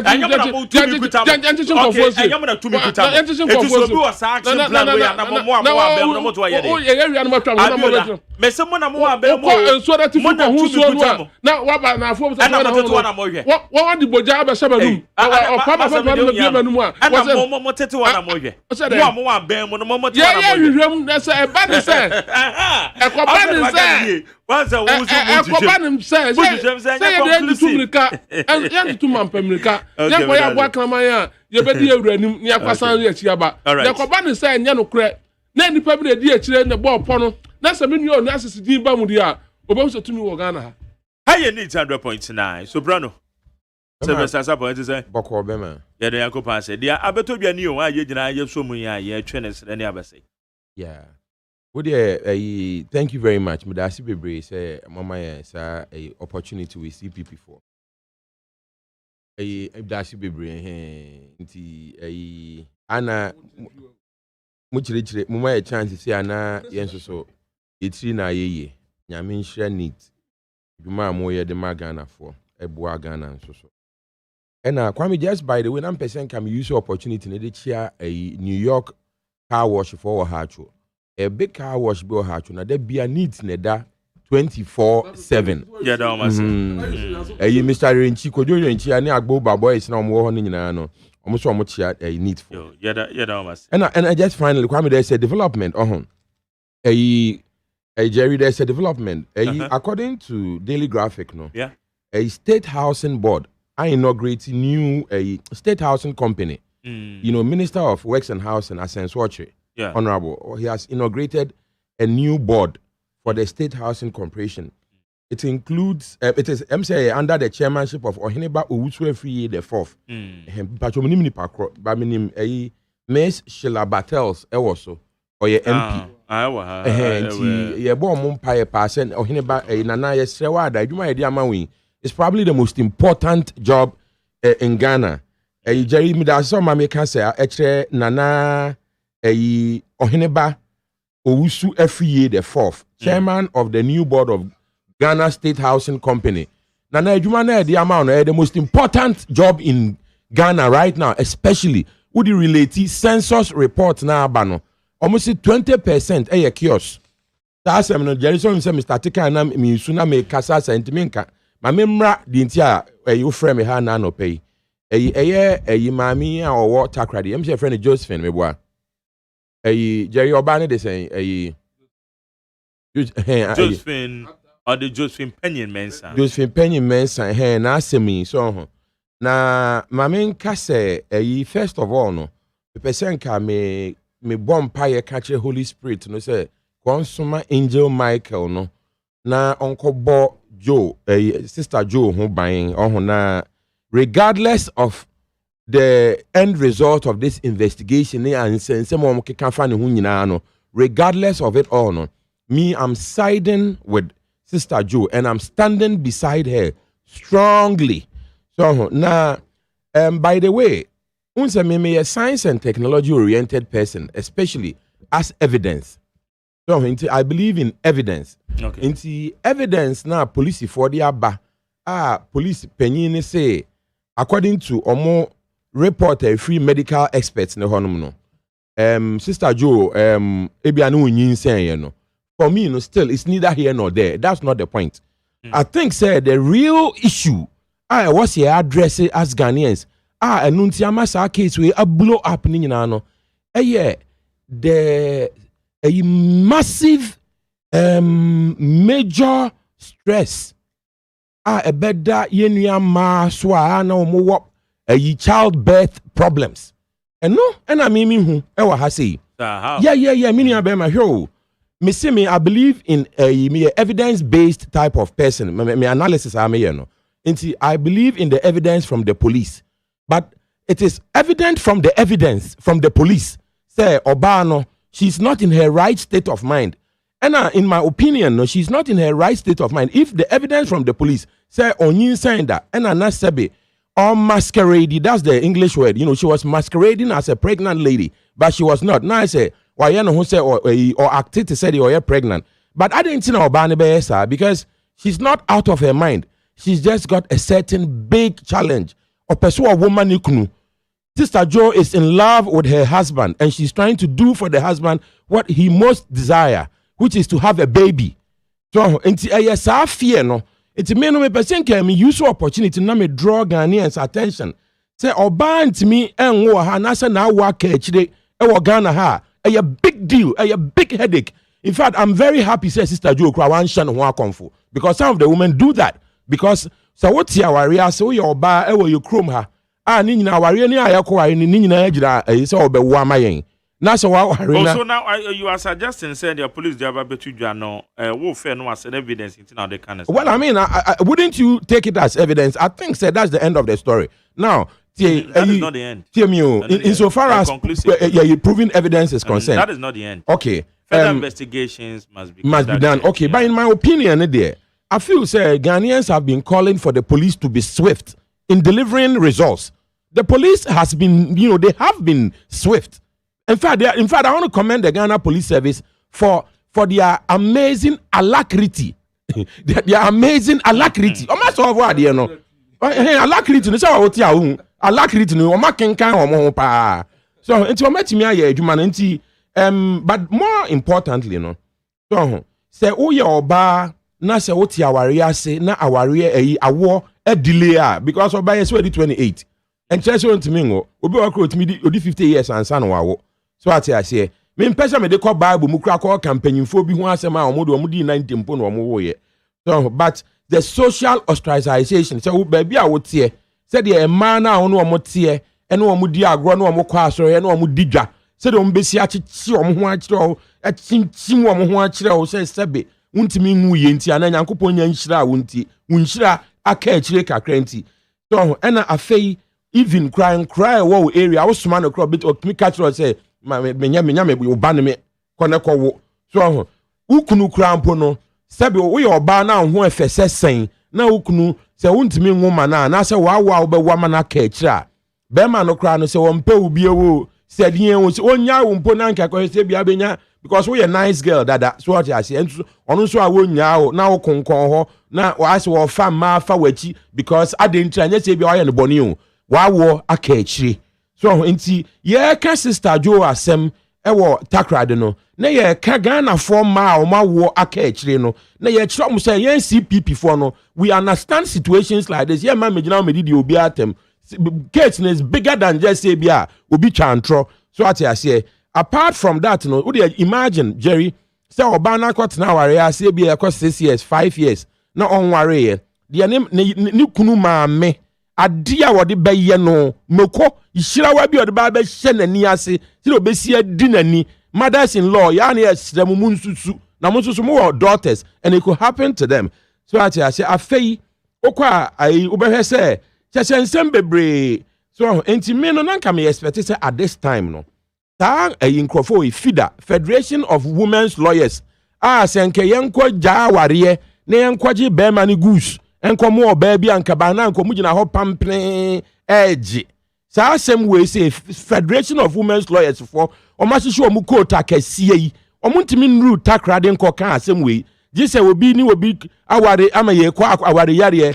divorce de na o mu gina ho the women's right yenye ka ne ma no yenye edan but obana nyinsan no aye problem ama na create this issue and generally no Ghana for man no mo sa challenge no FIDA for you don't see them this yankwachi meme bintum so it we challenge FIDA to live up to their moral expectations and go to the assistance of Sister Joe integrity right now with alacrity and yeah no kwa me pesenka me call it upon Rebecca Foundation Mrs. Akufo-Addo First Lady Madam Sister Joe needs compassion and affection right now. And as the mother of the nation, I want to appeal to you, Mrs. Rebecca Akufo-Addo, Madam First Lady, to take action and protect the sanity, the psychiatric help of Sister Joe right now, because at the moment, Sister Joe Obefia, she's coming to face a massive deluge. Sana brofo no beka na ase ye nsuo kese bia gu so media for beko kwa no ho ni kunu kra se ase aprosi for ma ne ho nto no na be imagine ni ba bie. Okay, eno so wo ho. We also want to call on Madam Adwoa Safo Mrs. Adwoa Safo MP e wodo me kwa abenya gender and women's minister no. So senka na make no say your minister. But that's your MP. Procurement wanya de. Procurement corruption is CC honum no. Procurement no. Now so plantain chips if to baby. At the year na come na dem ya. Ma kokko.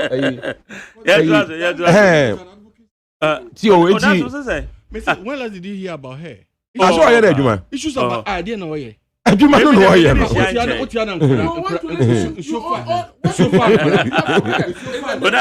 Onasi Jami Shibu Manika. But wow, one tenant can okay. Now the mommy can you? Jerry. The Etienne say, oh, Teti Mama come as a man. The Etienne say, although Madame Adwoa Safo to Papa Sono. Oh, yeah, see, you're not MP. Oh, you're MP or Dominica. And then you're many of them are Montina over Bodino. She has Dominica, Madame Adwoa, Mrs. Adwoa Safo. She's on a vendetta. Honorable Adwoa Safo. Okay. Please, what is her name? Safo, Honorable Adwoa Safo. Sir, I'm cast for saying Mrs. Or Mrs. Or Mrs. Safo na. Or Mrs. Mrs. Safo. Na new crony din na me refi. I'm money crony din me won photo no fa pa be me animonyam fo bi. But that's beside the point. The point in say Madam Adwoa Safo no. Honorable Adwoa Safo no said he was to papa so. Ewo Dominica abenya kwan. Mama me tell me honum na me onye below the belt. Academic University. Academic University, what it is the most beautiful university in Ghana, next to University of Ghana. I'm not exaggerating. Man for best sinking almost $200 million. Abesi private university, a BA Domiko Abenya area, who call a hard show. Na me say, a quiet Ekofa Agoba, a quiet and Namagoban. I swear to you, Obekasi Akwako to bomb explosive devices. Also. And I'm Mrs. Adwoa Safo, Honorable Otio, and away yin and near few. We can say a Aboba area and her to area for Tomano, and she's on a personal vendetta. What time, Wamo? Oh, and I'm seriously, yes, I know speaker, former speaker. No, to see a honum. Sa Potemu Honumuno, her to a Chihuahua, Academic City, Mango down Honum, Bosse. Transitions. You see, transitions junction honum so no. Honorable Frimpong, finance minister. Wakwa see transitions as you honum. When you frata no more block no transition enterprise for sending na enterprise. Enterprise can dia. Enterprise can dia. And the transitions here enterprise dia. Mr. Ken frata no be see you. For na traffic. And quite na kwa bosha no Mrs. Adwoa Safo adia wode ayen agbo ba kofa ha to any academic city university 200 million university kwan ya ko honum no esene say ya tu galamse wo kwan so Mrs. Adwoa Safo adia wode ayen okay we dey men kasa because me to man for parliamentary kra asim me so me number me tam kokromotini kra fi but next year me better my CP pintra but asiba na make no but there be any candidate me say wo kwan na wo kan no me finding out academic city package it is a terrorist road but chete obi abeya investment worth 200 million me say university no me say academic city na fine share ha cho udru transitions no I say o ko boshe that very terrible road a road near 3 miles we take you 2.5 hours from 2.5 hours thank you what was that disaster now e cost wo na Mrs. Adwoa Safo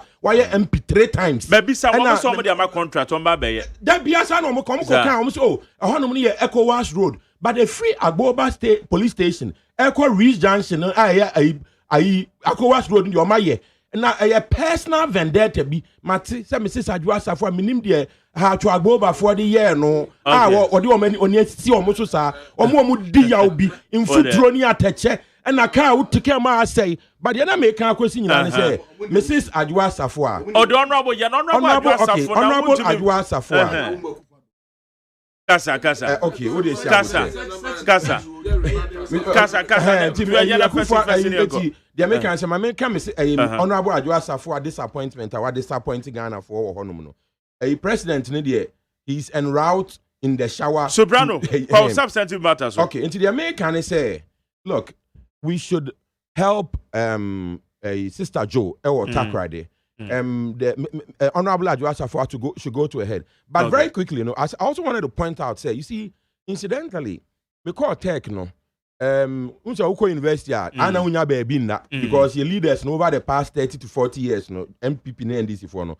University no man should then see Dini Bianca and one is almost at asa. But the American say, me call university, no, or tech, no. Me call no man, baby, and that time them say NDC for no ho na to papa so. Yeah, meba early 2000 pa 2000 mu hono ma anti sorry, small boy. We have baby die. Maybe political connections. But the American say, we call first year no. Baby, I'm going that patchy, you know. A Republic Hall, room 111, main hall no. Na me call home na two guys in that hall back. Your friend Yao in Kunim, George Biney, and a second person I know that your friend of Kwabna Ochre Dako. Onon Mensa. And there by the grace of God. Regional minister. Okay. Now, Kwabna Ochre your tech no a very active and very effective. That tech your program, your friend Tratec. It's a technology field. She was usually on top of it. I was not surprised why a minister. But one thing I know about Kwabna is Kobe, that's how we call him, or a straight shooter. I know what kind of crane. Sometimes we are what kind of crane straight is an one here what kind of ubuni Jane. Them say sa asem we Kwabna Ochre Dako mensa ebu ni Jane. Na se de osika no anye nkrofo de na me kra anhye da anye me de your traditions no your series e ka asem bia. Okay. So me fa ne se Kwabna na wan kasa ye but un say oka no kre your kind no na ba betum so but me feel say Kwabna ohia new PRO public relations officer on frame na meboa no kakra so na and I say he's in the news but I wanted to appeal to Honorable Kwabna Ochre Dako Mensa, the minister of Takrade, say Western region on shedding not on taking heart and as he used to say to some of us, tell me what take no. So this apparent misfortune, no, he should leverage it. Or say Kobe, minister, honorable minister of Western region, Kobe, also leverages our media attention. Yeah, abandon suwe say no. Now they highlighted the opportunities. What created Amagana for what Takrade? So because he's a leader in the field of tourism. So I say Kobe or a top tourist guy. And he's or no any human way across and over minister no. It's one of the reasons tourism ever Takrade no a boost no. Now, according to President Akufo-Addo no, or say the last quarter no, Ghana economy now expanded by 3.9% or so. If that is true, if the president is telling the truth, which I believe he is, I want to encourage the Honorable Minister of Western Region, Kobe Dako Mensa, say, unusual opportunity no, na organize the buses, na Ghana for your tourist attractions, you made them hotels, you made the Achaka, Nepaya, Ewo, Takrade, any other, na, you socialize after all in Ghana, no, everybody knows that the best comes from the West. So it's made him announce, no, the American, and say, your best, please. It's not Honorable Adwa Safo who is most ineffective in Domiko Abinya and you be call out upon her. Me feel say you need to Honorable Adwa Safo as well. Said your dear ha choni aboba for na yen say si form no sa no de be Josephine. Rather, I want to call on the First Lady, Mrs. Rebecca Akufo-Addo, our mother. Say all the legal infractions, potential legal infractions aside, no. She should move with alacrity, all right, and assist Ms. Josephine. Thank you. Thank you, Sylvester Sapon, Soprano, or your communication director at the ACPP National. Mamenye mo quick comment ye population and housing census figures about to you and said ya and no by minim say be obi so worry about a fine yensem ya mame kinkan when you come. When the letter police told that to the Marines, Mark, were you not in Ghana when police said we should keep on keeping on? No, they are so sweet. Where's Mark Jerry, please correct the NDC man. From October last year till now will be 11 months. That is 2 more months than a human pregnancy. It's control. Where's I just like most Ghanaians seems to be in a state of confusion and dilemma as to the unadulterated facts surrounding the kidnapped Chakrade lady story. The conflicting reports on the alleged pregnancy and other issues is really worrying, and we hope that the truth will be established. Where your question Reynolds, the free Agonodobe. Question Metal Gacho, question Reynolds. Metal Gachepa. Pablevia the free Pokia Benghazi. Or say I don't understand why President Akufo-Addo keeps on spending and wasting the taxpayers' money on expensive private jets. Why, Mr. President? Where you believing the Mr. President? Where you say Honorable Kujoto Ablakwa, you can never use your cheap politics to distract the attention of the focus of the president. Where you Manawaba Stephen or the Free Pantan village. When so say, good morning, Macjera. I want to commend the selfless President Anado on his speech at the 76th UN General Assembly on COVID-19 vaccines as immigration tool. Thank you. And then also message with the Abam. Noah the Agbuilder say, I have just read a police report of the said kidnapped woman, and I'm so sad for my country, Ghana, but I'm still hoping that the lady must have an iota of truth. If not, then she must be prosecuted. Noah the Agbuilder. So, Kwabena Mavo fought for this Josephine woman. Kwabena must be allowed to give her 10 lashes. Patrick Edifrakra. So sometimes it's very difficult to fathom how we handle issues of security and of the national interest. Instead of fishing out perpetrators of the kidnappers, we are busily arguing over whether the lady was pregnant or not. Jomo Edifripukia say. Where's the Brajery? Now, Ghanaians will learn to stop prejudging issues. The minister deserves serious apology. Nana Ponsan Bidiakon, when so say a mystic edifice, Omar Dwejiri. Or see, in fact, this Nanado-led government is the most indolent, super incompetent, clueless, insensitive, and corrupt ever government that I've ever seen. Where a mystic edifice, Omar Dwejiri. Where so why is the family denying the folder from the public? Because every pregnant woman has is a personal folder. And a folder in the hospital. I know one more red card, you know. Yeah, I'm taking details. No, I'm going to present. Antenatal card, yes. Antenatal card. Antenatal card. Antenatal card. The beer one in chain. And the beer one in chain. Yeah. Well, you say I know a woman who deceived about a fake pregnancy for 9 months. Yeah, I know there. Our Hawalando and the menu change. Mama K. Edifisunyane or said the truth must be told to well-meaning Ghanaians that indeed the MPP administration led by Nanado are delivering their promises. Thank you. We say population and housing provisional results lacks error of margin. The figures are not just right. Fighter Kwekubuache. Fighter now. Leviticus Powers also President Nanado Kwekubuache remains the singular visionary leader of the century. Can you imagine 30.8 million all-educated population with this resultant quality human resource development because of the free SHS? Okay, medicine. Onassis? Yeah. Mark. Population. Yeah. Quick one. Okay. Population. Now, even before that, I mean, what is this thing about Port and Canada? I mean, me say a review about this whole tussle about the chief of staff, the finance minister against Canada Mo's retention. Yeah. I mean, how Canada Mo can survive at the port if chief of staff against the retention? I said the finance minister. I don't know how he can survive. For some time, MPP. Certain sympathizers against certain people in government, as to say, Obeko and Ase Onko. My assuming you, because for me, if a chief of staff or finance minister is against you, and Nana Akufo-Addo. I don't know how you even if that is true, because the other you said no crowd that's saying if you chow your public newspapers Ebapa, I don't know what that we don't really know. The agenda is. You see, the problem is that I disturb operations at the port. The confidence, because as we speak, per the publication was he's still at post. The ambassador and many panic not to on shade confidence be anything and now and a nipa any dink town with no so crown I never said ma a booby and I say you be swiding at say on the side. If they want to confirm him, they should confirm him. Okay. If they want to get him out, we don't need to disturb because I want to know the kind of revenue if you all by now mining any that one. We wouldn't want them to disturb the port that much. Any issue was a drag it to this far. Okay. Let the person know his fate. Are you retaining him?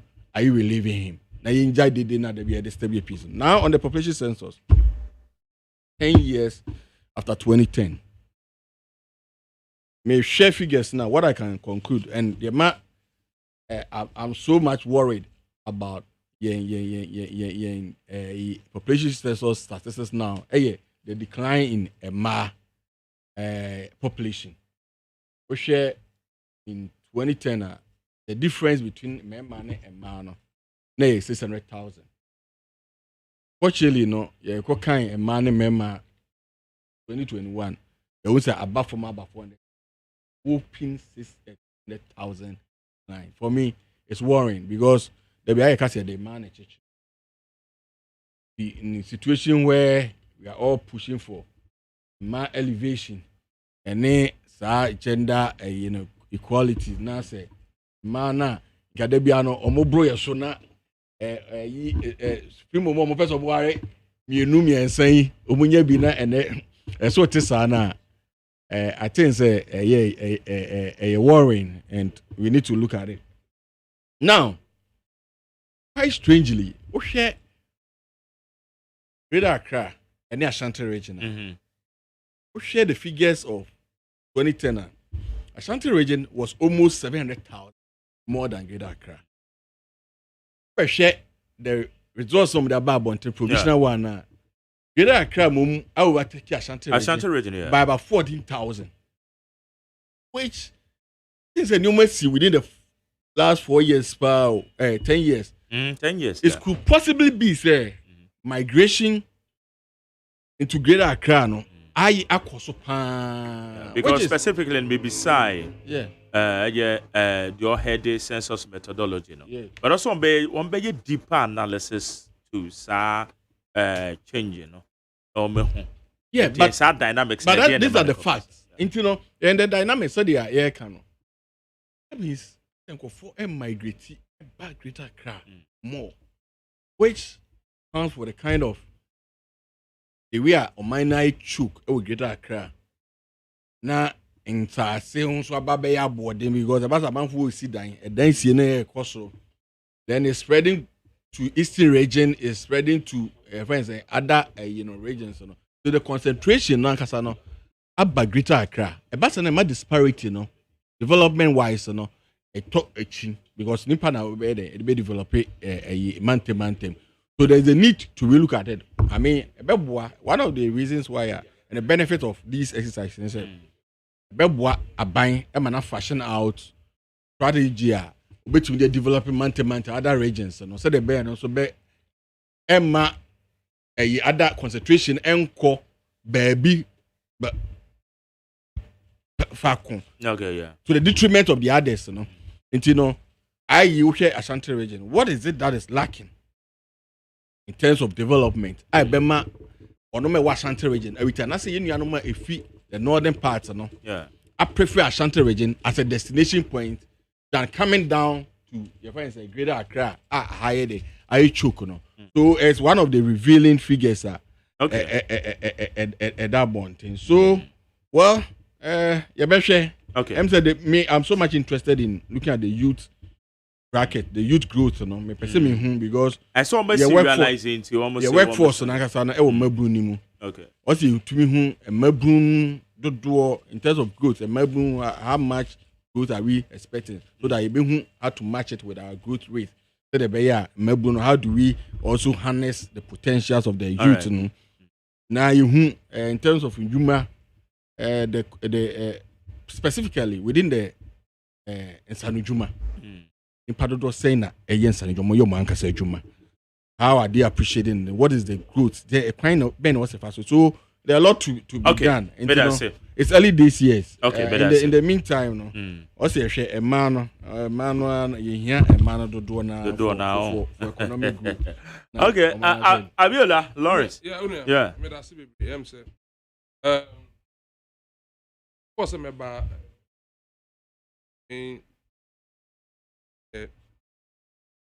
as a minion CPP? Initially, I started submission war. That credit issue, no. Now, I'm saying that it was more of appealing to people to go into help. But at a point in time, the Behun said,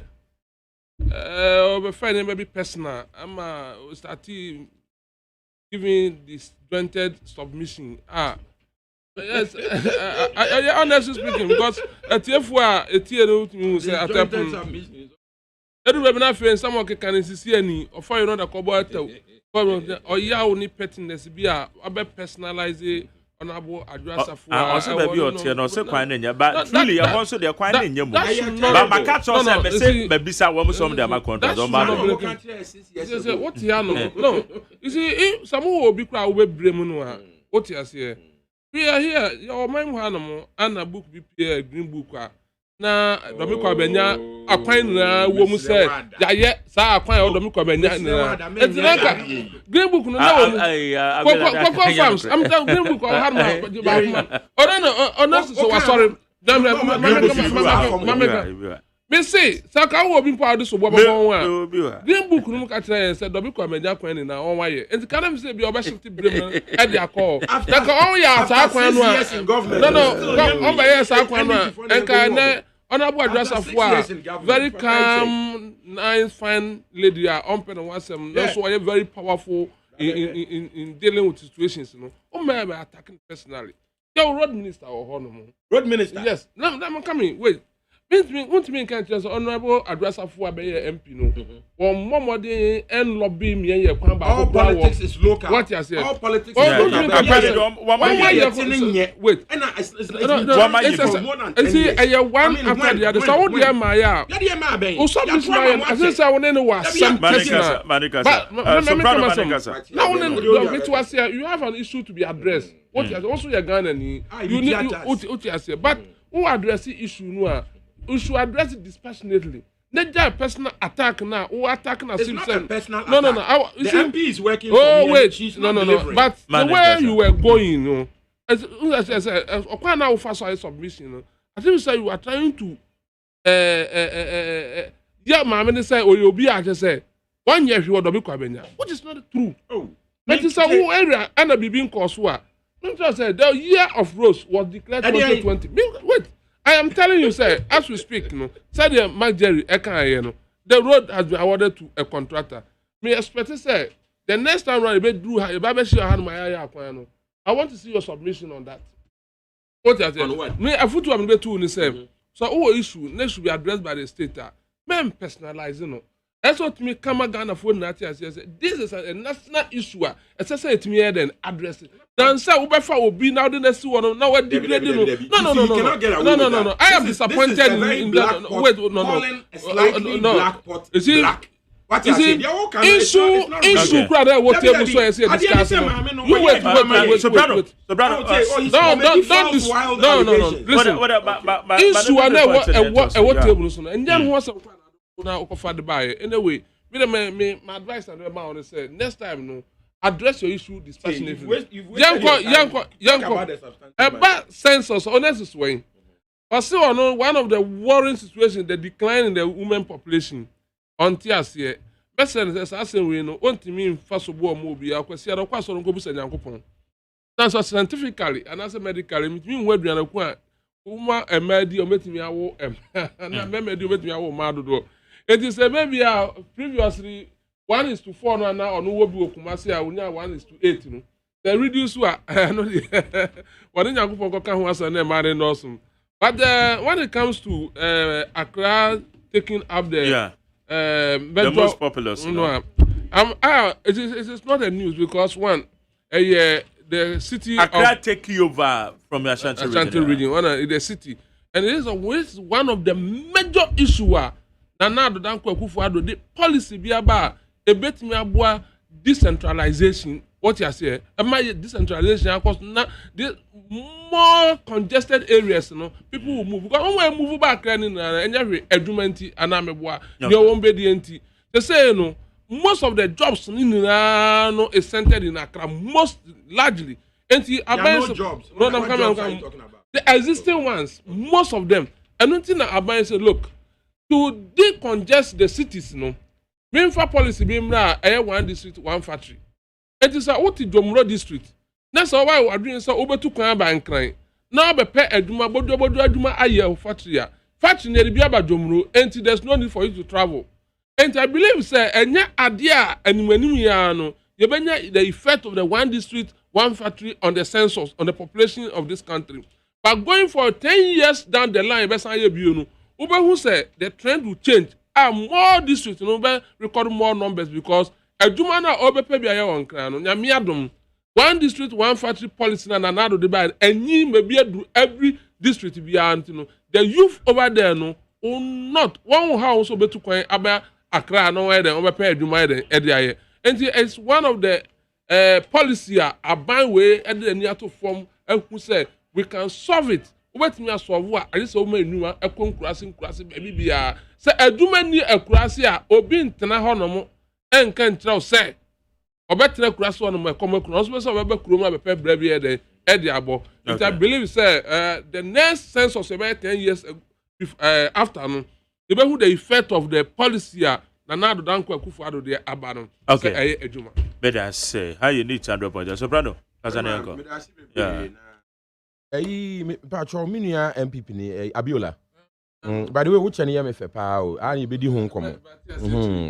Inti Abiola Sema okay, Jerry, politics no so the Etienne say, Honorable Adjoasa for please, in my opinion, where's MP possible?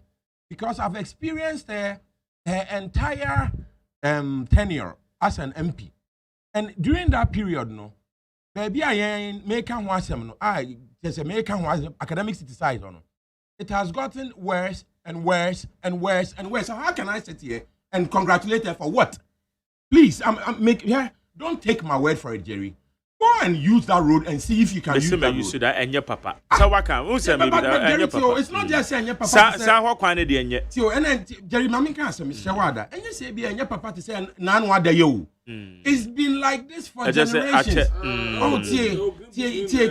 It is a headache to live there. And now you see your toy, Jerry. Me per se nano power tries over for okay. The only time over the past 10 years I had it be befa kwine no so no.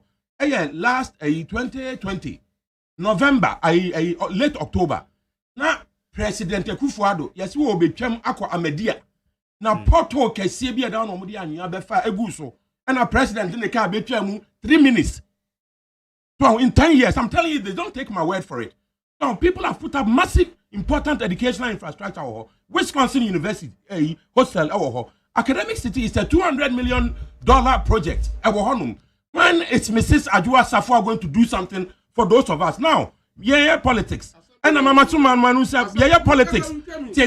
Politics. I know people in my area who are MP and New Patriotic Party. Almost say, MP before and Ajua Safwa so about punishing. No, you can't validate. No, I can validate it. No, but I can. If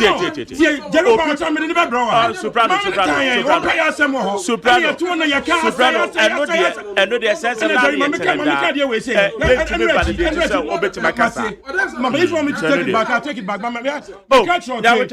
3 days ago, Happy Home near Wisconsin Hostel Honolulu. Maybe Obiria who affected some Mrs. Safwana. The car question bridge ministering to tree, the Nimumoja. Can you imagine if it was Mrs. Adwa Safwa and with two? Say, oh, the Mrs. Safwa. Okay, forgive me, honorable Mrs. Adwa Safwa. Hey, so, on the just or tiny or home. Now we are the yes you bet 20 ano.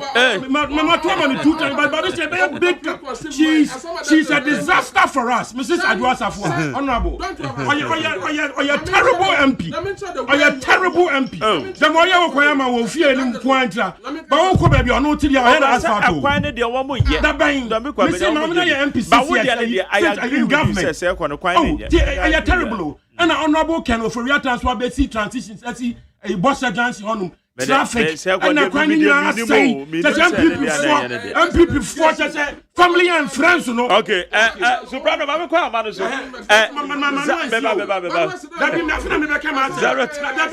Jerry, woman, time money everybody. Let me say my case. Lawrence, never change. Honorable, I say, oh, census figures, no. Oh, census figures, no. A buyer, no one thing I can clearly say in advance, they say, one more academic city, and Agboba Hacho area, honor, a quine, as say, no, almost situation is going to get worse because according to census figures, the population are increasing. We don't expect any help because your MP or Mrs. Adwa Safwa, honorable, no, she has never helped us, and she's a disaster for us, and we want her to just go away if she cannot help us, frankly, with respect. Now, the Etienne said, I also wanted to talk about the fact that Aton Swagogo, Ewa Kumase. Mammy come ask them. Aton Swagogo Kumase, and now do I hear Quine or Honum. Now, Omanya news station, that's where I grew up. And I just wanted to recognize the president, Ejuma or that area. No.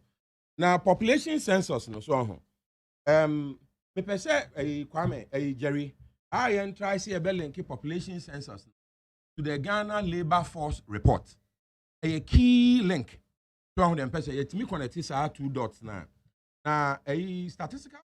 In fact, I must say, but me I'm impressed with their work. It's not from today. And yes, census needs that. But who say omu leader no Professor Samuel Kwabena Nim. By the grace of God. I mean Shano. Consistently, me I spend a lot of time on the website of Ghana Statistical Services. Omu reports bebre ukanya omano. And they are doing a great job. And produce evidence to back what we are trying to do in this country. So I just wanted to congratulate the statistical services. And last time I called Honum, some more box be or Honum team. Next time I found the 10 cities be better to Mama. They have to talk to ice water. But they are doing a great job. Okay. I'm happy to say in Ghana, the statistical services, no, it's one of the people. Okay, Madam Madam, I say, Mobile come home. But from my mefa, I have a few calls. Bina, yeah, sorry, so 0302243540. Time with the copa. Now, I'm sorry, DJ Fletch. Baba Bo, your man, the Tuesday's edition. Yeah, it was so. Hey, Bosco, yeah, oh, Bosco. Oh, okay. Yeah, Bosco. Oh, aha, just enter. Okay, Mammy, a few calls, and I'm sorry. Beba, so much.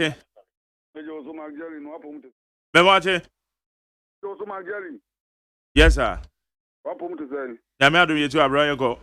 So, but that's the MP on about that one Newman and then penny for more kind of out me now. Jerry, Kakami can say, you run out to now and the or take honorable address of one. That's an idea. 77 previous, I am moving your 4 constituents woman, your man to watch it. The who input to Juma air coastal. It is only of your personal with your name and drama he can say, Namiko Menimono.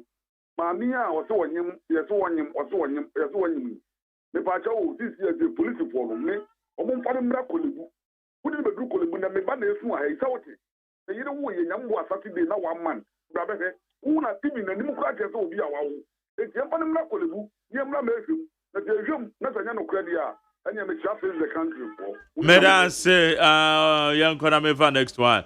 Maybe show me watch it. Yes, sir. Yes, sir. My guy, like a Panama. Aleboko, Yanko. Okay. My guy, I was Papa. Now, yesterday, the attacker, echo one of what was supposed to be a year with. But oh, I said, brother, no, person no Katan, or Yandiana. Oh, yes, CPP name. Your cat was a no no e dey no yo say yes abai na be ade no no dey o fa ni sa dey mo we na mo ti nka ya ma mi for mi mo tin so pe dey one o dey ma no family trans fancheri e se kana fo na ti ati obvious ayi ko andana na ko fa mo din ko e so ye magana e se kana fo ni ati so papa no ya tuma so na wo be trans na wo ba ati obi wo ba attack ni bi ko wo ni bo ni pani correct na no trans na wo attack ni dey nyama we na wo ye we e fa ko ta tram kunya no your mama ni na ma muska ta ni hwɛ wo so we need evidence bi a je ho de first go free mama for na enva na ye sorry so e ba cho ma che Ogo nyame adom ye che o kunya e be ni me kasa fi kwa benya mama ntia ni taki ya itanku do me kwa benya so asiama do a deputy communication man Alhaji Sheriff NDC next member na nampin ene ma di jibril yamo magere eya system na eya reho na me no any working regional minister na anka masha say draw because me open no akoi na papa we ya na oya minister 3 times the yira ya up to now yesi omo ewu yesi omo wu ya so hwehwe omo na wa